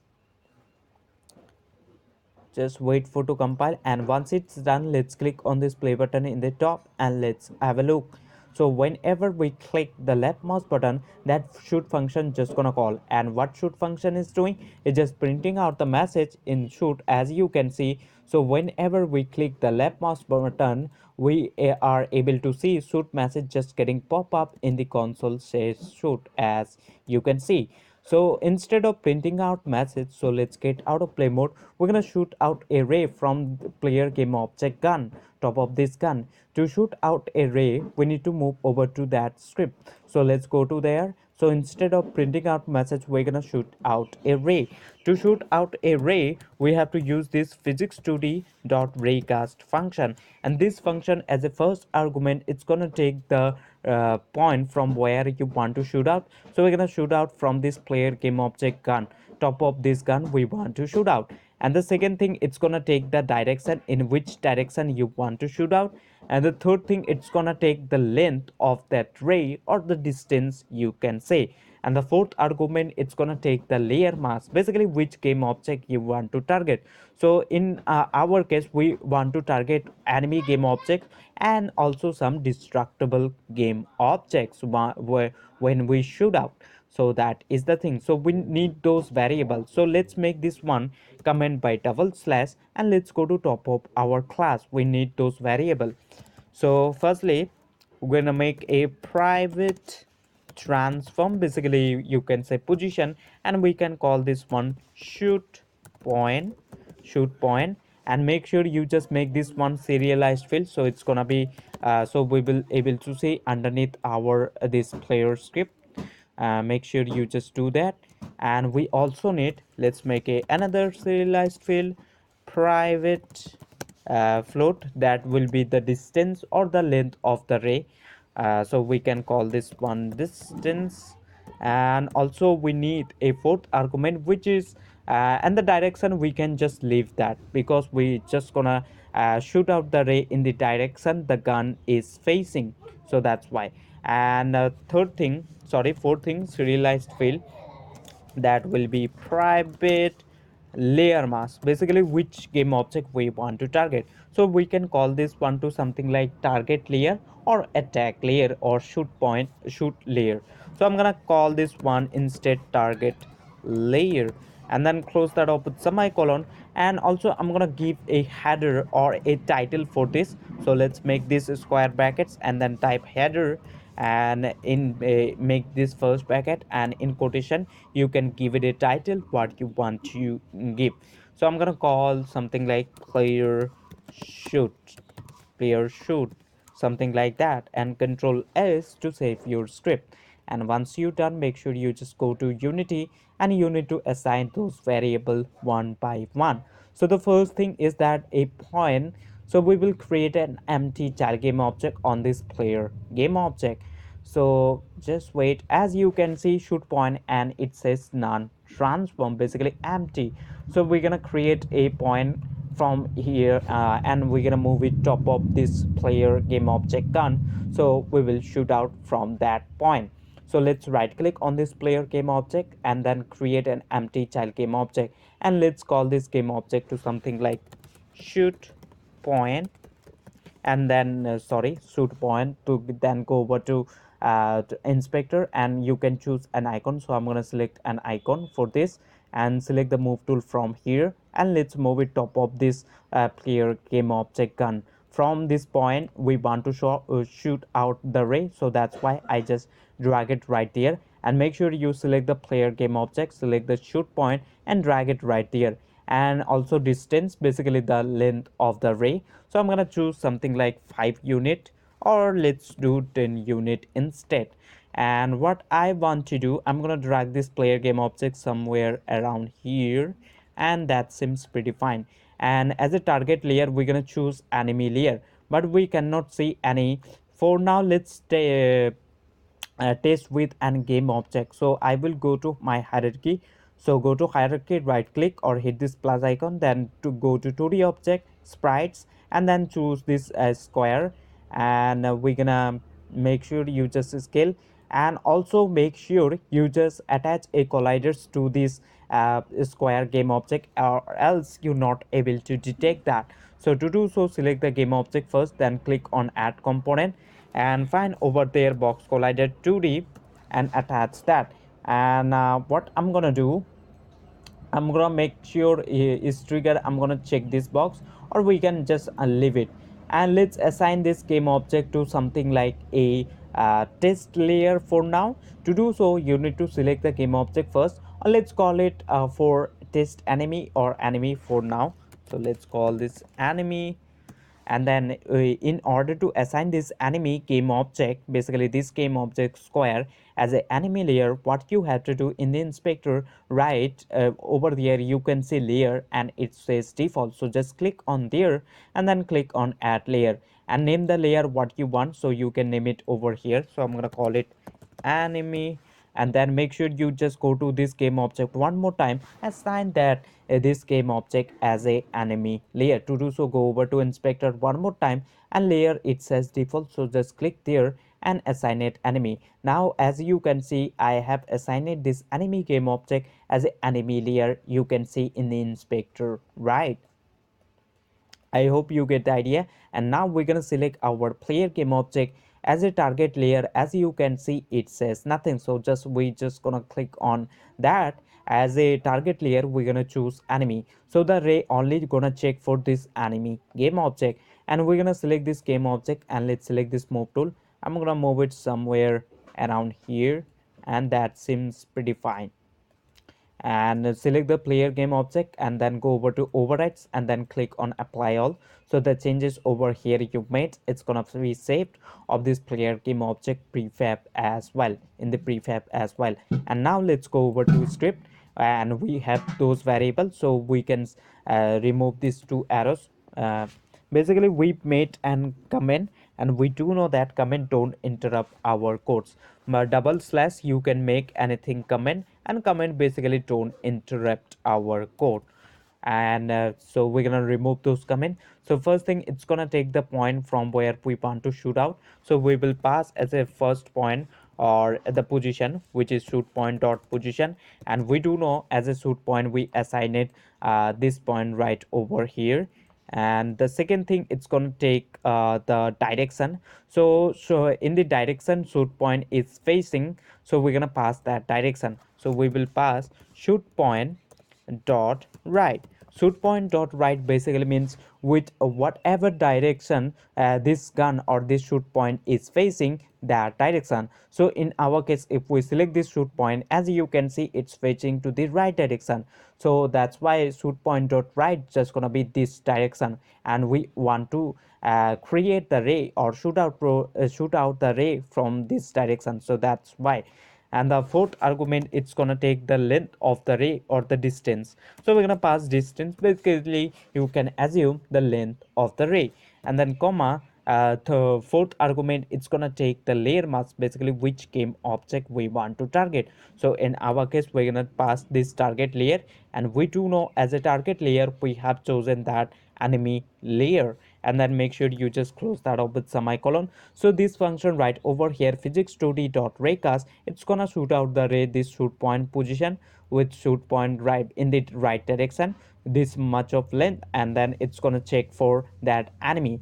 So what we're gonna do, so this gonna be true or false, and we're gonna store the result of this into a raycast hit 2d variable. So let's create a raycast hit 2d. Why? Because this is a ray, so that's why, and this is 2d, so that's why we have to type 2d raycast hit 2d, and we can call this one something like hit info or hit, and let's set equal to this. So this hit right over here, it can be true or false depending upon if the ray we just created the ray or shoot out the ray from this point in the right direction, if that ray collide with this enemy game object or the target layer as we assign it or chosen. If that is the case, then this right over here, it's gonna be true, and so this right over here hit just gonna be true, or else this hit just gonna be false if the ray don't collide with that layer or that target layer as we assign it. So we're gonna check in the bottom if hit basically means the ray is really collided with that enemy game object. So what we're gonna do, make some curly brackets. So for now, let's print out a message in the console if it's working fine or not. So we're gonna type debug for printing out message debug.log, and we can extract info by that hit, basically whatever the ray collided with, we can extract info by going over to this hit parameter. We can extract info like name of the game object the ray collided with by going over to this hit parameter, like we can type hit dot transform, basically whatever we collided with, we going to that transform transform component, and then we're gonna access the whole game object, and then dot we're gonna extract the name, and then close that up semicolon.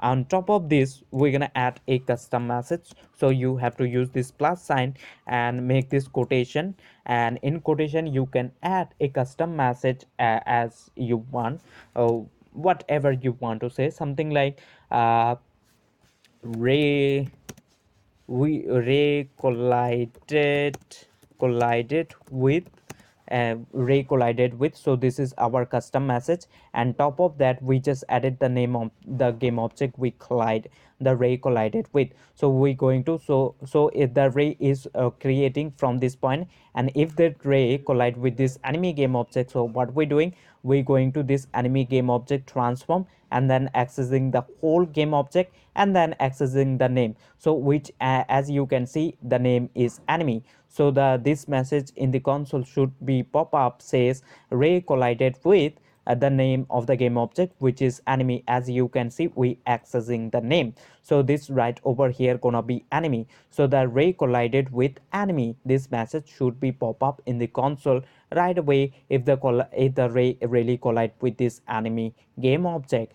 Because if we select our player game object in the hierarchy and then move over to inspector, scroll down to player script, as you can see as a target layer we have chosen enemy, and we if we select this enemy game object for now testing purposes, we assign it as enemy layer as you can see.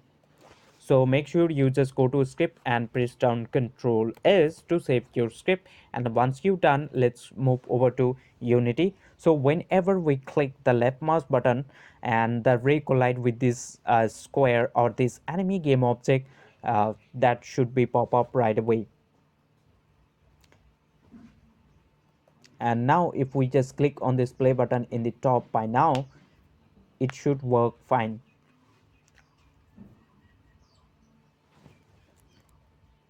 So sorry. So as you can see, Ray collided with enemy because I just clicked left mouse button. So I'm gonna drag this player game object.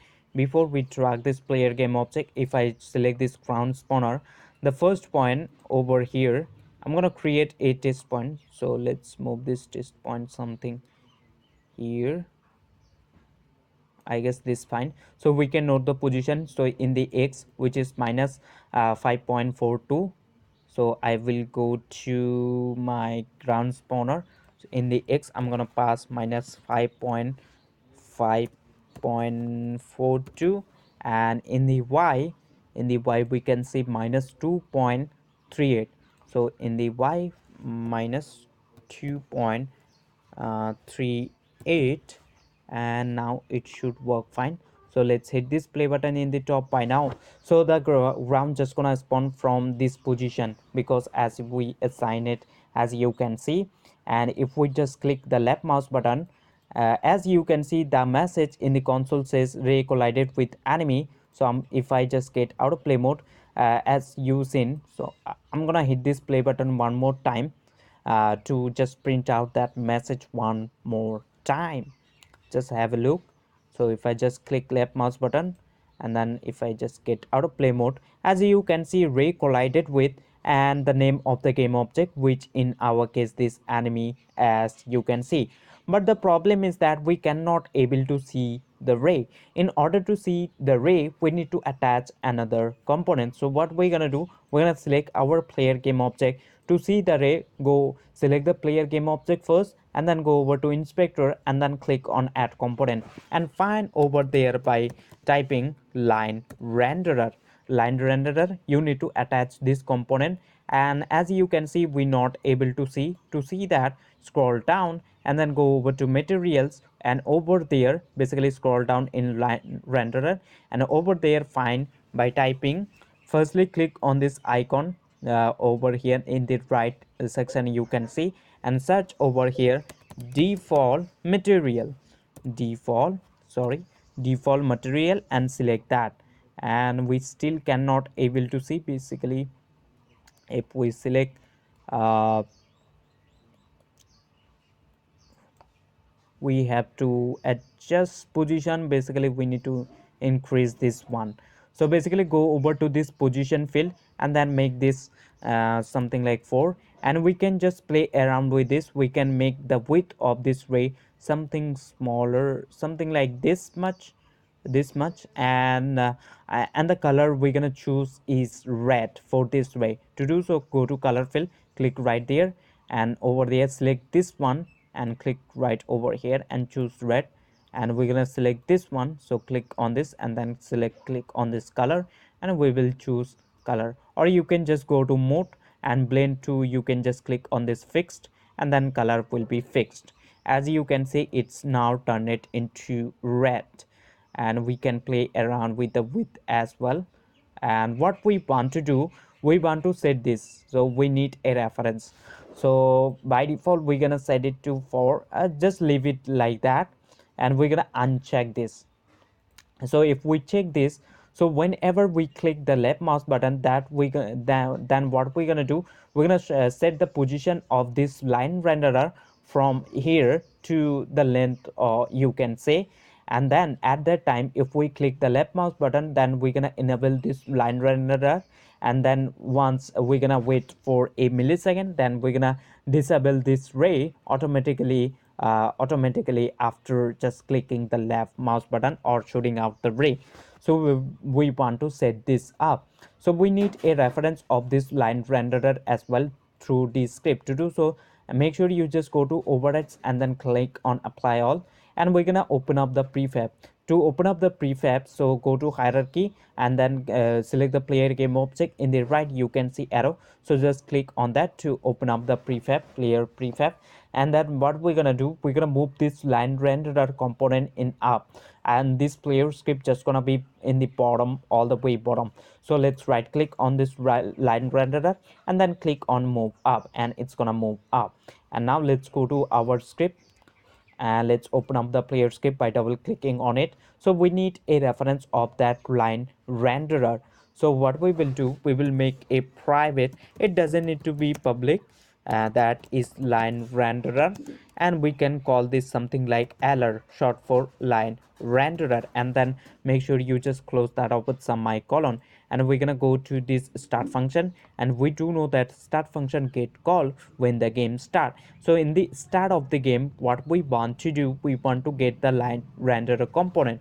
To get that, we're gonna use this dot get component, and the component we're looking for is line renderer. So into arrows we have to pass line renderer, and then make this first bracket, and then close that up with semicolon. So what we basically doing right over here, we just getting the component. So this dot get component, basically it's referencing itself, and then we just taking this line renderer component. And what we're gonna do now, we're gonna take this line renderer. As you can see, we have the reference now, basically this line renderer. So let's put this line renderer by now into this LR.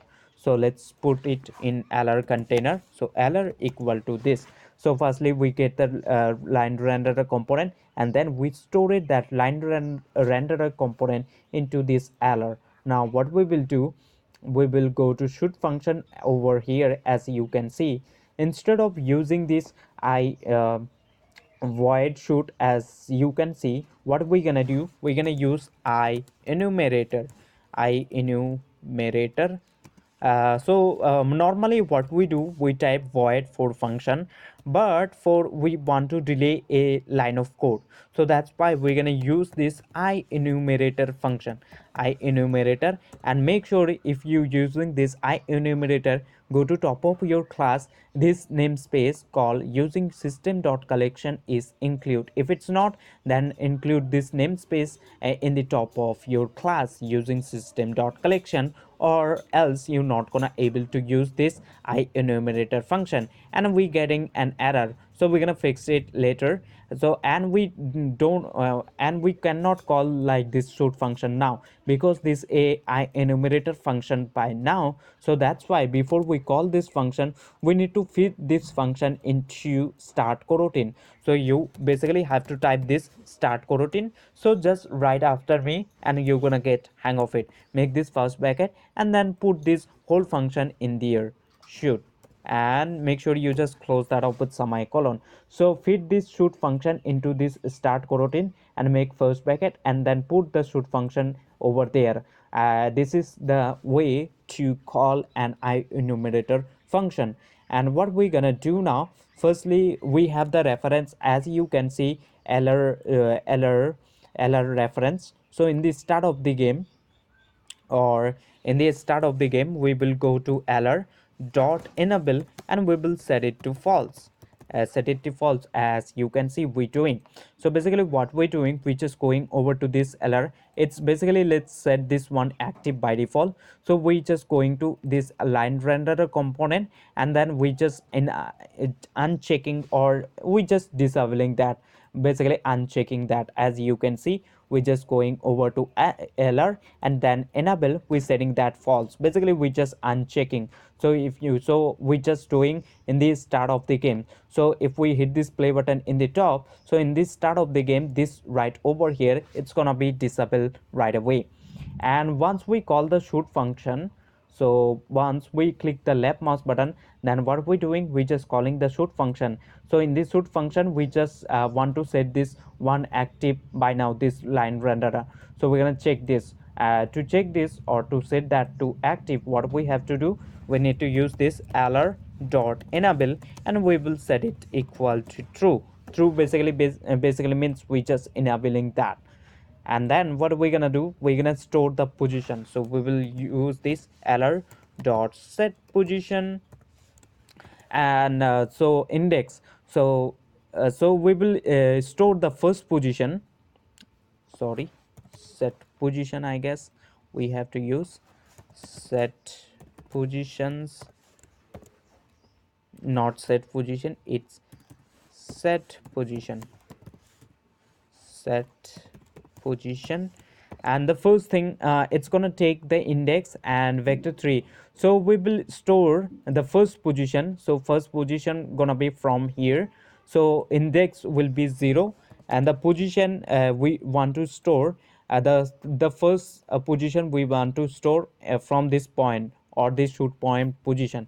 So we will do shoot point dot position, and then close that up with semicolon. So we storing the first position, basically this position, into this 0 index. And then second position, where we gonna set it to, we're gonna set it to our, basically we will set lr. Now we will go to lr dot set position, and the second position, so the first position we will store it 1, and that's 1, basically the second position we gonna store into this 1 index.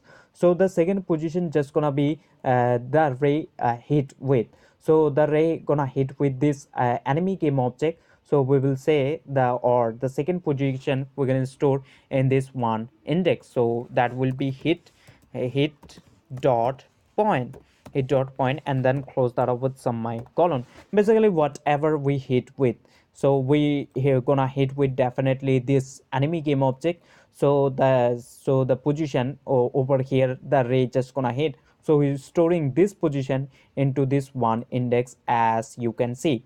But let's suppose if the ray don't collide with this enemy game object, and it just shoot out in the air. So in that condition, what we gonna do, we will type else, and make first curly brackets. Then what we're gonna do, we're gonna set the position, sorry, we will set the position lr dot set position. So we, if the if hit is false, basically means the ray is not colliding with this enemy game object, means the ray is going in the air. So in that situation, we're gonna set the position. So 1, the second position we will do, sorry, we will do the in the direction the shoot point is facing, which is right in our case. So we will do shoot point dot right, and we're gonna multiply that direction that with the length of the ray. So the length of the ray, so we're gonna multiply with distance, and then close that up with semicolon. And so if the ray is not colliding, then what we're doing, so we're taking the direction shoot point is facing in the right, and then we just multiplying with the length of the ray. So the ray just gonna be uh, the ray just, or the line renderer just gonna be from here. Why? Because as you can see, shoot point dot position basically means the first position.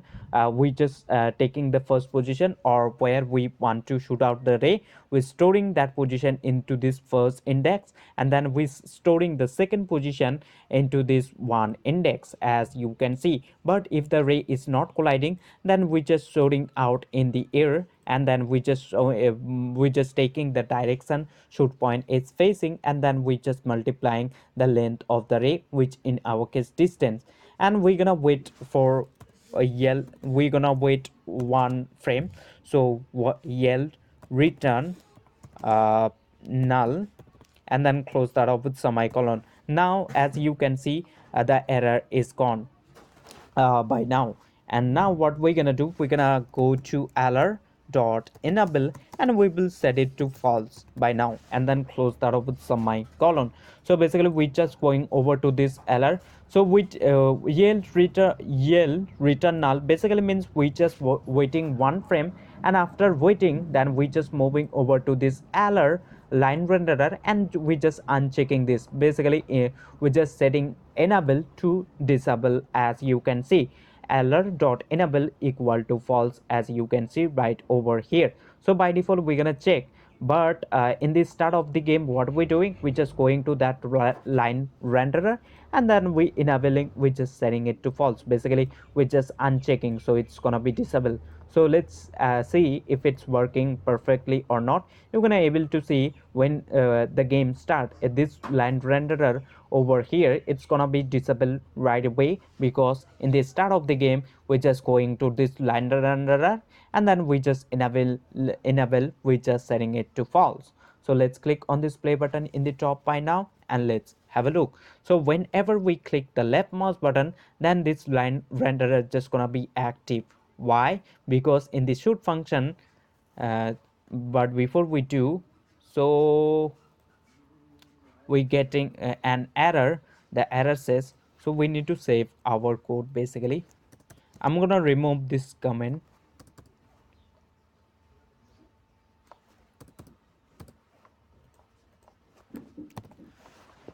Basically, as you can see, alert.enable true. So whenever we click the left mouse button, we calling the shoot function, as you can see. And what shoot function is doing, firstly it's moving over to alert, basically that line renderer, and then enabling that train. Basically we checking bins, we setting that line renderer to be true, and then after that we setting the position of that line renderer. So the first position we storing at this zero index, as you can see, from the point where we want to shoot out, or the want to set the line renderer, as you can see, shoot point position. And the next point, the second position, we storing setting to hit dot point, basically whatever collided with. And if it's not collided, then we just shooting out in the air, and we just shooting out with this much of distance, that or setting that line renderer. And the second position we storing in this one, as you can see, one index. And control S to save your code, and then move over to Unity, and let's hit this play button in the top by now, and let's have a look.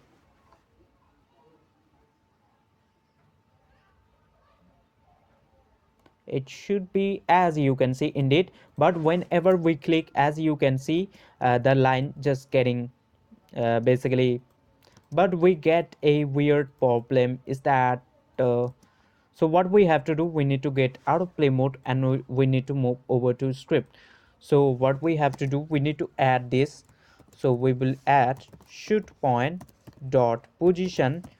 Shoot point dot position basically means the position, basically this position, and top of that we just adding this up, as you can see, the position we facing, and then we just multiplying with distance. So make sure you just add top of this thing, top of your shoot point dot position, basically from here. So the length just gonna be like this, if the ray is not colliding with this enemy game object. So make sure you just do that. So we just forgot, I really apologize for that. So make sure you just do it. And we just waited one frame, and after that we're setting back this alert to basically that line renderer to false. Basically we just going over to this line renderer, and we just unchecking, basically disabling that. Basically what we're doing, we're setting alert dot enable to false, as you can see. So make sure you just press down Control S on your keyboard to save your code. And once you're done, go to Unity, and let's have a look one more time.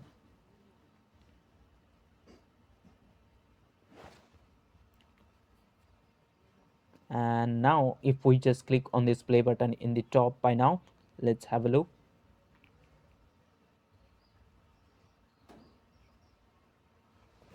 So if I just click left mouse button, as you can see, but when we shoot on the air, as you can see, we are able to see the ray, even we shooting at nothing, as you can see.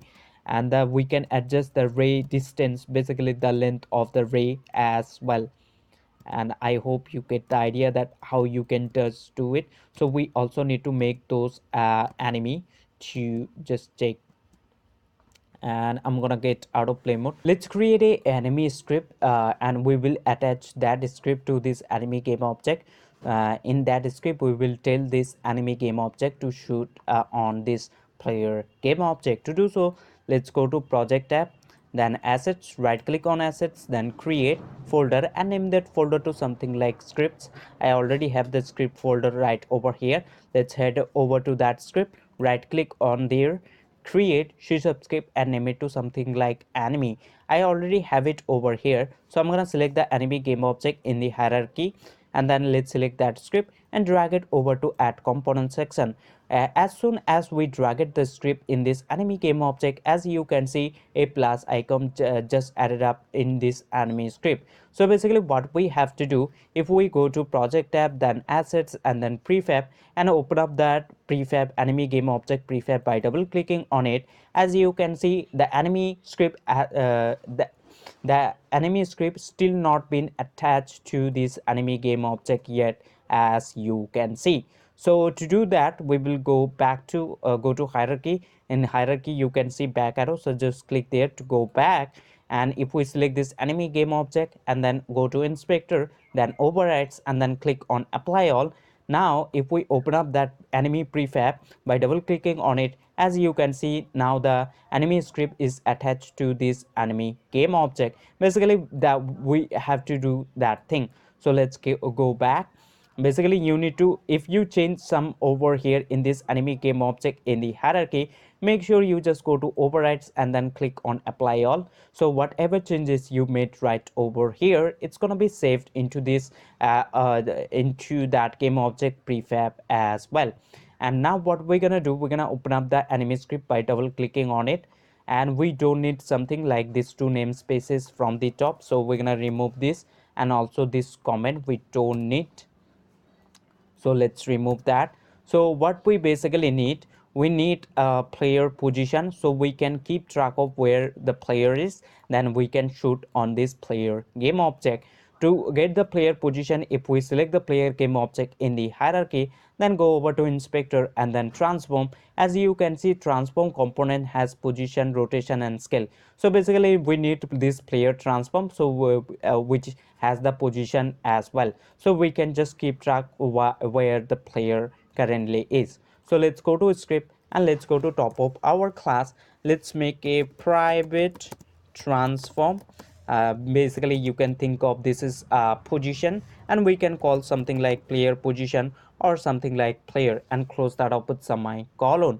And don't forget to make it serialized field, so we can see this field underneath our enemy scripts. And then basically if we select this enemy game object, so underneath our enemy script we should able to see that field. So make sure you just press down Ctrl S to save your script and then move to Unity. So underneath our enemy script a field will appear player transform, and by default that's just gonna be empty. So what we have to do, basically we need to drag this player game object right there, so we're gonna have the player transform, basically player position. As you can see underneath our enemy script we can see player and it says non transform, basically empty. So let's select the player game object in the hierarchy and drag it over there, and now we, as you can see, we have the player transform, basically player position. So let's go to that script one more time, and we will move to this update function. And we do know that update function runs every single frame, so every single frame we're gonna keep track of where the player is. So we will do it over here. For that we're gonna use this if vector 2 dot distance. Basically vector 2 dot distance, it's gonna take two position or two vectors, and it will compare between them, the distance between them. So first thing we're gonna pass our own position, which is transform dot position. Transform dot position, basically if we select this enemy game object, we're just moving over to transform of this enemy game object and accessing the position. And the second position we're gonna check for is player, so comma, we will pass player dot position. Basically we just moving over to this player, then transform, and then accessing the position.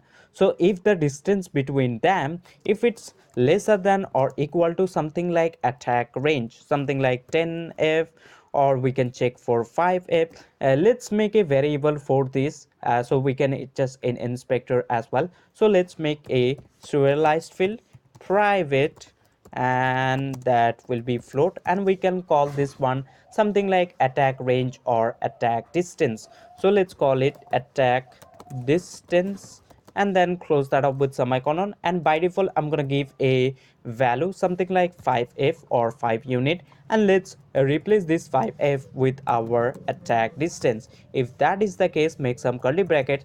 So if the distance between our enemy and the player if it's lesser than or equal to this attack distance, and by default we have chosen 5, so this gonna be 5. So if the distance between is lesser than or equal to 5, then what we want to shoot on player game object before we shoot on player game object. So if it's working fine or not, let's make a shoot function, and we're gonna call the shoot function over here once the distance between is lesser than or equal to this attack distance.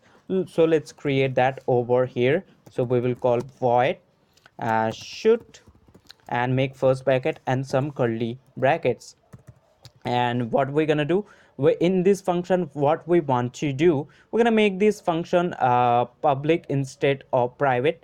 Let's leave it to private. Basically if you don't mark this function as a private or something like this public, by default this function will mark as a private. So if I just remove this, now this function is a private function. And what we want to do inside this function, basically we want to shoot. So if it's currently working or not, we're going to print out a message in the console.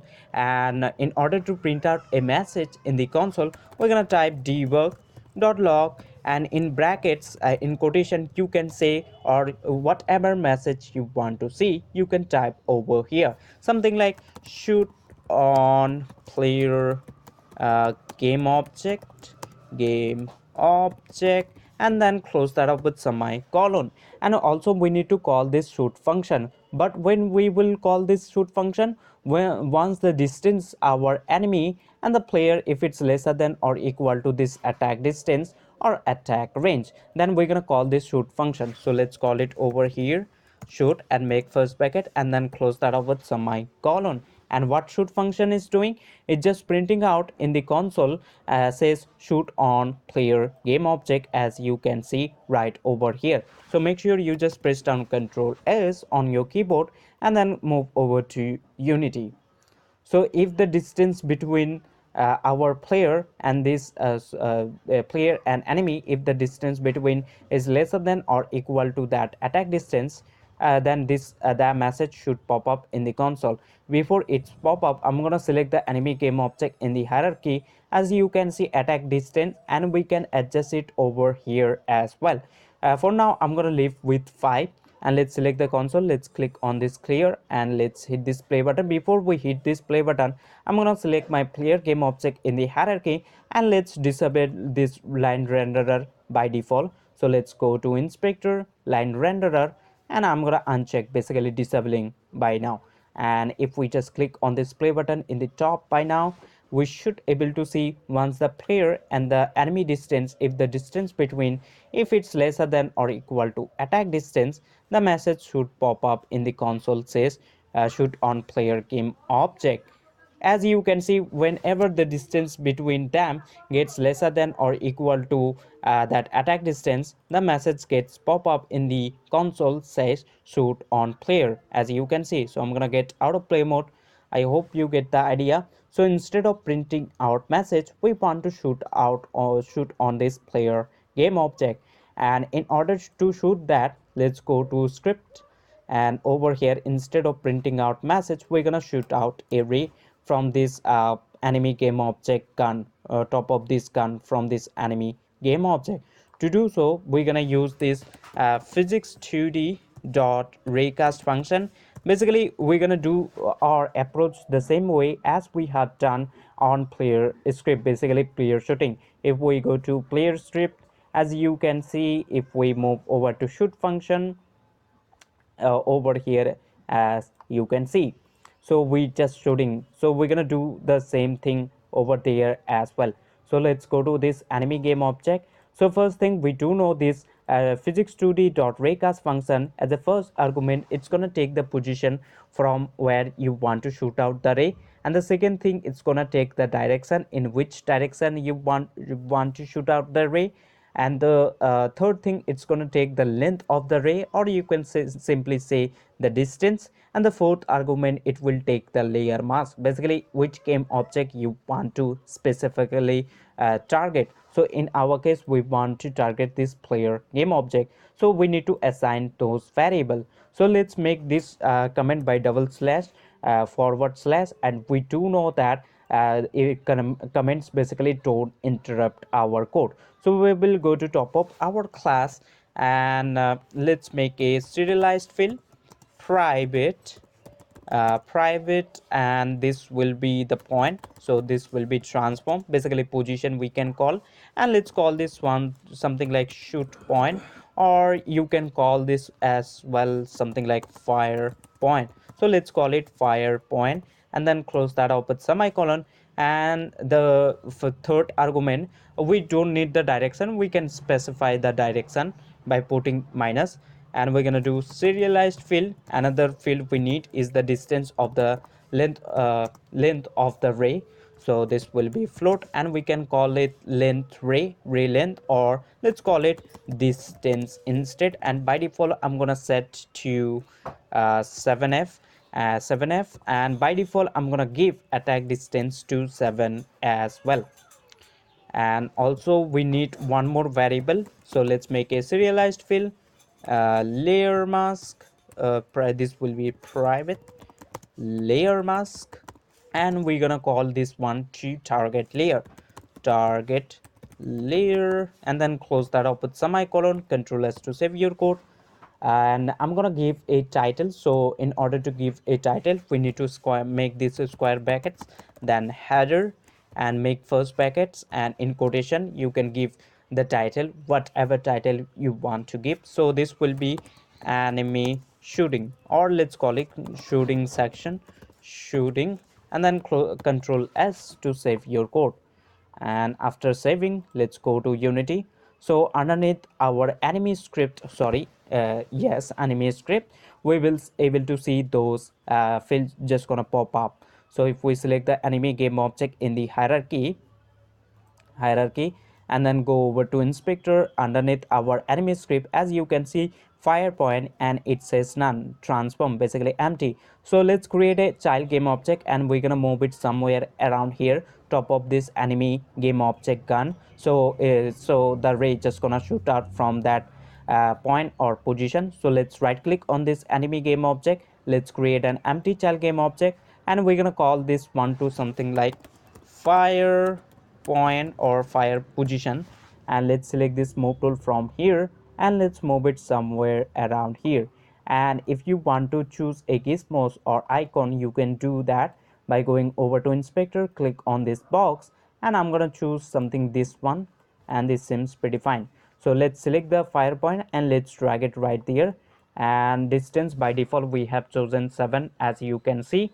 You can adjust it over here as well. And target layer, it says nothing, so we're going to choose player, and we cannot able to see the player layer. So what we basically have to do, we need to select our player game object in the hierarchy first, then go over to inspector. In the top right you can see layer, and it says default, so just click on that, and then click on add layer, name the layer what you want. So we want to assign this player game object as a player layer, so we're going to create a player layer, and then save. After saving it, basically hit enter, and then go over to player game object in the hierarchy, then go over to inspector in the right, and layer default, so just click there and select this player.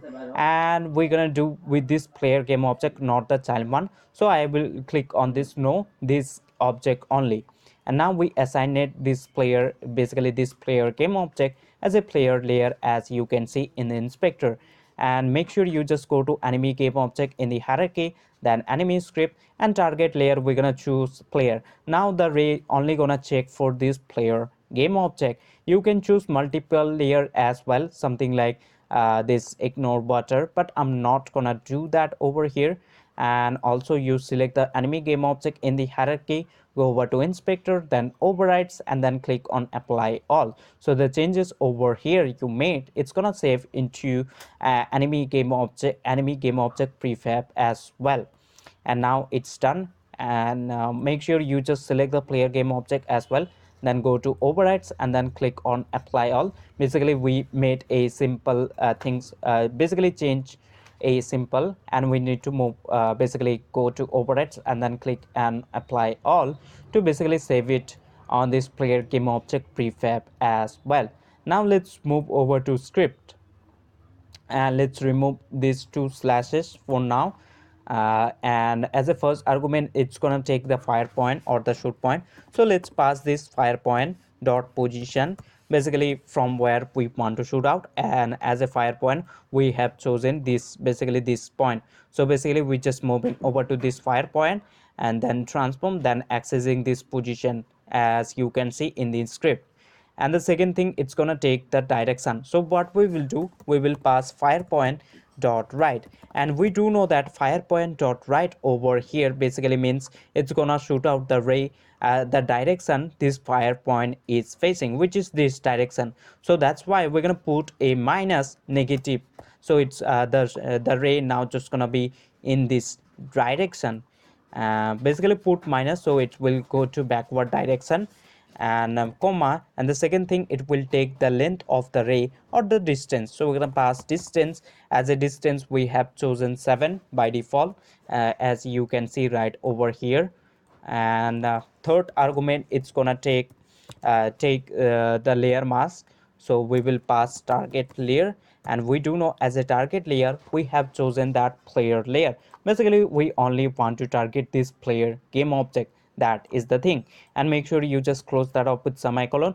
So this function right over here, it's gonna give us a true or false value depending upon if the ray that we shoot out from this fire point, if that ray collide with this player game object, then this function right over here, it's gonna give a true value, else it's gonna give a false value. So we're gonna store the result whatever we get into a raycast hit 2D. Why?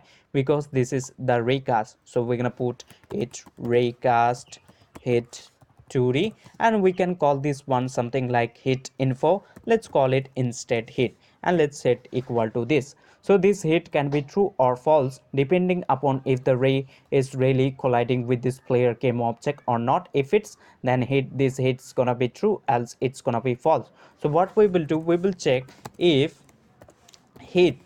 if hit is true. If that is the case, then make some curly brackets.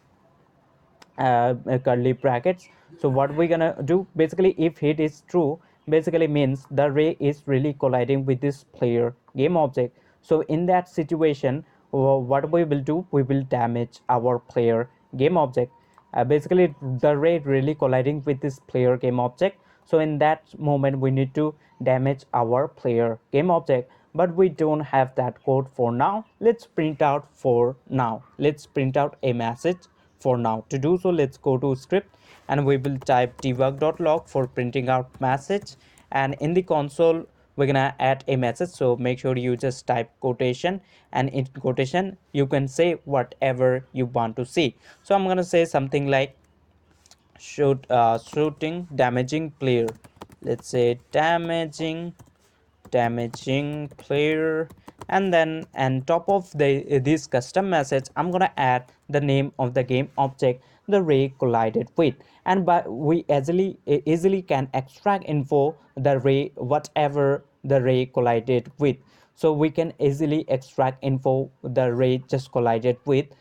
So by going over to this hit parameter, we can extract info like the name of the game object that the ray collided with. Anything we can go extract by going over to this hit. So we will type something like hit, then we will go to dot with that game object transform component, and by the transform component we're gonna access the name of the game object. So dot name, and then close that up with semicolon. Control S to save your code.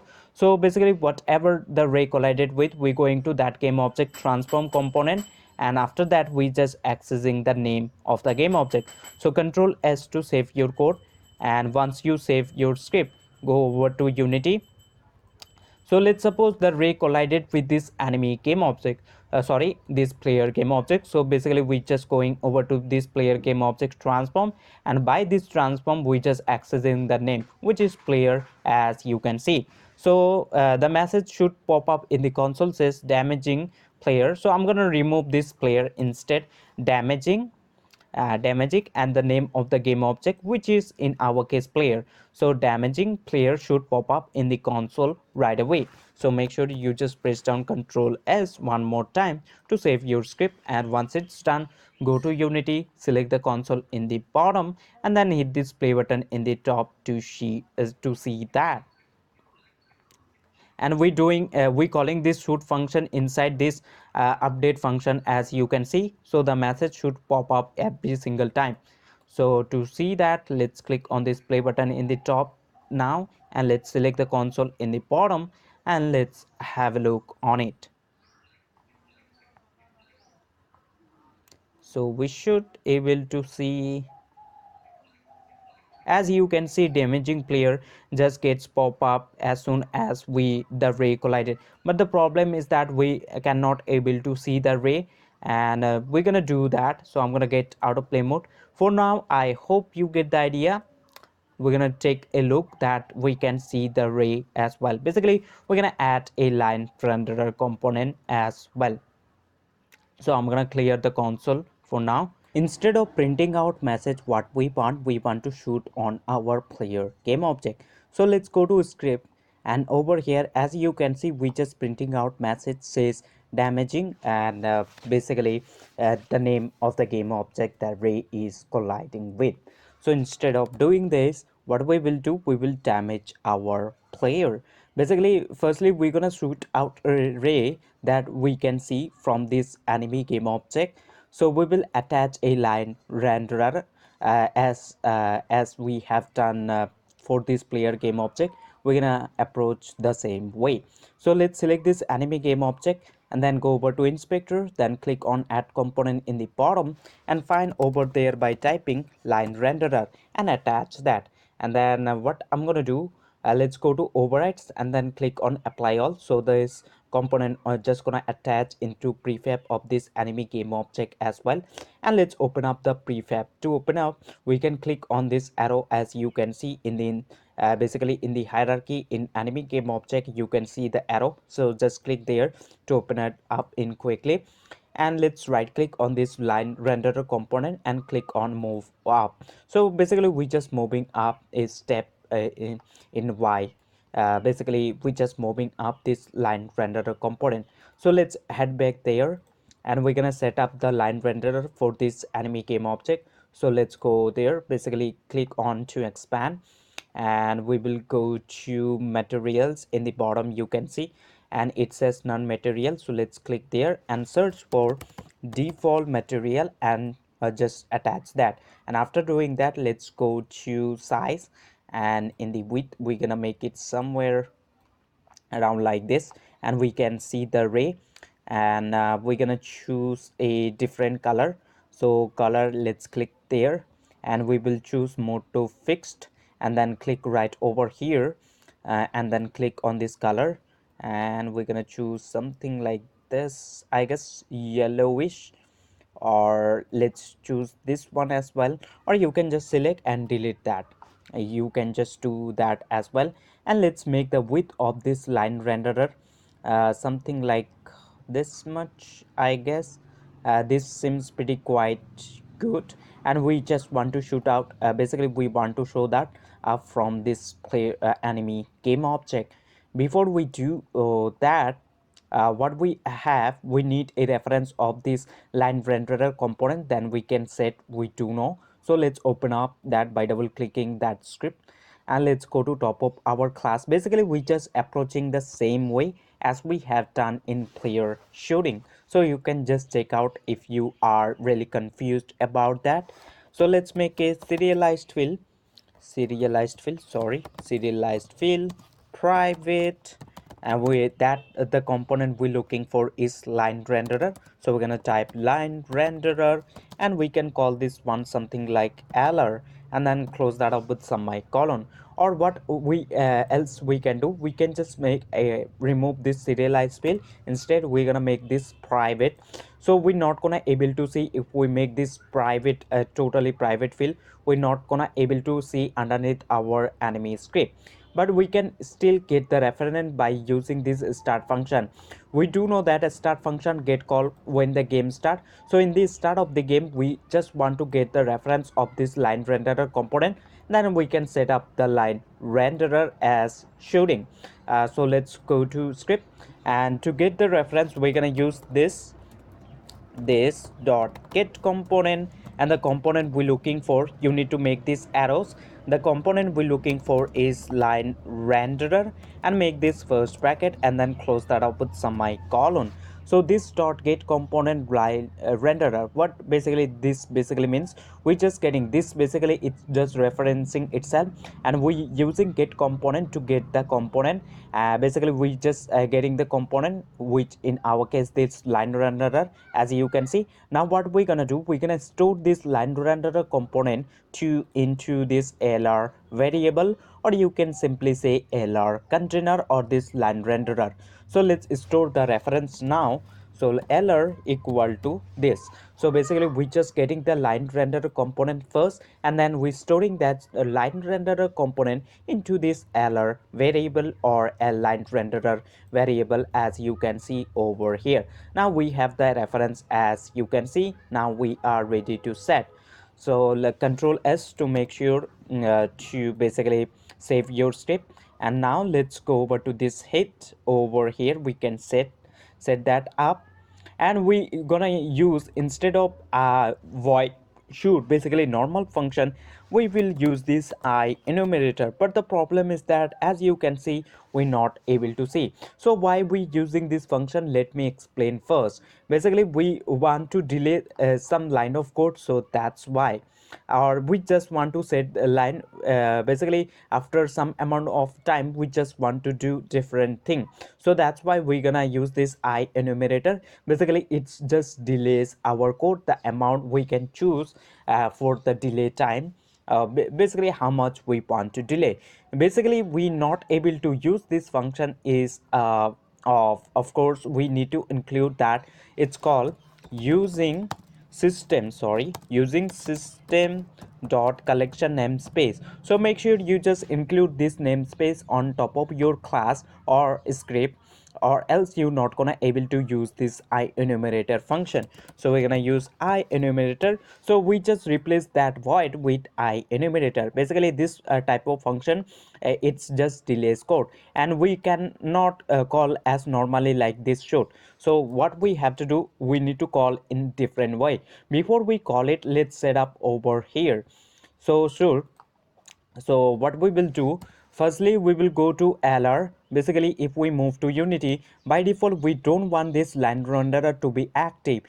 Basically we just want to be disabled. So what we will do, we will go to, after getting the reference of line renderer component, we're gonna set lr dot enable. We have to use this enable, and we will set it to false, and then close that up with semicolon. What basically this means, firstly we getting the reference line renderer component, we storing into this lr, and then we just going to this line renderer component, and we enable, we setting it to false, basically unchecking. As you can see, as soon as we uncheck that, it's gone, and we do want that to be disabled when the game start. So by default, if we even check this in the start of the game, we just setting it to false. Basically it just gonna automatically disable after the game start. Basically that is the thing. So we just set an lr dot enable to false, and now when we shoot, we're gonna set this lr, basically line renderer component. When we shoot out the ray, we need to show this line renderer. So we're gonna set basically check this one. Basically we need to enable this line renderer when we shoot. So when we're shooting over here, so we will set lr dot enable, and we will set it to true, and then close that up with semicolon. As you can see, we have done over here now. And what we will do after that, we're gonna set the position of LR. Basically we need to set the position as well of this line renderer component. So the first position we're gonna store, so we need to store into a index. So we're gonna store the first position or first position into 0 index. So the first position just gonna be over here. So basically if I just click hierarchy, basically if we move over to hierarchy and select this enemy game object in the hierarchy and then click right over here, so we want this fire point to be first position. So we will store this fire point, basically this position, into the first index. So let's go there. LR, for that to set position we have to use this LR dot set position, and this over here it's gonna take as a first argument the in which index you, or the position that you want to store in the first index. So we're gonna pass 0. 0 means index we store, and we need to pass the position we want to save the position in this index, in this 0 index. So put the position just gonna be this fire point dot position we do know, and we do have the reference as you can see over here. So let's store this fire point dot position, fire point dot position, and then close that up with semicolon. So we storing the fire point dot position, basically this position, into this index. And now we have to assign the second position as well. So if the ray really collide with this player game object, then what we will do, we will set the position, basically we will set the position of that line radar, the point or the ray collided with this enemy, sorry, player game object at that point. Something like if we select the player game object in the hierarchy and then select this move tool, something player is over here. So if the ray really collide with something like over here, so the second position we're gonna set, basically this position gonna be second position. So we will store that second position into another index. So that is the thing. So we will go to script, and over here as you can see the ray just gonna hit, basically hit true over here, basically means the ray really colliding with this player game object. So the wherever the ray colliding, so we're gonna store that position into another index. To do so, so the ray is really colliding over here, so we're gonna set, so we will set lr dot set position, and the position, so the index gonna be is 1 now. We started from 0, so the second index gonna be 1, and we will store the second position, basically the ray collided with. So the ray collided with hit dot point, and then close that up with semicolon, hit dot point, and then close that off with semicolon. Hit dot point basically over here means the ray collided with this player game object, something like player is over here, so the ray just gonna collide with this player game object, let's suppose over here. So the hit dot point basically means this position, it's referencing this position, and we're storing this position over here into second index as you can see. Now we assign it. Let's suppose now if the ray don't collide with this player game object, so let's suppose player jump, so the ray just gonna fire in the air, but we still need to show this line renderer. So what we gonna do, we will set the position by now. So else, so what we have to do, we need to use this else condition, else and then curly brackets. So else a hit is not true, basically means false, means the ray is really just going through air. Now we have to set the position. So what we will do in this situation, we will add top of this position the ray length or the distance of the ray, and we will set. So we will set, basically we have to use this lr dot set position, set position. So the ray is not colliding, so the basically the second position we need to assign, so this is gonna be 1. We will store the second position into this 1 index. So the second position now gonna be, so firstly we need to type the current position, basically fire point dot position. So fire point dot position, and top of that we're gonna add the direction, the direction ray is facing. So the ray is facing in this direction, so we will put minus, so it's gonna go to left direction. So we will type fire point, fire point dot left, I guess not left, basically right, and we will put this into in minus, so it's gonna be negative direction. And what we will do, we will multiply these things. Make sure you just make this basically close that off with semicolon. And now what we will do, we will multiply this fire point dot right with the length of the ray, or the distance, or as we assign it, as you can see, distance, basically the length of the ray. So we will multiply the direction, so which will go to this negative direction. We will multiply with the length of the ray, so the ray just, or the line renderer just gonna be that much a distance, or that much length, you can say. So we will multiply these things with distance. So make sure you just added up top of that position. So fire point dot position means the current position, or the position from where we want to shoot out, and top of that we just add up the direction in the direction ray is just going, and then we just multiplying with that the length of the ray. So we're gonna see this much when the player is not colliding with that ray. So as you can see, we have done that thing. So now what we will do, we're gonna type this in the bottom. So after doing all of these things, we're gonna type yell return null, and rail return null basically means we're gonna wait one for. So we just doing all of these things when the ray is active, basically the ray is collided. And after waiting one frame, what we will do, we need to disable this line renderer, basically this line renderer. Now after doing all of these things, so after waiting one frame, yell return null basically means we just waiting one frame. And after that, what we will do, we will disable this line renderer by now. So that's why we will set lr dot enable, we will set equal to false, and then close that up with semicolon. Control S to save your code. And what we have to do, we also need to call this shoot function. But when we call this shoot function, when the player when the enemy and the player position, if it's lesser than or equal to attack distance, at that moment we're gonna call the shoot function. But we cannot call normally like this, shoot and then make first bracket, then close that up with semicolon. Instead, what we have to do, we need to feed this function name into start coroutine. So in order to call an I enumerator function, you need to type this start coroutine. It's kind of bit weird, start coroutine, but you have to do so just right after me.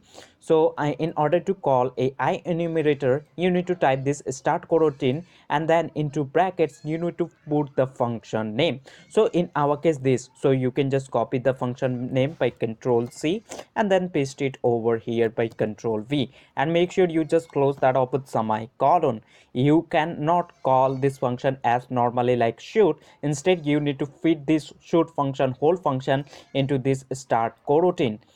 So you can call an I enumerator. So what we basically doing, let me explain one more time. Firstly, we just enabling this line renderer, and after that we just setting the position. So first position, we storing the first position, basically this position we storing at this 0 index, and then we just creating the ray.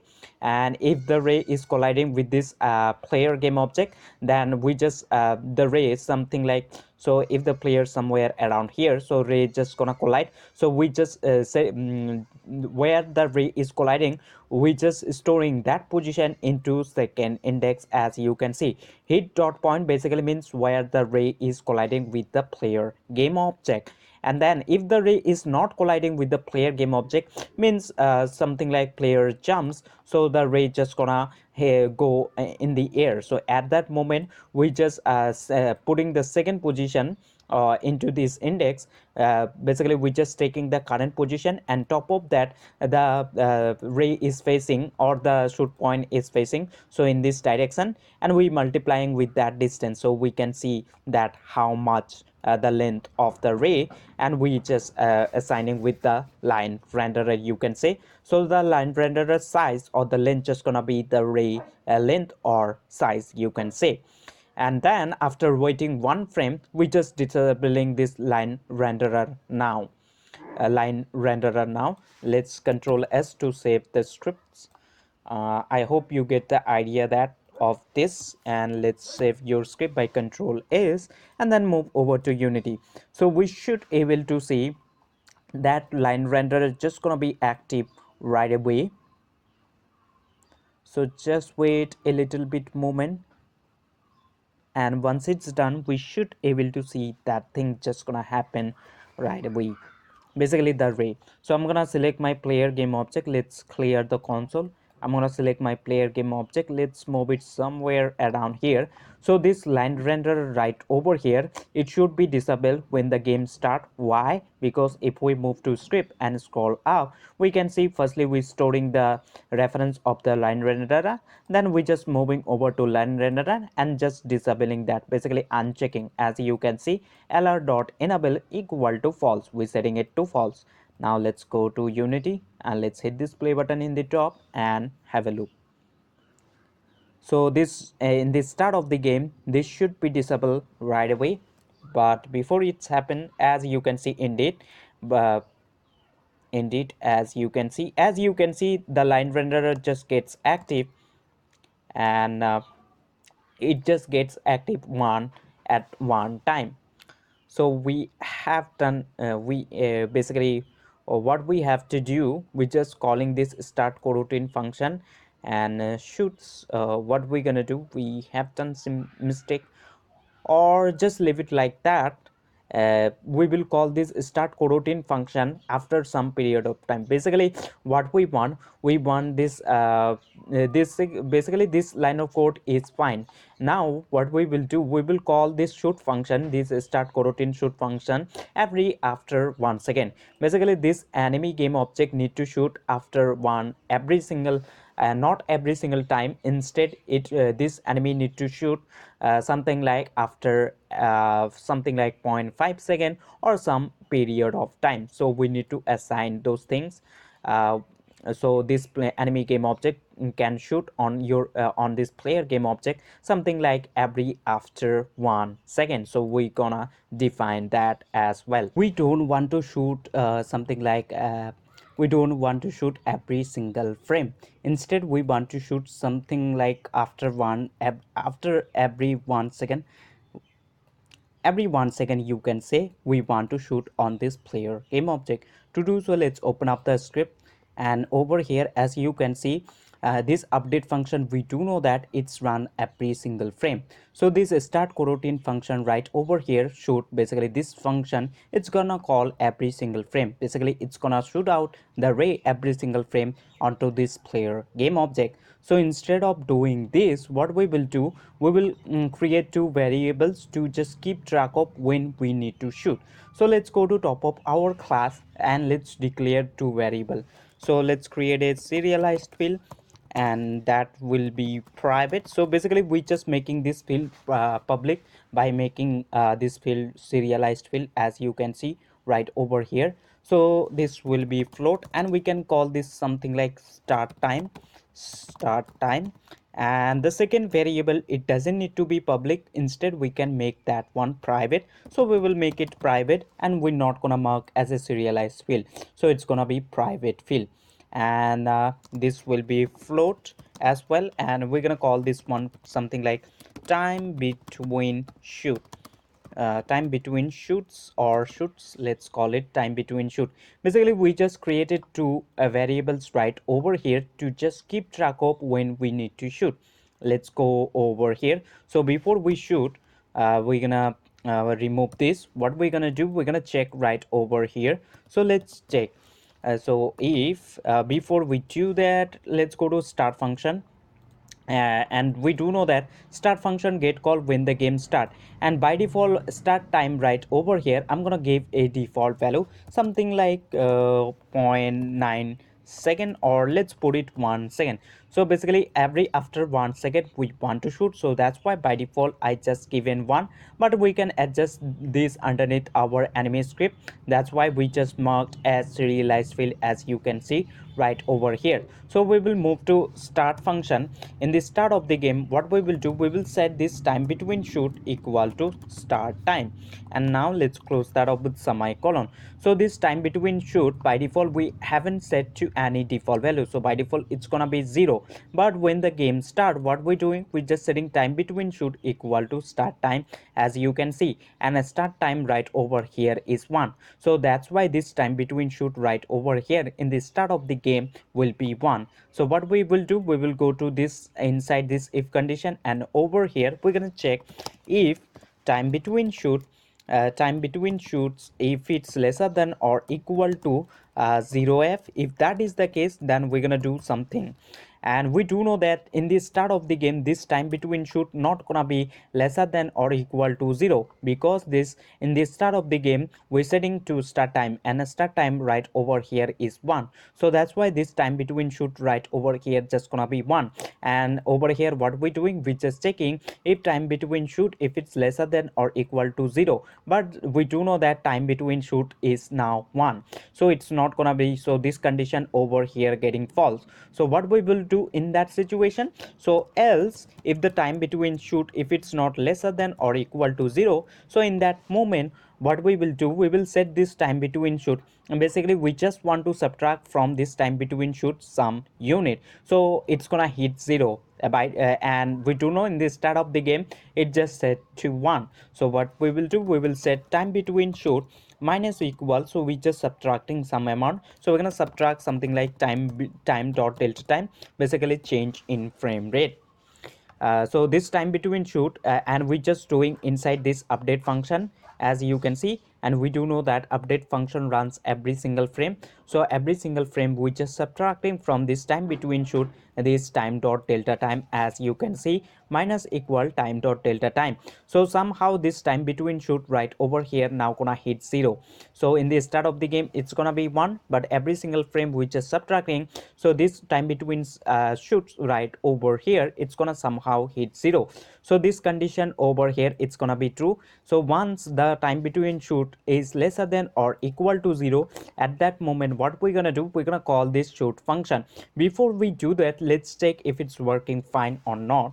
So we're gonna print out a message, so we will type debug.log, and let's say something like shoot on player, shoot on player, and then close that up with semicolon.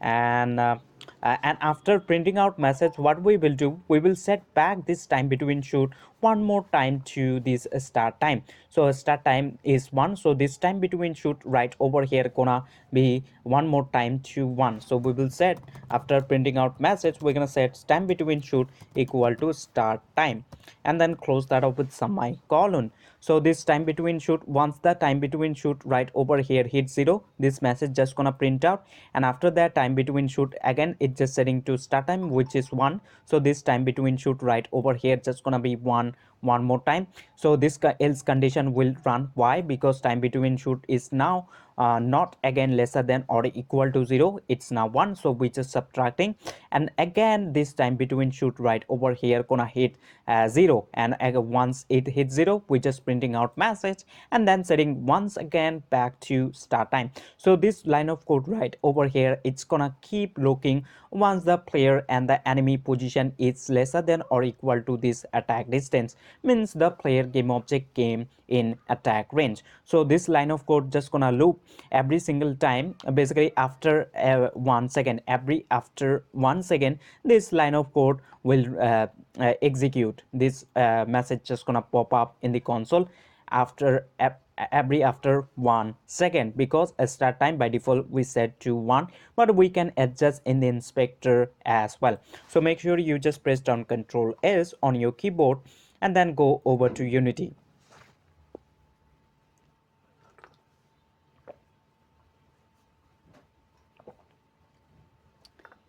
And it should work fine, and we still need to do some changes in our code. Before we do that, let's give it a moment to compile our script. As you can see, it's done. I'm gonna select the console over here and let's hit this play button in the top by now. As you can see, start time by default we set to 1, but we can adjust over here as well. So we can set it to 2, so every after 2 seconds that message just gonna pop up. So we should able to see once this player game object comes in attack range. As you can see, shoot on player, every after 1 second it's just popping up, and once the player game object pass through, it's not getting because we just outside of the attack range. So let's get out of play mode. I hope you get the idea. You can choose a lesser number as well. So we will go to our script one more time, and over here instead of printing out message, what we will do, we will call this shoot function, and shoot function just gonna do the rest thing. It's just gonna set the line renderer, as you can see, then it's gonna shoot out the ray on our player game object and it's gonna do that thing.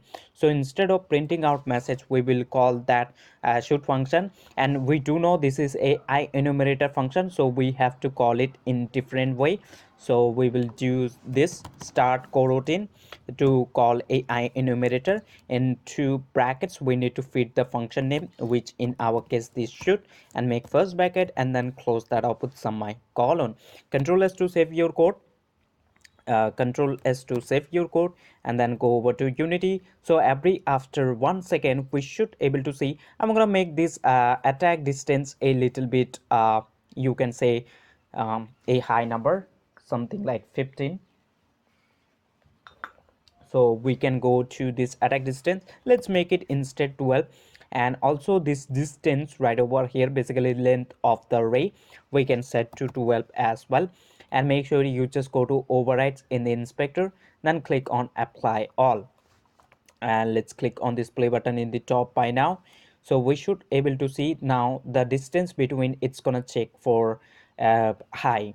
So over here we able to see this enemy game object shoots. As you can see, every after 1 second this enemy game object is shooting on our player game object, as you can see. So I hope you get the idea of this. So you can choose a lesser number as well, it's totally up to you. And we need to do something. So basically what we will do, we will go to our script over here. As you can see, if hit is true, then what we're doing, we're just setting up the line renderer. As you can see, basically the ray that shoot out from this enemy game object onto this player game object, we just setting the line renderer, basically this one, instead of damaging our player game object. So what we will do, for now let's print out a message, later on we will deal with this. Once we give some amount of health to this player game object as well as to this enemy game object, at that moment we're gonna deal with that. But before it, let's print out over here. We're gonna type something like debug.log, something in quotation we can say damage, and the name of the game object the ray collided with. So top of that we're gonna add, basically you need to add this plus icon to add up one more thing. You can just use this plus icon to add up multiple messages as you wish. So we will go to this hit parameter. By this hit parameter, we do know we can extract info whatever we want. So we will go to that hit parameter, and then we're gonna go over to transform component of the game object the ray collided with, and by that transform reference we're gonna get the name. So dot, we're gonna access the name and then close that up with semicolon. Control S to save your code, and I'm gonna put it down. So if you just hold down on your keyboard alt and then use your down arrow key or up arrow key, you can just move any line of code you want. So hold down alt on your keyboard and you can use this up and down arrow to move any line of code you want. So we're gonna add a message over here, so this will be tasks our to do in later. For now let's save this, control S. By saving control S, and I'm gonna move over to this player script as well. And over here we can see ray collided with, and the name of the game object the ray collided with, which in our case enemy. So it's fine now, basically we just check. And we also need to damage over here our enemy game object, but before we do we need to add. So I'm gonna put this line of code in the down by holding down alt key and a down arrow key, and make sure you just press down Control S to save this script as well. And now let's move over to Unity. So both of those line of code just gonna be saved right after you just move over to Unity. It should be saved by now. And once it's done, I'm going to close this animation tab. Basically, I'm just getting an error in the console, as you can see. So the error is for this animator tab. So I'm gonna just right click on it. Let's click on close tab. As you can see, it's gone. And now if I just clear, we cannot see any error. And you can just bring that animator tab as well by just moving over to window in the top, then scroll down, says animation and animator tab, as you can see over here, as well as the animation and the shortcut key you can see in the right section, which is says Control+6. But for now, let's leave it and select the console tab in the bottom and then hit this play button in the top by now, and let's have a look.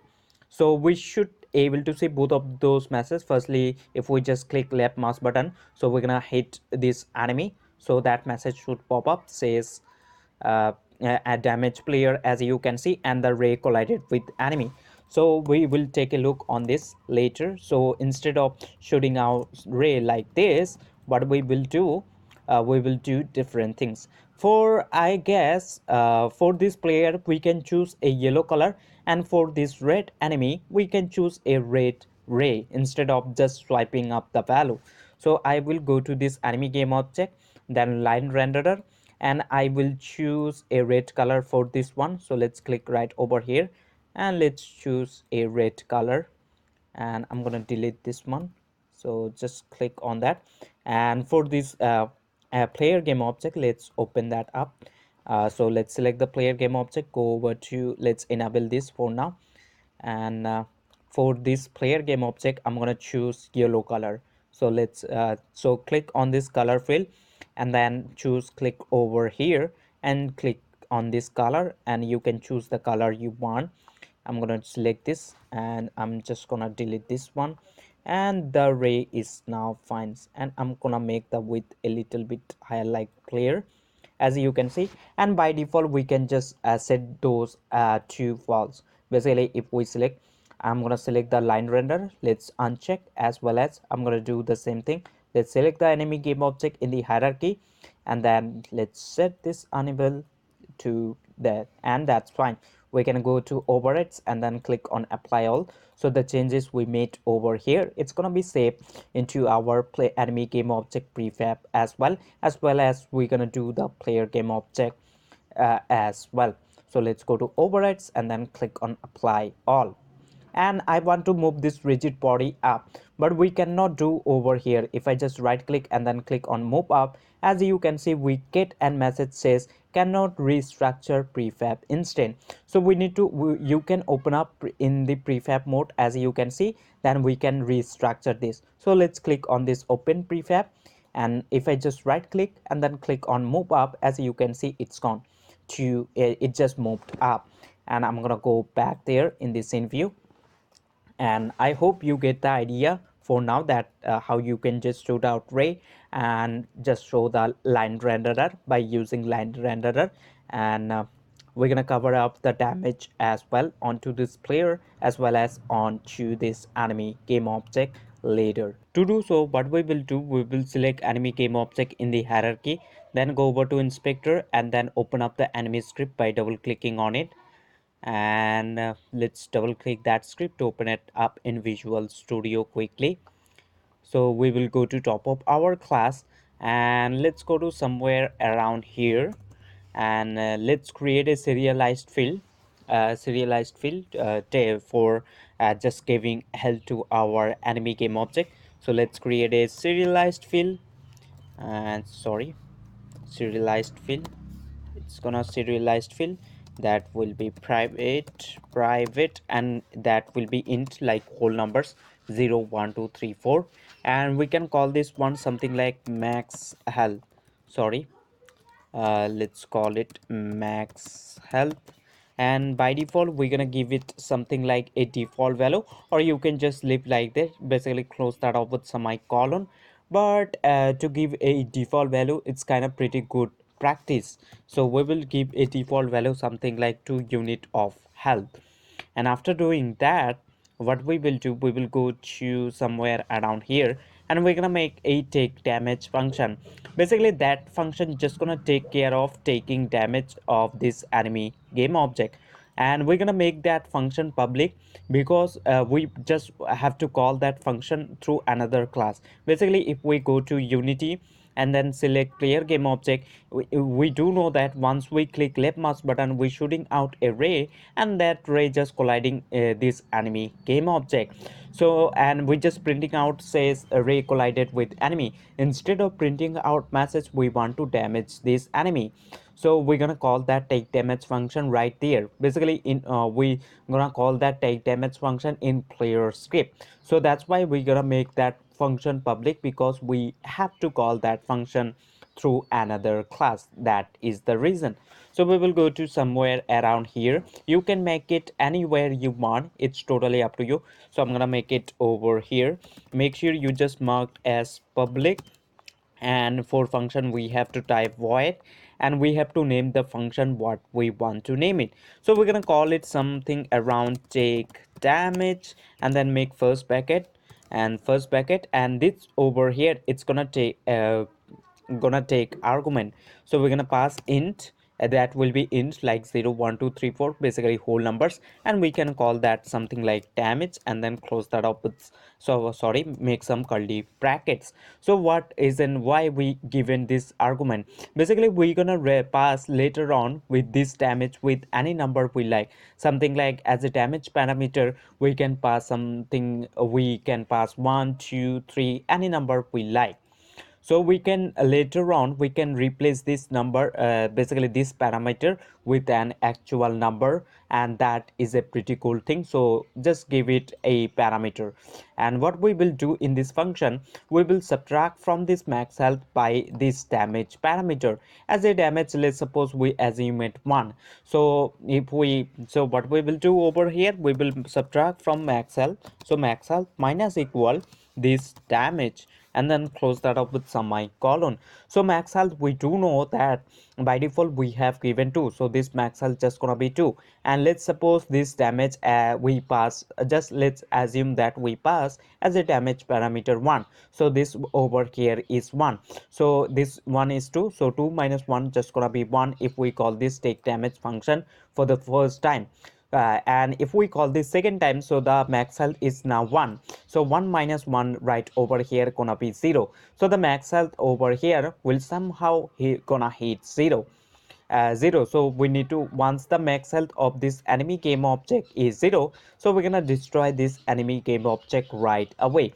And before we destroy, we're gonna show a explosion effect, something like that, but we will talk about it later. So we will go to script, and let's suppose max health is already 0, and if we call this function, so this one is 0, and we assume this damage as a 1, so 0, this one is 0, so 0 minus 1 gonna be minus 1. So somehow this, if we call this take damage function, once the max health of our enemy game object is already 0, it's gonna go to negative value, something like it will be minus 1, and we don't want to do that. So what, so before we subtract, we're gonna check, so we will check if max health, if max health is already lesser than or equal to 0, in that situation we need to stop doing this thing, we need to stop subtracting. So we're gonna make some curly brackets, and in between these curly bracket we're gonna type return, and then close that up with semicolon. And after return, whatever line of code you write, it will not be execute.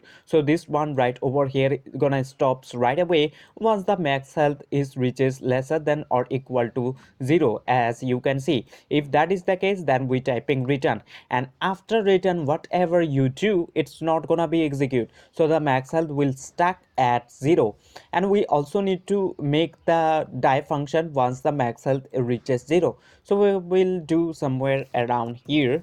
So we will do, and we will make a die function for destroying our player game sorry, enemy game object for now.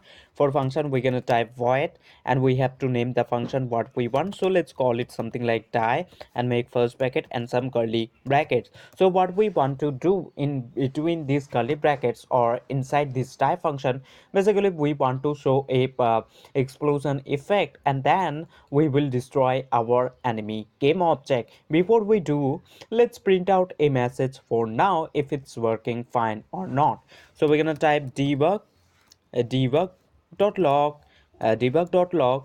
If that is the case, then and make some curly brackets, and in quotation, sorry, not first curly brackets, basically first bracket, and make quotation, and quotation you can say whatever you want. So something like I'm gonna say, but before I do, I will type this dot transform dot name, and top of that I'm gonna add a custom message. So we're gonna use this plus icon, and in quotation we can say something like diet, and then close that up with semicolon. So this dot transform dot name, basically it's just referencing itself. This basically it's referencing itself. If we select this enemy game object, this means itself, and then we just moving over to this transform component, and by this transform we just accessing the name which you can see enemy. So this right over here just gonna be enemy, the name. So enemy plus the we added a custom message says diet. So enemy diet should pop up in the console whenever max health reaches 0. So but when we're gonna call this type function once the max health of our enemy game object is totally 0. So we will call it over here.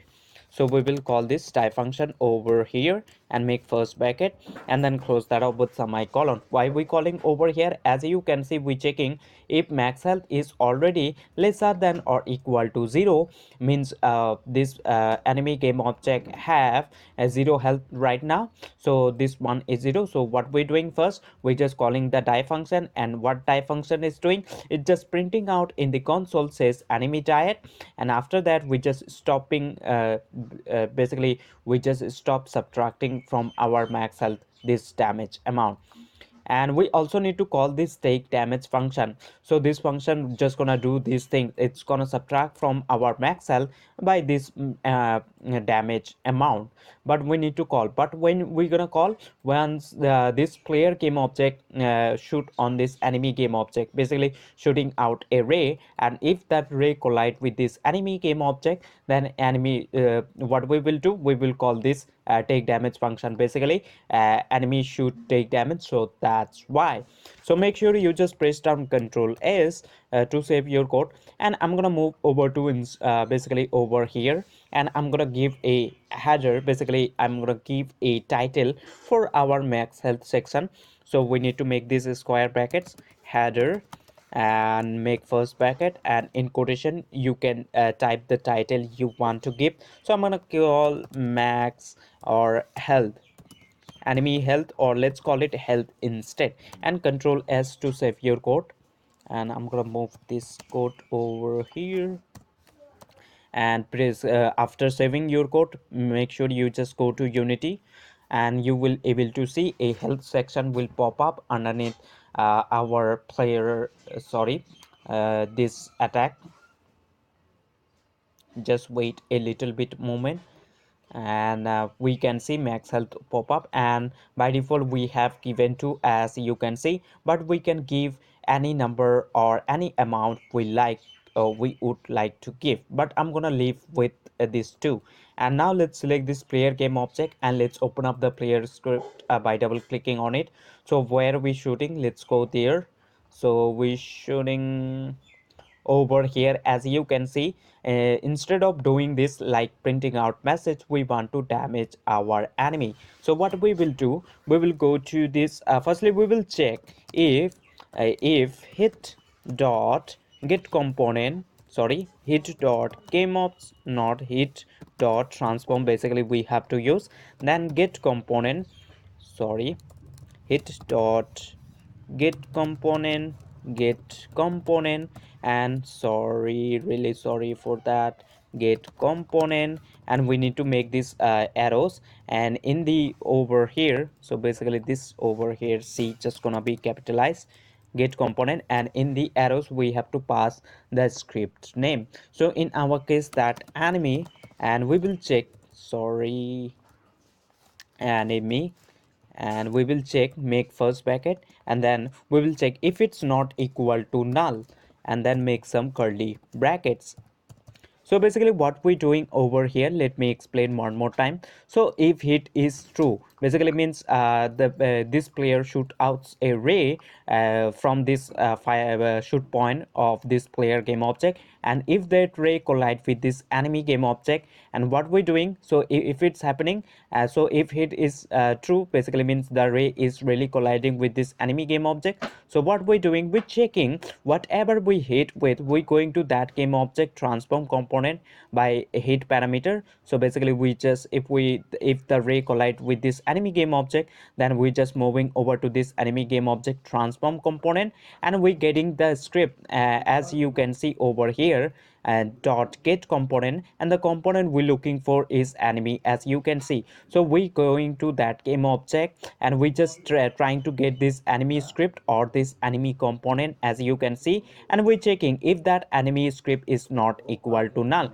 Basically whatever the ray hit with, if that game object has a script enemy, basically if it has enemy, and definitely this enemy game object have a script called enemy, as you can see, and it's not equal to none. Basically the enemy script is no, basically the enemy script over here, as you can see, it's null. Basically it's attached to our enemy game object, and we're checking right over here, as you can see, if the enemy script is not equal to null, basically means that this basically referencing that enemy script is attached to this enemy game object, as you can see. So if that is the case, then what we have to do, we will go to this enemy script, and then by this enemy script we're gonna call this take damage function in this enemy script or enemy class, and we do know what take damage function is doing. So we will go to our player script. So let's go to player script, and over there, so firstly we're checking if the enemy script is not equal to null, basically means enemy script is attached to our enemy game object and it's null, it's not empty basically. And what we will do in that situation, that enemy need to take damage. Basically we're shooting out a ray, and the ray just colliding with that enemy game object, so that's why we need to damage our enemy. So we will go to hit dot transform, and we're gonna get the component. So the component we're looking for, you have to pass, so in our case the enemy script we're looking, and then make first bracket, and in there we created the take damage function, so let's call it over here. So we have to use this dot, then take damage, as you can see. Make sure you just pass basically if you go to enemy script, make this one public, or else you're not able to access this function or want to call this function through another class. So we will go to player script, and we able to see take damage function. Why? Because that function is a public, mark as a public, and then make a first bracket, and over here it's gonna take an argument. So as a damage parameter you can pass any number you like, so I'm gonna pass one.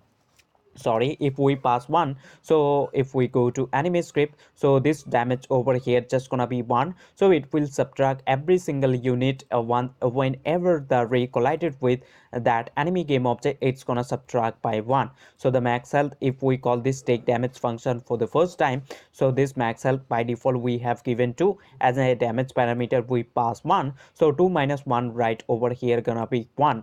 And if we call this take damage function for the second time, basically if we shoot on our enemy game object for the second time, max health is now 1, so 1 minus 1 gonna be 0, so that this die function will call, and die function just printing out the message in the console says enemy plus died. So let's go to player script, and we will close that up with semicolon, and as a damage parameter you can pass 2 as well. So if you pass 2, and then if we move to enemy script, so this over here if you pass 2, so this gonna be 2, and max health is 2, so 2 minus 2 just right, so 2 minus 2 it's gonna be 0, so right away it will hit 0 at basically in one shoot. So the max health in one shoot it's gonna sorry, the enemy game object with one shot will destroy.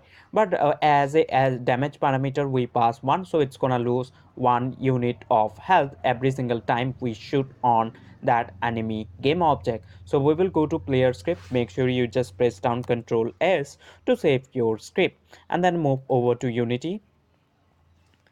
So we need to shoot on this enemy game object 2 times, so it will lose all of his health one by one. So as you can see, max health by default we have given 2. And now if I just click on this play button, before I do, I will go to player script, and then I will check the move speed, which is 1. It's pretty fine, so let's do it. So let's click on this play button in the top by now, and let's have a look.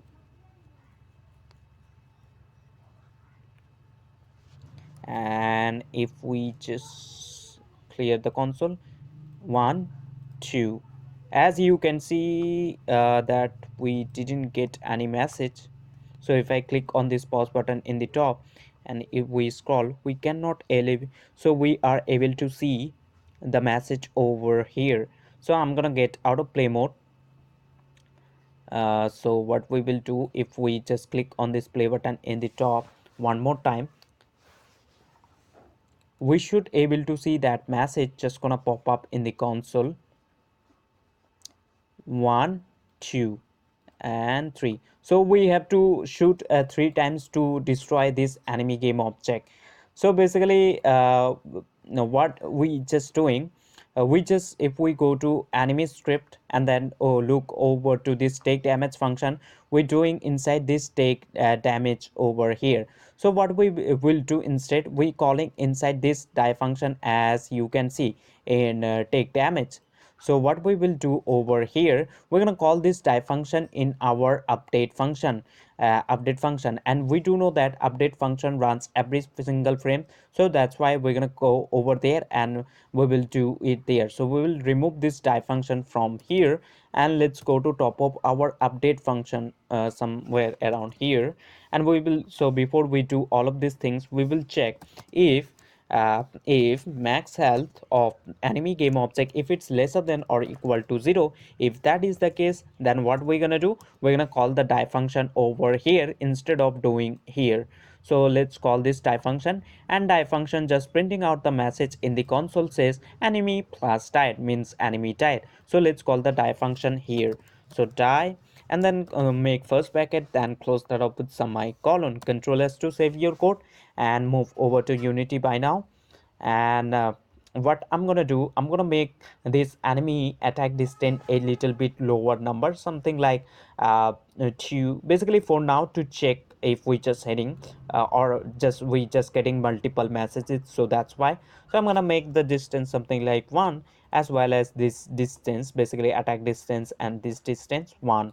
And if we just click on this play button in the top by now, let's have a look. So we need to shoot on this enemy game object 2 times to just damage this enemy game object totally. So 1 and 2, as you can see, as soon as we just did basically shoot 1 time, basically 2 times, if I hit this pause button in the top and then go to console, as you can see enemy diet message just printing out in the console over again and again. Why it's happening? Because if we move to script, we're doing inside this update function, as you can see, and we do know this update function runs every single frame. So that's why this die function just calling over again and again and again, and that's why this message just getting pop up in the console says enemy died over again and again and again. So that is the thing. So I hope you get the idea. So I'm gonna get out of play mode. So before we destroy this enemy game object, we need to show some explosion effect. Before we show, we need to export them and import them into our Unity project. So let's drag some explosion if sprites, basically explosion sprite, to show explosion effect. So I will head over to my file manager, and over here I already downloaded it. So I'm gonna say over here I have, so we need to unzip. So let's right click, extract all. You can choose a path where you want to extract. So I'm gonna extract over here, so I'm gonna leave the path over here, and let's click on extract, and it's gonna extract the files. So it will take a few moments for extracting all of the files for us. and once it's done we are ready to drag them. Before it's extract, we will go to project tab, then assets, then sprites. Let's right click on sprites, create folder, and let's call this folder to something like explosion or something like that. Let's call and extracting. So we're gonna do or we're gonna drag all of the explosion sprites over here, so that's why we just create it. Sorry, I'm gonna create, let's drag it out somewhere and let's leave it over here. So just wait a moment, and once it's done we are ready to drag them. I'm gonna take this, sorry, and now it's extracted. So let's open up the prefab explosion pack, and we can see all of the explosion. So we're gonna do control A by selecting all, and control plus left mouse click you can deselect, and I'm gonna select this all of this. So let's select that and drag it over to that explosion basically folder, and it's gonna drag all of them. So as you can see it's dragging, and once it's done, as you can see it's done. Now I'm gonna drag this somewhere around here, and let's select, we have multiple and we can select. So let's select this one. See, if we select the spreadsheet and then go over to inspector, as you can see, and then click on sprite editor in the inspector, we can see the sprite. I think this is, you can see that, but I'm not gonna choose. Let's select this one, and this one seems pretty fine to me. So I'm gonna select this sprite and go over to inspector, click on sprite editor, and we need to cut them individually. So that's why we will choose sprite mode to multiple and pixel per unit to something around 16.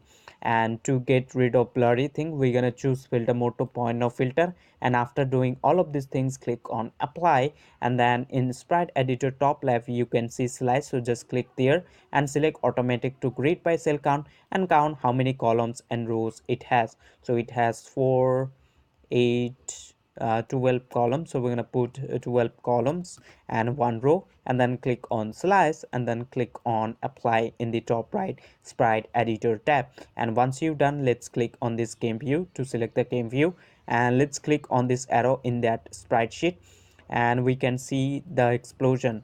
So I'm gonna select the first one. Let's select that and drag it over into this scene view or into hierarchy. So I'm gonna drag it over here, and this kind of seems pretty much big, but I'm gonna leave that, and let's call it I'm gonna drag it top of my hierarchy, and let's call it something like explosion,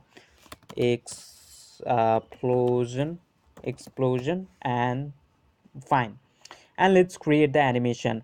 And we do know, in order to create the animation in a pretty fast way, we will select the all of the sprite by holding down shift and just drag it over to explosion game object in the hierarchy, and it's gonna make the animation, and it's just taking us to a folder where we want to save the animation. So we will go to assets. In assets we created this animation folder, as you can see. So let's open that up, and let's create a subfolder for this stuff. So we will right click, then new folder, and let's call this folder to something like items animation, or you can call whatever you want to call it. So I'm gonna call it stuffs animation, and then let's open up that subfolder as well by double clicking on it, and we have to name the animation what we want to name it. So I'm going to call this animation to explosion explosion, and after naming it click on save, and it will create the animation right away. And if you want to see the animation, select the game object in the hierarchy first, and then move over to animation folder and hit this play button to play the animation, as you can see. But the problem is that our this sprite just look pretty much big, so we need to make it smaller. To do so, let's go to project tab and select the whole sprite sheet one more time, go over to inspector and make this pixel per unit to something like 34, sorry, 32, basically twice small. So after doing that, click on apply. As you can see, as soon as we apply it, it's happened. So we're going to select the explosion game object. Let's select the move tool here, and let's move it down. and we should make it a little bit smaller. So we will select the sprite sheet one more time, go over to inspector, let's make this pixel per unit to something around 40, and after doing that click on this apply button in the bottom, and 40 seems perfect number as you can see. So what we will do, we will drag it, and if you see that this explosion layer, it seems like it's behind of our player game object. So what we will do, we will assign this explosion sprites layer to some basically sorting layer to explosion sorting layer, and we will bring it front of this player game object. To do so, let's select the explosion game object first in the hierarchy, then move over to inspector, then sprite renderer, and then sorting layer, and click on that, and click on add sorting layer in the bottom, and then click on this plus icon, name the sorting layer what you want to name it. So I'm going to call it explosion, and hit enter to save it, and then select the game object once again, that explosion, go over to inspector, sprite renderer, and sorting layer to explosion. Now as you can see, it's in front of our player game object. And what we will do, we will make this one prefab. Basically we're gonna make this one copy uh, why we need to spawn once this player game object died. We're gonna show this effect as well as once this enemy game object dies. But what we will do, we're not going to do it for this enemy game object. Instead we will play the animation clip which is laying down of this enemy game object. So we will make this one for our player game object. For now let's make this prefab. So let's select the explosion game object in the hierarchy, and then let's move over to prefabs. Basically firstly project tab, then assets, and then prefabs, and let's select the explosion game object and drag it right there. And we're gonna show, so we will select that explosion game object in the hierarchy. Let's delete that, and we want to show that explosion game object once this player game object died. And once this enemy game object dies, I really apologize for that, I said that we need to show up once this enemy game object loses all of his health. Instead of doing that, we're gonna do in this player game object, and we have the animation for this enemy game object once this enemy game object dies. So if we select the enemy game object in the hierarchy, and then move over to animation tab, and then select the enemy death and hit this play button, as you can see. So we will play this animation clip instead of explosion. So that is the thing. So we will open up the player script by double clicking on it. Sorry, not player, enemy. So as you can see, we're saying enemy game object dies. So after that, what we want to do, we want to play the animation clip. So we need a reference of that animator component. So if we move to Unity and select this enemy game object, so we need a reference of this animator component, then we can play this animation clip. So in order to play this animation clip, if we select this enemy game object, then move over to window in the top, then scroll down animation, we have the animation tab as you can see over here. So we need the animator tab, so let's click there. As you can see, we have the animator. I'm gonna bring it in the bottom. So we need to make a transition from this idle to that death, but when once this enemy game object loses all of his health.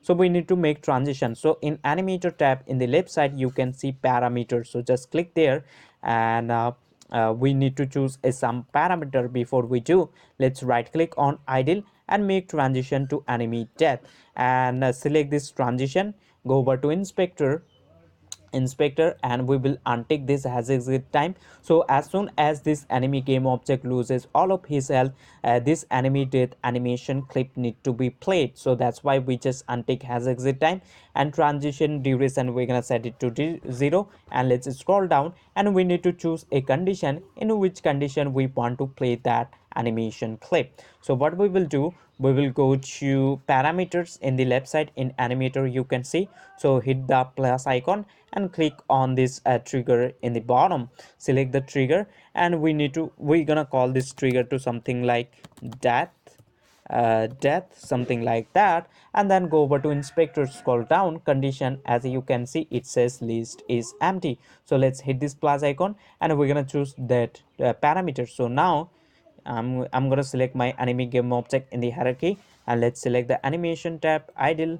So and now if we select the enemy game object in the hierarchy, then choose animator tab and hit this play button in the top. If we try to trigger this death trigger manually, basically if we just check this, you will able to see that death animation will be played right after we just trigger or manually just trigger this death trigger. So let's check it. So if I just trigger, as you can see, as we did, you can see the enemy just died. So we will get out of play mode. So what we need to play the or we need to trigger this death trigger through our script. So before we do that, we do know we need a reference of this animator component. Why? Because this animator component is responsible for switching up our animation. So that is the reason. So let's open up the anime script and we will make a private field. It doesn't need to be public, so we're gonna make it private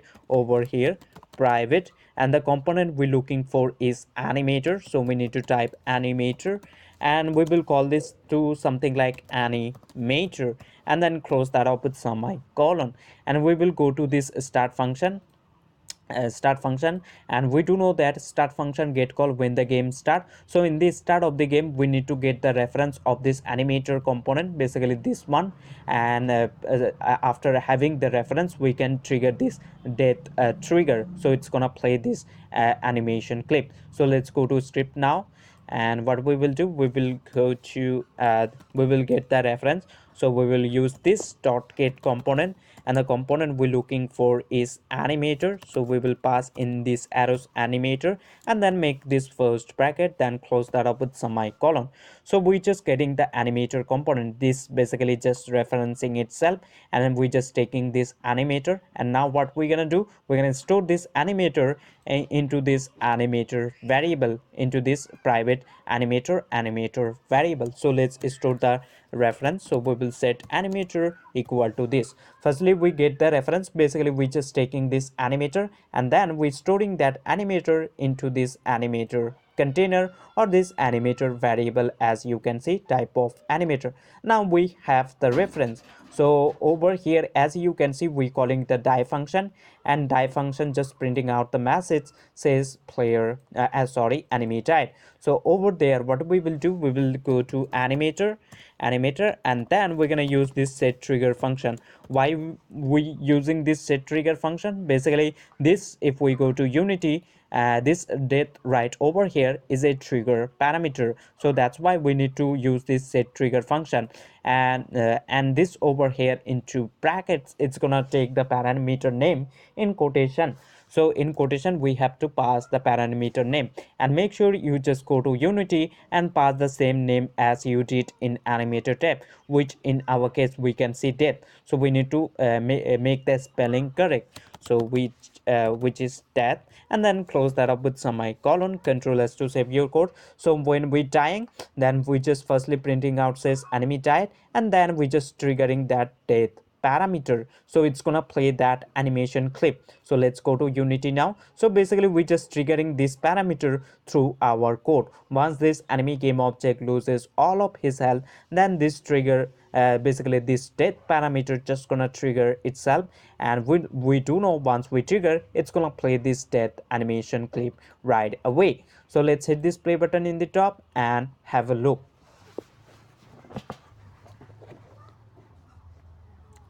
Just wait.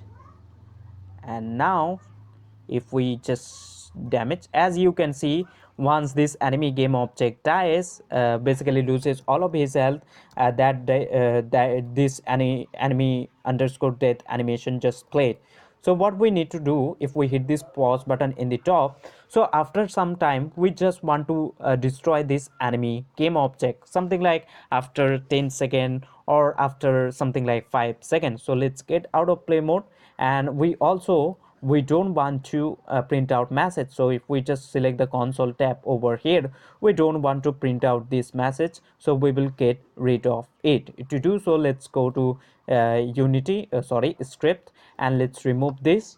And to destroy this game object after some period of time, we need to use this destroy function. And destroy function, as a first argument, it's gonna take the game object we want to destroy. So in this case, we want to destroy itself, basically enemy itself. So what we have to do over here, we need to pass this start game object, basically this dot game object right over here referencing itself. So if you just want to destroy right away, you don't need to pass as a second parameter. So the this enemy game object will destroy right away. It's not gonna play the die animation clip. So we need to play that death animation clip, and after some period of time we're gonna destroy this enemy game object. So that's why comma as a second argument we're gonna specify the time, how much at after, yeah, how much time after you want the game object to be destroyed. So I'm gonna pass something around 7f, basically means 7 second, or let's pass 10f, basically 10 second, and then control s to save your script, and then move over to unity. So after 10 seconds, once this enemy game object loses all of his health, so it's gonna firstly play that death animation clip, and after 10 seconds it's gonna destroy itself. So control, make sure you just press down control s to save your script, and once it's done, if we hit this play button in the top by now, and let's have a look. I hope you just getting the idea that what we're doing over here, and we will show up that explosion later. So if I want to, as you can see, enemy dies, and after something like 10 seconds you will able to see this enemy game object just gonna destroy itself. So we should able to see, as you can see indeed. So if I just hit this pause button in the top, as you can see, enemy game object get destroy itself after 10 seconds, and we cannot able to see in the hierarchy as well. I hope you get the idea. So I'm gonna get out of play mode, and that explosion, if prefab, basically game object, if we go to project tab, assets, and then prefab, and open up that explosion game object by double clicking on it. So we want to show this explosion game object once this player game object dies. So before it dies, we need to give some health to this player game object, and once the player game object loses all of his health, then we're gonna show this explosion game object, or this explosion effect, you can say. I hope you get the idea. We're gonna use it later. So we have done the thing, and we will use it later. I hope you get the idea of this. Once this enemy game object dies, basically plays the death animation clip.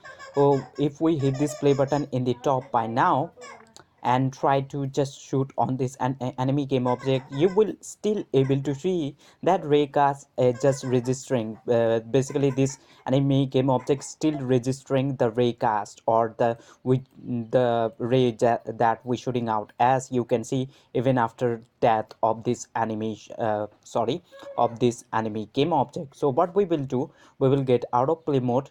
To do so, we will select this enemy game object. If we select this enemy game object in the hierarchy, and then move over to inspector, we what we basically need to do, we need to disable this box collider 2D. And if we disable the box collider 2D of this enemy game object after dying, you will able to see that ray just gonna pass through this enemy game object, even the basically it's gonna pass through enemy game object. And to get a demo, so what I'm gonna do, I'm gonna select my enemy game object in the hierarchy. Let's go over to inspector, and I'm gonna uncheck this box collider 2D, basically disabling that. And now if I just click on this play button in the top, you will able to see that the ray will pass through this enemy game object, but it's not gonna weigh damage anyway this enemy game object. So let's say if I just, as you can see, the ray just passing through this enemy game object, as you can see. So let's get out of play mode, and by default we're gonna check this. So after this enemy game object dies, we will disable this box collider 2D. To do so, let's open up the basically the anime script, and let's go where we time. So over here, as you can see, we just playing the death animation clip right over here, and after playing the death animation clip of anime game object, we just want to disable this box collider. So we need a reference of this box collider 2D, then we can just disable this. So in order to get the reference, let's go to script.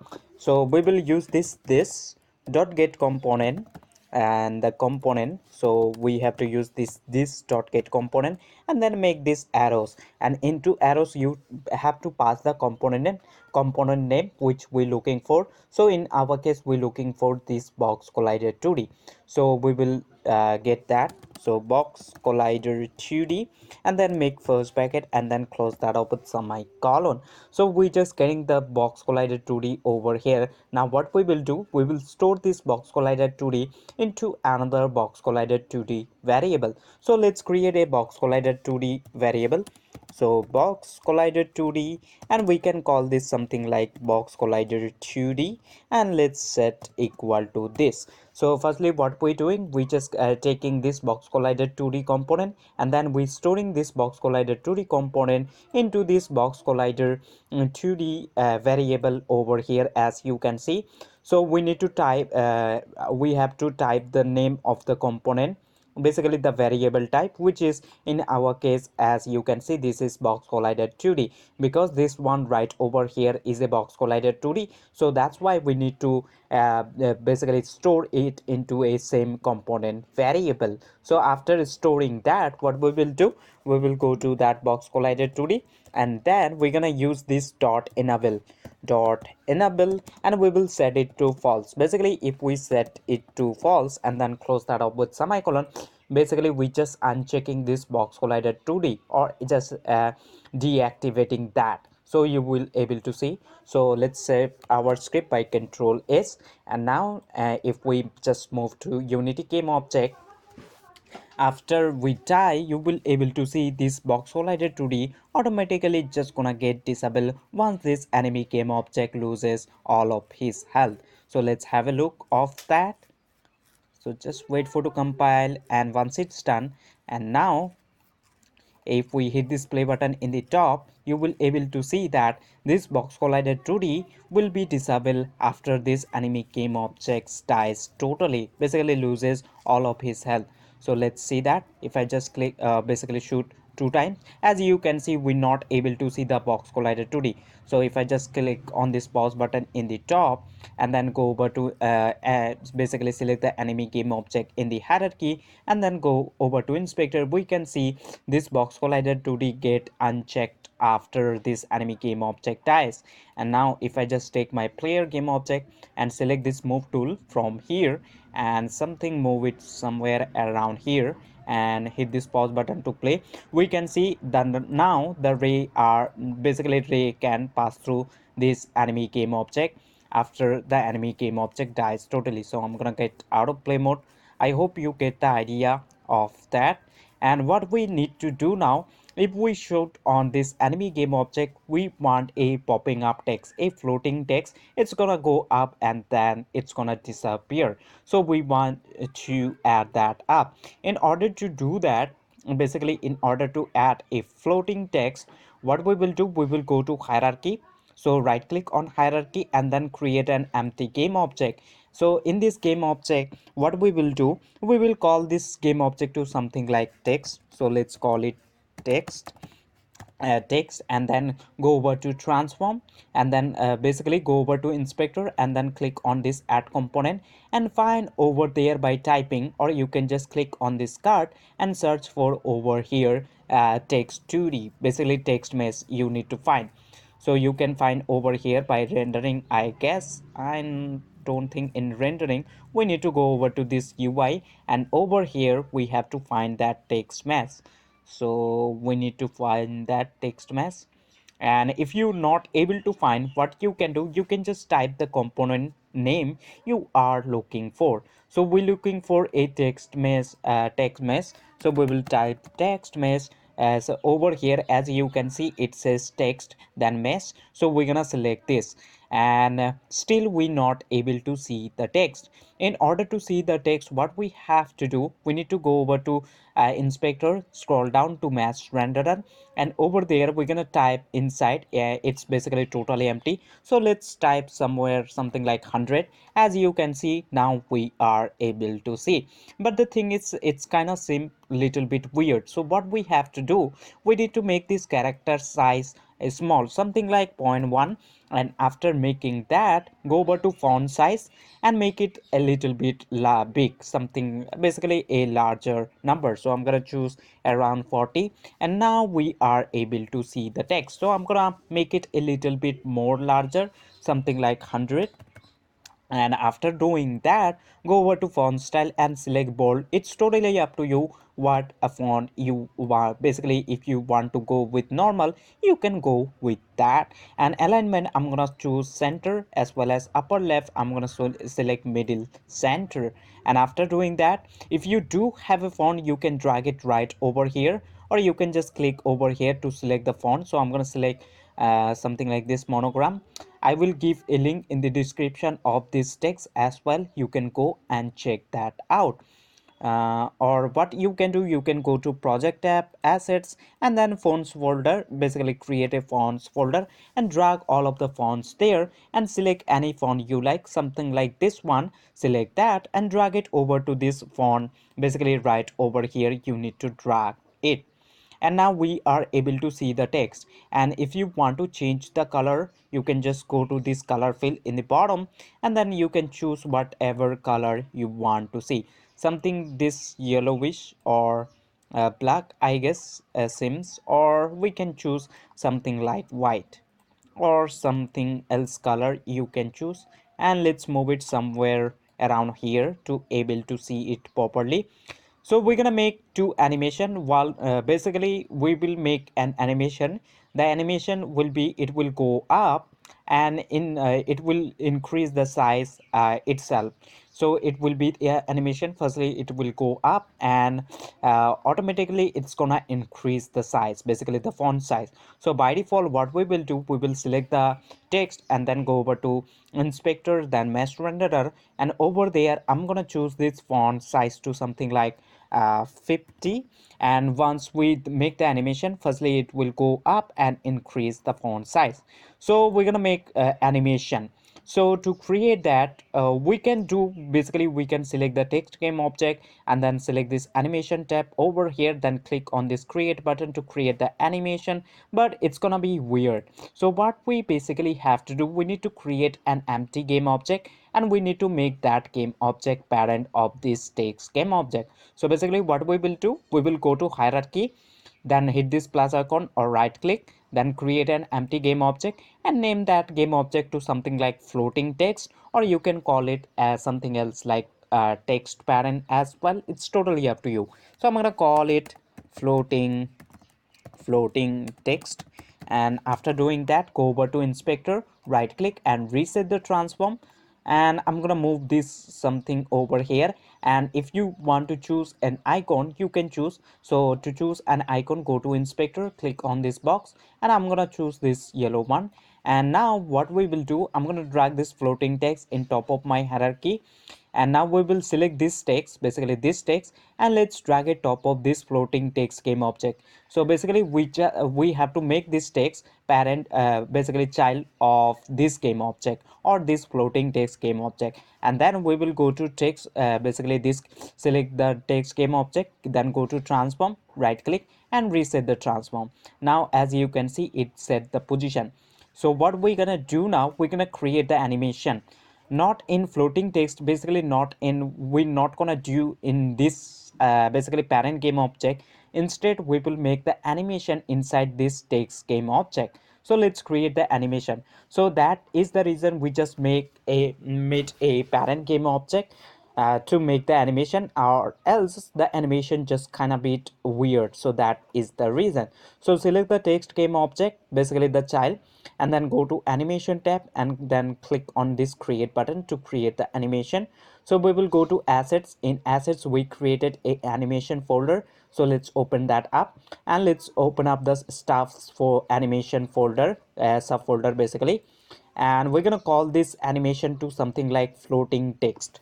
So let's call it floating text. It's totally up to you what you want to call, and after naming it, click on save, and we are ready to create the animation. To create the animation, make sure you just click on this red button to record your animation, and then we will move to 1 second or 60 frame basically, and then we will select this text. So make sure you just select the text game object instead of parent. Don't select the parent, instead select the text game object, basically the child, or you can name it something like to text child as well. So now what we're gonna move, so after moving 60 frame, we will move this text in y direction in the up. So let's move it up something like this much, and after moving that, we will go to inspector, scroll down, and then make this font size to something like 100, or we can do something like 120 as well.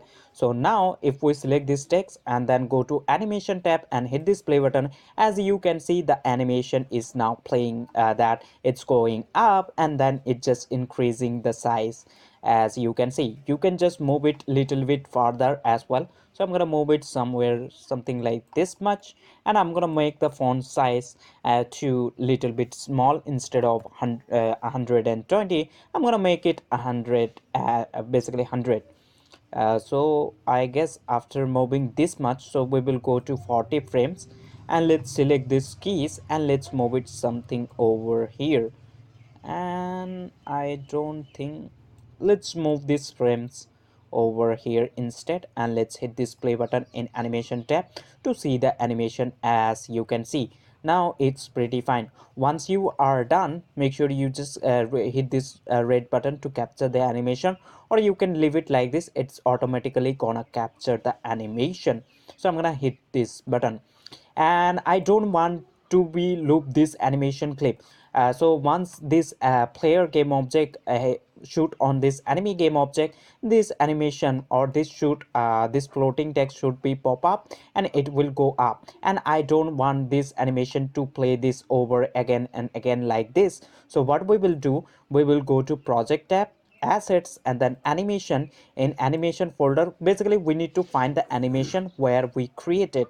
So we will go to a staff animation folder. Over there we have the floating text, as you can see. So we're gonna select the animation clip and then go over to inspector. Over there you can see loop time, and it's basically checked. So we're gonna uncheck. Basically what we want, we don't want to loop this animation. And what you have to do, you need to make sure you just making this floating text a prefab. So you gonna have the copy, and we're gonna spawn this floating text whenever this player game object, this player game object shoot on this enemy game object. So at that moment we're gonna spawn this. So what we will do, we will select this floating text game object and let's drag it into that prefab folder, basically turn into a prefab. Now we're gonna select this floating text and gonna delete it from our you can say hierarchy. But before we do, we need to do something. I hope you get the idea that how you can just show up a floating text. So what we will basically do, we're gonna create a script. As you can see, if we select this floating text and then go over to animation tab, sorry, not floating text, basically parent game object, select the child instead and then hit this play button, we can see the animation, it's just playing. So what we want, we want this to be a random number. We don't want 100 specifically, we just want a random number between 1 and 100. So it can be something like, so what we have to do to change the number, we need to move over to inspector, then mesh renderer, and then text mesh component, and over there we can see the field of text, and we can change the number over here something like 90 to something like 7 1, any number we like. So what we basically do, so by default I'm gonna set it to 0. So we want a random number. So what we have to do, we need a reference of this text mesh, then we can go over to this text and then we can set this 0 to, or this text to be a random number. So we're gonna create a script for that. To do so, let's go to project tab, then assets, and then head over to scripts folder, right click and then create sharp script and name it to something like floating text. So I have the text right over here, so I'm gonna select my floating text game object, basically not the child, or you can just select the child as well and you can just drag the script right there. But I'm gonna select the parent game object instead, and let's select the floating text game object and drag it over to this add component section in inspector, and then go to overrides and then click on apply all. So the changes over here you made, it's gonna be saved into prefab of this floating text game object as well. So now let's double click that script to open it up in Visual Studio. So we will remove this update function we don't need, and we also gonna remove these two namespaces from the top, we also don't need that. So what we will do, we will go right over here in our script. So we need a reference of this text. So if we select the text game object in the hierarchy, basically the child one, and then go over to inspector, we need a reference of this text mesh. So let's make a serialized for a field for this text mesh. So let's make a serialized field, and that we will mark as private, and the component we're looking for is text mesh. So we need to type this text mesh, and then what we have to do, we need to name it. So let's call it something like text mesh, and then close that up with semicolon. Control S to save your code and then move over to Unity.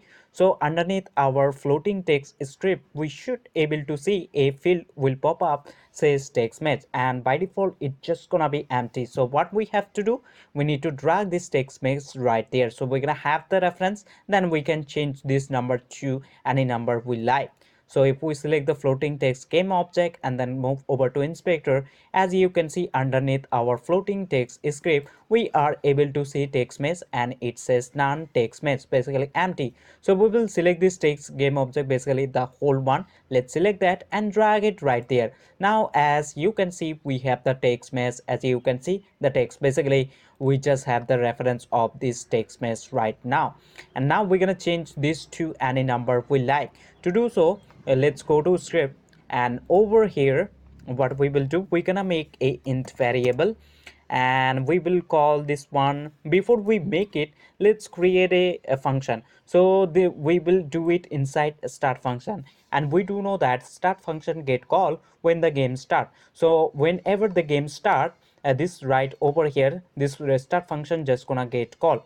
So in the start of the game, what we want to be a random number. So we're gonna use this random dot range function, range, and this function, sorry, random dot range, make sure you just typing as I did over here. So it's gonna take the minimum inclusive, and it's gonna take the maximum inclusive. So I'm gonna pass right over here one, and as a second argument I'm gonna pass 101, basically max inclusive, and then close that up with semicolon. So this random dot range function right over here, it's gonna pick up a random number between 1 and 101. So it's not gonna include this 101, instead it will include 100, it will include something like, it can be something like 99, 98, 97, even 1 2 3 4 5 6. So it's not gonna include 101, but it will definitely include 100, and it will also include this one. So this random dot range function over here, it's gonna give a random number. Let's suppose it's give us something like 50, and so what we will do, we will store the number into a int variable, because the result just gonna be a int, basically whole number. 50 is a whole number, one like 1 2 3 4. So we will store this int, and we will call this one to something like random number, random number, and then set equal to this. So this random number right over here, basically this parameter, it can be a random number between 1 and 101. So we just assume it that this random dot range function right over here, it's pick up 50. So this random number right over here, it's gonna be 50. So what we will do, we will show this random number, basically this 50, as we assume it right over here in this text, basically if we basically 0. So I'm gonna turn off the gizmo. So if we select this floating text game object, let's go to inspector, and I'm gonna select icon none over here so we can see the text, as you can see, which is 0. So I'm just gonna replace this text with that random number, which is 50, as we assume it. So we will go there, and then what we will do, we will go to text mesh, and then we will access the text, and we will set equal to random number, and then close that up with semicolon. So this random number, we assume it 50, and as you can see, we getting an error, and it says we cannot convert into a string. Basically this right over here is an integer variable, and this over here is a string variable. So what we have to do, we need to convert basically this over here string, and this one integer. So we need to convert this integer to a string, and in order to convert that, we need to use this dot to string and then make first brackets. So this random number right over here gonna be a string now. So this random number we assume it 50, so this random number just gonna be 50. So that's why this text mesh dot text, basically we just going over to this text and then accessing this text, and we setting this text equal to this random number, and random number we just assume it 50. So this that's why this over here just gonna be 50, because we directly setting it, as you can see right over here. So the basically this one just gonna be 50 right away.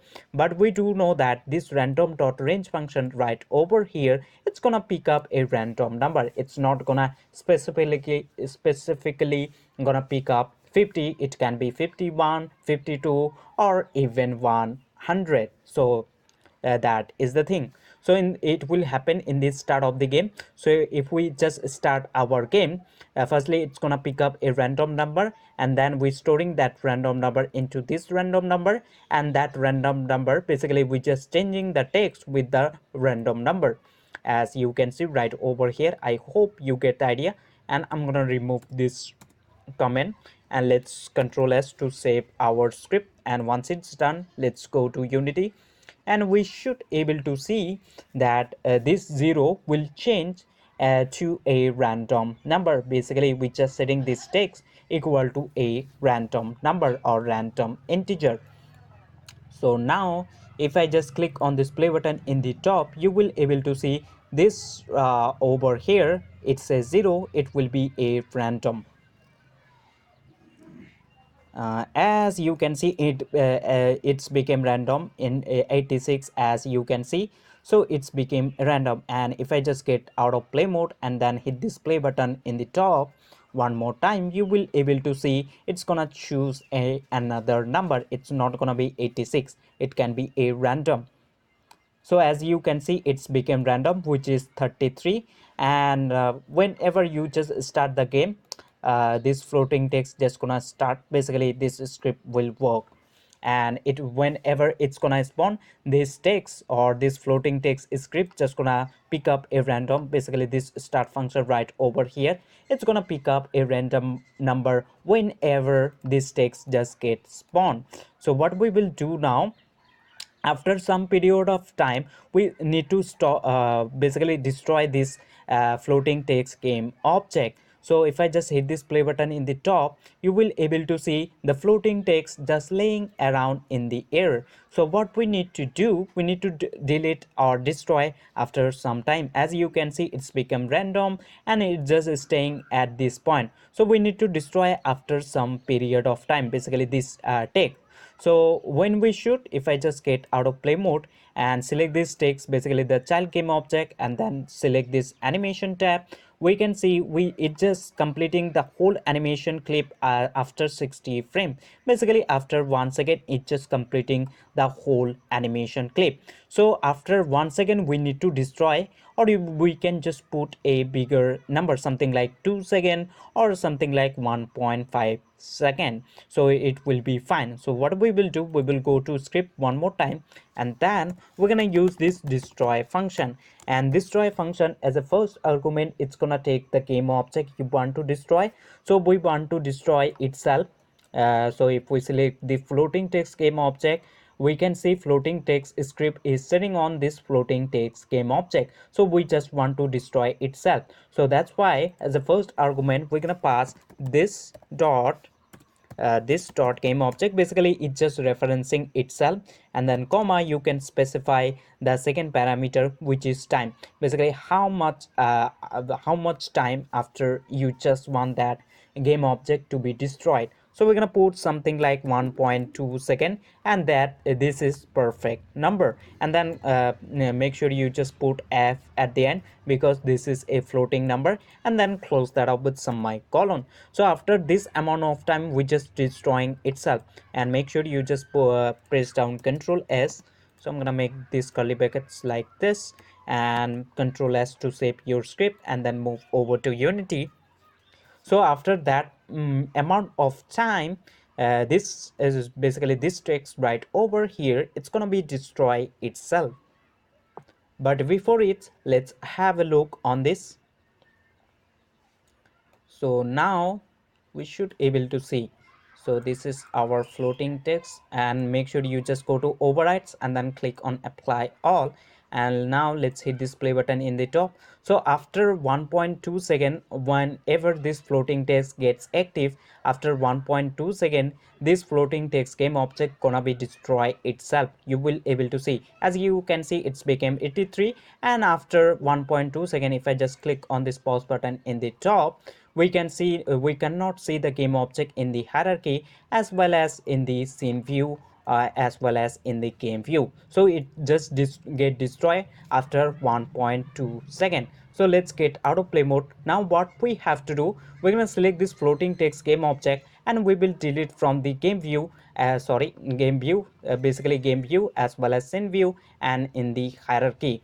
And we're gonna delete that. Instead, when we should basically spawn, once this enemy game object really hit this or shoot on this enemy game object, basically once this player game object shoot on this enemy game object, and enemy game object takes damage, at that moment we will show that up, basically that text. So what we will do, we will open up the enemy script. So let's select the enemy game object in the hierarchy, then go over to inspector and open up the enemy script by double clicking on it. And to show that what we need a reference of that basically that floating text game object. So if we go to Unity and then move to project tab, then assets, and then prefab, we have the floating text over here. So we need a reference of this floating text game object, then we can spawn. So we need a reference of this floating text game object. So let's go to script and let's grab the reference first. So we will go to top of our class, basically something over here. You can do it anywhere you want. So we're gonna make a serialized field private, and we're looking for that, basically this floating text game object. So basically that is a whole game object, so that's why we need to type this game object, and you can call whatever you want. So I'm gonna call it something like floating text, let's call it prefab, floating text prefab, and then close that up with semicolon. And then what we're gonna do, we're gonna go to bottom. So over here we can see we just taking the damage. So over here we're gonna spawn that. To do so, to spawn anything, we do know we need to use this instantiate function. And instantiate function, it's gonna take the game object you want to instantiate or want to spawn. So in our case, we want to spawn this floating text prefab. So we're gonna pass.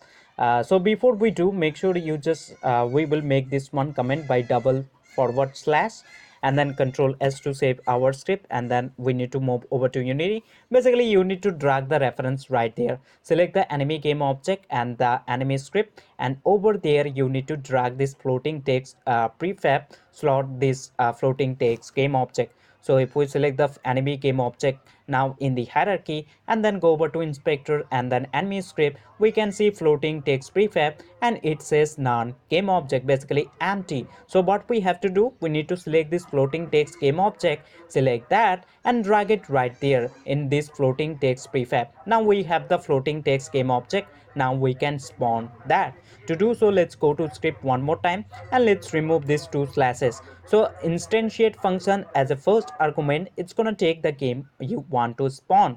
So in our case, we want to spawn this floating text prefab, and we do know we have the reference. So let's pass as a first argument. So we will pass floating text prefab.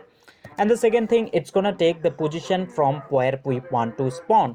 So we're gonna spawn from center position of this enemy game object. So what we will do, we will pass right over here transform dot position, and we do know that transform dot position over here basically means current position of enemy game object, or basically we just going over to this transform and then accessing the position as you can see. So basically this position gonna be, and the third argument, it's gonna take the rotation, and we don't want any rotation like that. So we will type quaternion dot identity, quaternion dot identity, and make sure you just close that up with some colon and control s to save your code. So we spawning that floating text prefab at this position with no rotation as you can see. So make sure you just press down control s on your keyboard to save your script, and once it's done, go to Unity. So whenever we just shoot on this enemy game object, or this enemy game object takes damage, that floating text prefab just gonna be spawned from center position of this enemy game object. To see that, let's click on this play button in the top by now, and let's shoot on this enemy game object multiple times. And this enemy game object have health around 2, so 2 numbers should pop up. So if I just click first shoot, as you can see 64, and then third 72, and it's get died.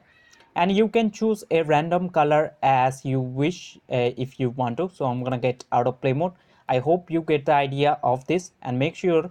And the problem is that we can see the reference we have, basically floating text prefab in the inspector. We can see underneath our enemy script, we can see it's not none, it's basically have the reference. But if we go to project tab, assets, and then prefab, and open up that enemy game object prefab by double clicking on it, as you can see player, and it says none, basically empty, as well as this floating text prefab, and it says none, basically empty. So what we have to do basically over here, we need to drag the game object here. So player transform, it says none, so we will select the player prefab game object, and let's select drag it, basically drag it right there, as well as floating text prefab, and it says none. So we will select the floating text prefab game object and drag it right there, and it's fine now. And we can just select the enemy game object from that prefab, and we can drag it over here as well. Let's suppose I'm gonna drag it over here, and you can just press down Ctrl D to duplicate as well. So if I just click on this play button in the top and try to kill both of this, you will able to see that both of this game object just gonna spawn, basically those texts will be spawned. So if I just shoot 65 73, and it's get died. And the second enemy, if we shoot 19 and then 13, and it's also get died. I hope you get the idea. So let's get out of play mode.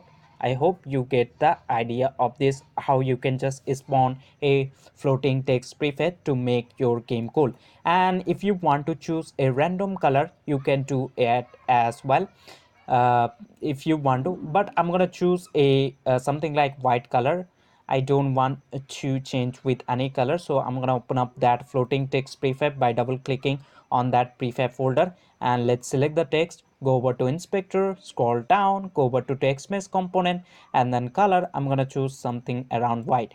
And you can choose different color as well, like if we go to script, then floating text script, over here you can choose a random, basically you can reuse this random dot range function. Basically you need to copy this, you can use for color as well. It's basically totally up to you. Let's make the camera shake whenever this player game object shoot on this enemy game object. We want to shake our camera a little bit. To do so, we will what we will do, we will go to our hierarchy. So firstly go to hierarchy, then camera parent game object, and we're gonna make the camera shake animation. Basically if we just click right over here and select this main camera, we want to do inside this main camera, basically want to add up the shake animation clip into this main camera. So that's why we just created a camera parent game object. If you just a little bit confused, you can go to that chapter where we just made the camera parent,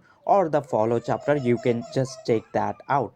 So what we will do, we will select our main camera in the hierarchy, then go to animation tab. Not the parent one, make sure you just select the main camera game object. Basically, if you haven't created an empty parent game object, so you can just go to hierarchy, right click or hit this plus icon, then create an empty game object and name that game object to something like camera parent, and then take your main camera and place it top of this camera parent game object, and by that you're gonna make your main camera child of that game object. And after that we are ready to create the animation. So select the main camera and then move over to animation tab, and if you can find the animation tab, you need to go to window in the top, then scroll down says animation, and the shortcut key you can see in the right as well, which is control plus 6. So if you just press down control plus 6, it's gonna bring up the animation tab right away, as well as we have the animated tab. So now let's select the main camera and go to animation tab, then click on this create button, and it's going to take us a folder where we want to create the animation. So we will go to assets. In assets we created a animation folder, as you can see. So let's open that up by double clicking on it, and let's open up the staff animation, or let's create a separate folder for our shake animation or this main camera animation. So let's create a another folder. So let's right click, new folder, and let's call this folder to something like camera animation or shake animation. Let's call it camera shake shake space animation, and then let's open up that subfolder as well by double clicking on it, and we have to name the animation. So let's call it something like camera underscore shake, and then click on save button. And what we want to do, we want to shake our camera. In order to shake, make sure you just hit this red button to capture your animation or to record your animation. So just hit that. So we will go one frame. You can scroll your mouse to zoom in, as you can see in animation tab. So we will move over to one frame, then we will select our main camera in the hierarchy, then go over to inspector and then transform, and in the position what we will do, we will put 0.1 in the x, and in the y we will do minus zero point 0.1, and then we will move to one frame one more time, and then we will set the this value back to 0, 0, and then we will go one more frame, and then over here now we're gonna flip the value. So minus zero point 0.1 in the x we will do, and zero point 0.1 in the y we will do, and we will go to one frame one more time, and let's set back the result to 0, 0. And if we just hit this play button, you can see the animation, it's happening. As you can see, the camera is shaking. I hope you get the idea that how you can just do it, and you can just increase this value something like 0.1 to, you can just do something like 0.2 to shake even more intensely. So I'm gonna just go with 0.1, and after doing that you are fine. I hope you get the idea. And we need to create another animation which will be camera idle. Basically, at that animation clip, we don't want our main camera to just shake, it will stay like this. So in order to, because we're gonna have two animation, or else our if we select our main camera in the hierarchy and then move over to animator tab, as you can see we only have the camera shake. So if we just hit this play button in the top, this animation clip just gonna play over again and again. So we need another animation as well. So let me show that to you. As you can see, camera is shaking forever. So let's get out of play mode and let's make another animation clip. In that animation clip, camera just gonna be idle. To do so, select the main camera one more time, then go to animation tab and click right over here and click on create new clip, and name the clip what you want. So we will go to firstly assets, then animation folder, then camera shake animation subfolder, and we will name this animation to something like camera shake or camera normal. Let's call it camera normal, and then click on save. And in this animation what we want, so if we select our main camera, then go to animation tab and then select this camera. In this animation we just gonna record and we're gonna do nothing, so the camera just gonna do this thing basically. So we're gonna uncheck now and it's fine. So we will go to animator now, and we can set this camera normal one to be a default state. To do so, you just have to right click and then click on set as layer default state. So whenever the game start, this animation of camera just gonna play. And what we have done in this animation, the camera just staying at one point, it's not shaking at all. So the camera just gonna be idle, so that is the thing. So if we just click on this play button in the top, by now we should able to see that camera not gonna shake at all. Let's have a look on that. So as you can see, camera is not shaking. So we need to make transition from this to camera shake. So let's get out of play mode. So we also need to make transition from this camera normal to camera shake. But when we shoot, when we shooting or this enemy game object just taking damage, at that moment we're gonna shake our camera, or we will just make transition from this camera underscore normal to camera underscore shake. To do so, in animator tab you can see parameters, so just click right there and select trigger in the bottom and call it something like shake. So we're gonna call it shake, and we're gonna choose this condition or parameter, so that is the reason we just created. So we're gonna make transition from this camera normal to camera shake. So let's right click on camera normal and make transition to camera shake, and make sure select the transition and then go over to inspector and untick this has exit time, because as soon as possible, if the enemy game object takes damage, we need to play the shake animation clip right away, and we don't want any delays. So that's why we just untick has exit time, and we're gonna set the transition duration to 0. We just want to play this animation clip immediately, and scroll down, and we need to choose a condition in the bottom, in which condition we want to shake our camera. So we're gonna choose this parameter, this shake parameter, or this condition. So hit this plus icon and choose the that shake. And we also need to make transition from shake to normal, or else we will stuck at this camera shake animation clip forever. So the camera will shake forever, so we don't want to do that. Instead we're gonna right click on camera shake and make transition back to camera normal, and we will select this transition, go over to inspector, and over there what we will do, we will put exit time to something. We're gonna leave this as exit time, and we're gonna put exit time to 1 basically over here referencing 100% animation clip. So we want to play the 100% animation clip of camera shake, and after that we will go over to camera underscore normal animation clip. So that's why we just leave the has exit time, and we're gonna choose the transition duration to 0. Basically we gonna go immediately whenever this camera underscore shake animation clip play it 100%, and after that we're gonna go automatically. So that's why we're gonna not gonna choose any condition. That is the reason it will automatically go to and automatically will move over to this camera underscore normal animation clip. So to trace this, if we just hit this play button in the top and try to trigger this shake parameter manually in animator tab, you will able to see that camera shake animation will be played, and after that the normal, as you can see indeed. But the problem is that it's playing too much fast. So as you can see, sometime camera is shaking. So what we're gonna do, we will get out of play mode. Let's select our main camera, then go over to animation tab.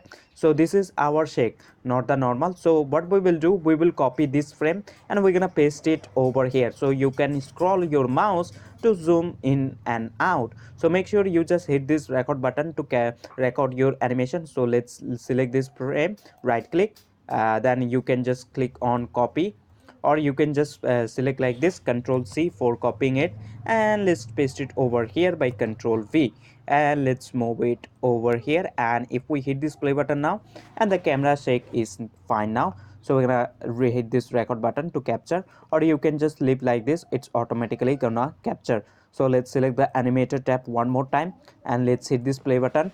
So the shake animation clip should be played fine by now. It should be played fine by now. So if we just trigger this shake parameter, as you can see the camera is shaking, and after shaking it's just going over to automatically to this camera normal. But when we want to shake this camera, when this enemy, basically this enemy takes damage, at that moment we want to shake our camera. That is the thing. So I'm gonna get out of play mode. I hope you get the idea of this, and make sure you just make this camera parent as well a prefab. So go to project tab, assets, and then create a prefab folder by right click, then create folder and name that folder to something like prefabs. I already have it over here. So I'm gonna select the camera parent game object in the hierarchy. Let's select that and drag it over to that prefab folder. Now we turn it into a prefab, so we're gonna have the copy option, so we don't need to work from scratch. That is the thing. Whenever this enemy takes damage, at that moment we want to shake our camera.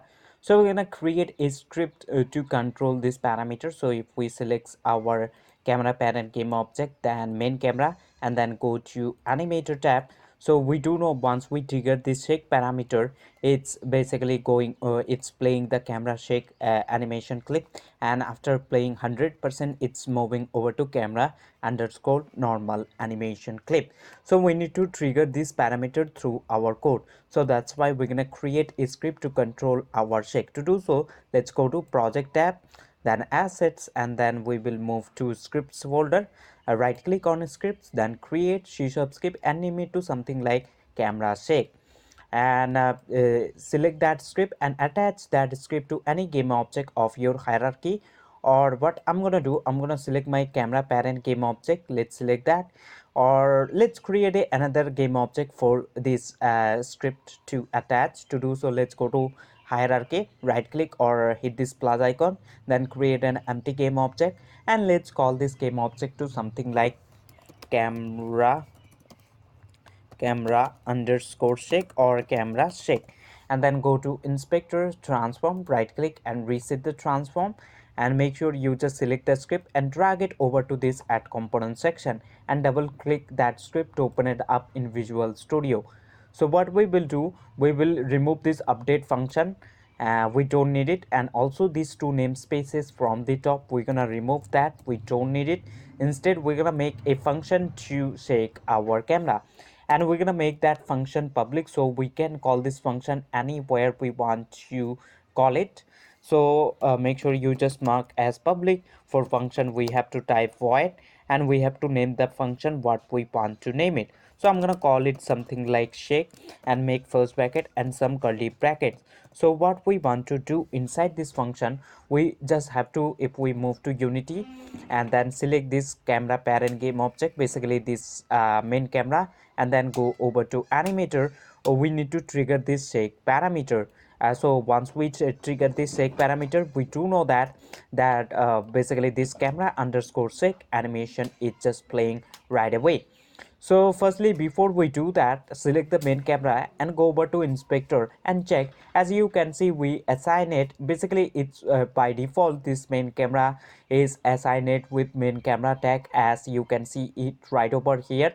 If you can find, you can just click right there, click on add tag, and then hit this plus icon, name the tag what you want, then select the main camera once again and assign that tag whatever you have named it. So I'm gonna leave with main camera, and then go over to script, and over here in the start function I'm gonna find, so we need a reference of this animator component. So if we select the main camera, as you can see, once we created this animation clip, this camera underscore shake and camera underscore normal animation clip, we can see an animator component just added up right away.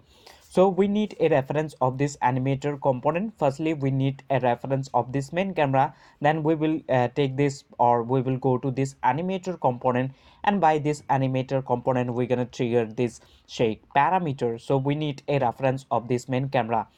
So to do so, let's go to script and let's go to top of our class, and let's make a private variable. It doesn't need to be public. So we will make a private, and the component we're looking for is animator. So basically we will directly get the reference animator, so that's why we're looking for it. So the camera component we're looking for is animator, and we're gonna call it something like animator and then close that up with semicolon. And I'm gonna remove this comment as well, and we will use this start function to get the reference. So how we can get the reference? We do know that this main camera is assigned with main camera tag, as you can see in the inspector. So let's go to script. So in order to find that, we will use this game object and then dot find game object with tag, and the tag we're looking for is our main camera. So in quotation type the tag name, which in our case main camera, and then close that up with semicolon. But we will get the animator component, so we will use this get component, and the component we're looking for is animator. So let's type animator and then make this first bracket. So basically what we're doing, firstly we finding the game object with the tag of and name the tag of, as you can see, which is main camera. So basically we finding this main camera by the tag main camera. As you can see, this main camera have a tag called main camera. So we finding this game object first, and then after finding that, we just take it, getting the component we're looking for is animator, as you can see. So that's why we just getting the component, as you can see right over here, get component, and the component we're looking for is animator. So that's why we need to pass animator. Now what we're gonna do, we're gonna store this, we get the animator component now, and we're gonna store this animator component to this animator variable right over here, as you can see. So let's put it into that animator variable or animator component. So let's put it animator equal to this. Firstly, if we finding the game object with the tag of main camera, and then we just getting the animator component, and then we storing this animator component into this animator variable over here, as you can see. Now we have the reference of this animator component. Now we can just trigger this shake parameter. To do so, let's go to script and we will go to animator. Then we're gonna use this set trigger function, set trigger, and in the brackets you need to pass in quotation the parameter name. So we using set trigger function. Why? Because if we move to Unity, this check right over here is a trigger parameter, so that's why we need to use this set trigger function.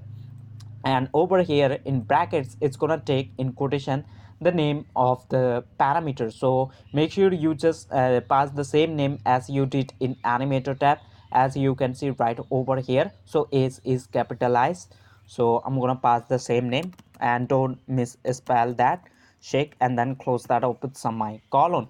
So whenever we call this shake function right over here, the camera will shake. Basically we just triggering this parameter, and we do know that once we trigger this parameter, this camera shake animation will be played. Why? Because if we select this animation clip, select this transition from normal to shake and then go over to inspector, as you can see we have chosen that condition. So that is the thing, and after playing 100% animation clip of camera shake, it's gonna move over to this camera normal automatically, because we haven't chosen any default condition, as you can see. So that's why it's automatically gonna go over to this camera underscore normal animation clip. So let's have a look. So we need to call this function, but when we shoot, when this enemy takes damage, or when this player game object just shoot on this enemy game object, at that moment we want to shake. So basically we need to call this function,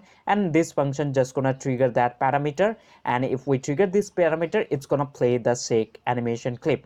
So we need to call, so what we will do, we will call in the start of the game if it's perfectly working or not. So we will make sure you just do underneath your animator. Firstly we need to assign, as you can see we storing the, or you can simply say that we just assigning, and after that we need to check. So before you just do it over here, it's not gonna work at all, because you don't have the in the start of the game, or over here you don't have the reference.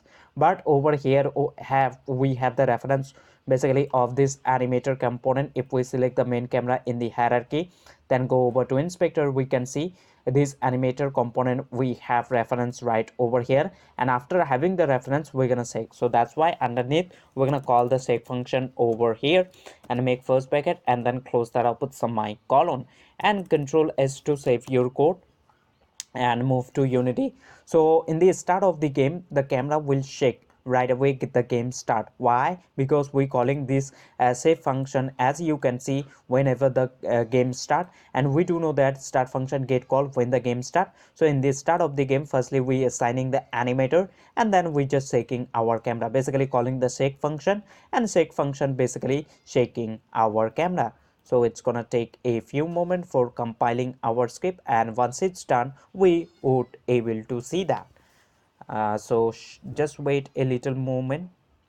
Once it's done, right after the game start, we will able to see. So it's done by now, and let's go to Unity, and if I just hit this play button in the top, you will able to see this anime, basically the shake, the camera shake just gonna play right away. Basically the camera will shake in the start of the game.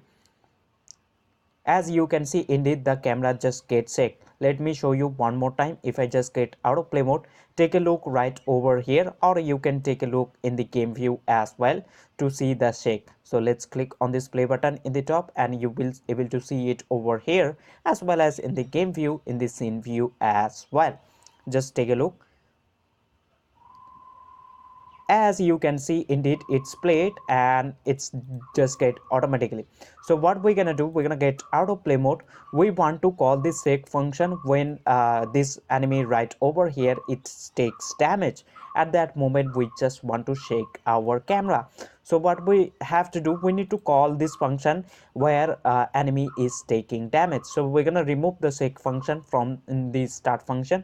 So let's remove from there, and make sure you just press down control S to save your script, and we will go to Unity, and let's open up the anime script, or you can just move it over here as well. So let's go to anime script, and over here as you can see, enemy is taking damage. Or what we can do, we can go to player script, and over here, or player script or player class you can say. As you can see, we just shooting, or just we just calling take damage function right over here whenever the enemy takes damage. So we can just call it over here as well. So let's do it over here instead. So what we will do, we will use this find object of type, and then into arrows we need to pass the script name. But the problem is that this is fairly taxing, it's a heavy text. Basically we need to find, then go over to script. Instead of doing this, we're gonna use singleton pattern. So let me explain. So I'm gonna remove this, and to use that, we will go to our camera shake script, and over here top of our class, we're gonna make sure you just making it public static, and we will make the same name as the script, which is camera shake, and we're gonna call this one instance, and then let's close that up. So why we use this static basically means we can just directly type the name of the class, which in our case camera shake, and then we can use dots to access any variable without having the script, basically script reference. So we basically using static, we can access any local variable or any variable or any function we were looking for, and we just type as the same name the class, which is camera shake, as you can see, and we just call it instant. And what we will do now, we will set the instant equal to this instance equal to this, and then close that up with semicolon. So we just storing all of these things basically into this instant, and by going over to this instant we can access this shake function easily. So we don't need to just make that find object of type, then pass a script name, and then go and then find this shake function. Instead what we can do, we can just type the script name, which in our case camera shake, and we use this static, so we can just use camera shake that instant, and then access the function directly, which is shake, as you can see. So we don't need to work at lot, you can say. So making singleton pattern pretty much easy. And before we set instant equal to this, we need to check we have one instant and don't have the multiple. So before we set instant equal to this, we will check if instant instance, if it's equals to null, that means we need to set. So we're gonna make some curly brackets. So we will set instance equal to this. So control X for cut and control V for paste. Else what we will do, we will check else if instant is else if instant is not equal to null,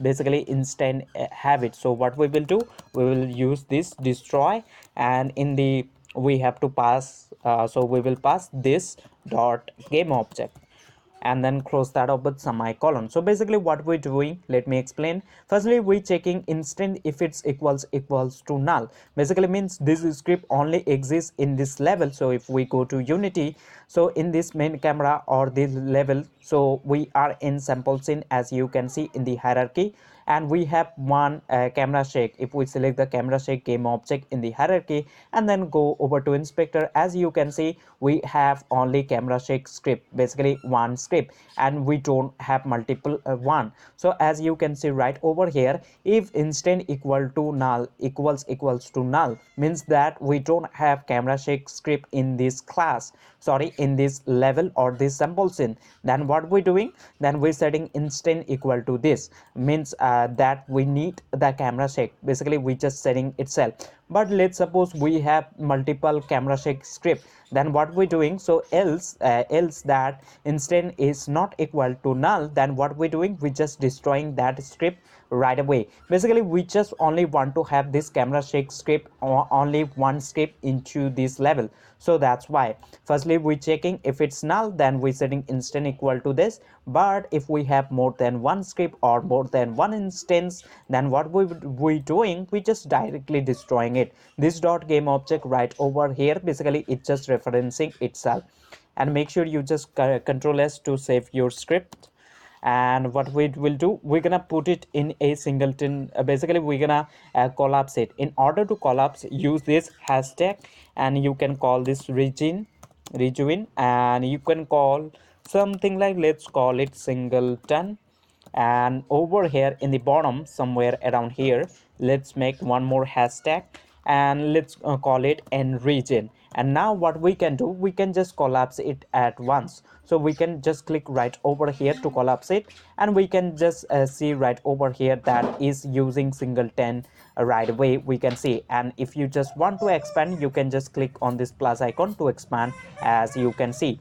So making this, it's just make the region fine, basically a lot more clean the script. So make sure you just press down Ctrl S to save your script. Now what we will do, we will move over to our player script, basically where we shooting and the enemy is taking. So over here, as you can see, so we will find the script. Firstly we will go to camera shake, as you can see, then we can use dot instant, and then the function we're looking for is shake. So let's call it over here shake, and then make first bracket and then close that up with semicolon. So we just basically going over to camera shake script, as basically this camera shake script, and then so we use a static, so that's why we just directly typing the script name, which is in our case camera shake, and then we using dots this instant, and then accessing by this instant, we just accessing this function or just calling this shake function. And we do know what shake function is doing, it's just shaking our camera. So that is the thing. So I hope you get the idea. So I'm gonna go over to player script one more time. So we just going to instant and then calling the shake function, as you can see right over here. And make sure you just press down Ctrl S on your keyboard as well in your player script, and once it's done, go to Unity and we should able to see. So making basically using singleton pattern makes a lot our work basically lot more easy. So you can use that anywhere you need. Why we just made singleton pattern, let me explain. Basically we want to call this camera shake script or that shake function something like once this player game object dies, once this enemy game object dies. So that's why, so we're gonna call this camera shake or that shake function multiple times. So that's why we just made a singleton. So let's click on this play button in the top by now, and let's try to damage this enemy game object. Or if this enemy game object takes damage, you will able to see the camera will shake, and you can see in animator tab as well. So let's shake. As you can see, indeed the camera is shaking, and I hope you get the idea. Let me show you one more time. So what I'm gonna do, I will go to project tab, assets, and then prefabs. I'm gonna select any enemy from that prefab folder. Let's drag it somewhere around here, and let's drag it over here. And if you want to duplicate, you can select the enemy game object firstly in the hierarchy and control D to duplicate, and let's move it in the X somewhere around here, and let's select the animator tab right over here. And I'm gonna select this camera parent game object, then main camera, and we're gonna see the shake animation will be played right after the enemy takes damage. So let's have a look on this as well. Let's click on this play button in the top by now, and let's see that. Basically we just storing all of the data in that instant, and then we just doing. So we, as you can see, as soon as we shooting, we can see the camera is shaking, and then enemy is dying. So this seems pretty much cool, as you can see.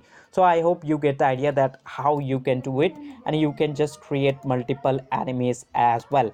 And right now what we need to do, we also need to do in our player game object. So if we just get out of play mode, we, this player game object also need to take damage. Before it take damage, we need to give some amount of health to this player game object, so it's gonna take the damage.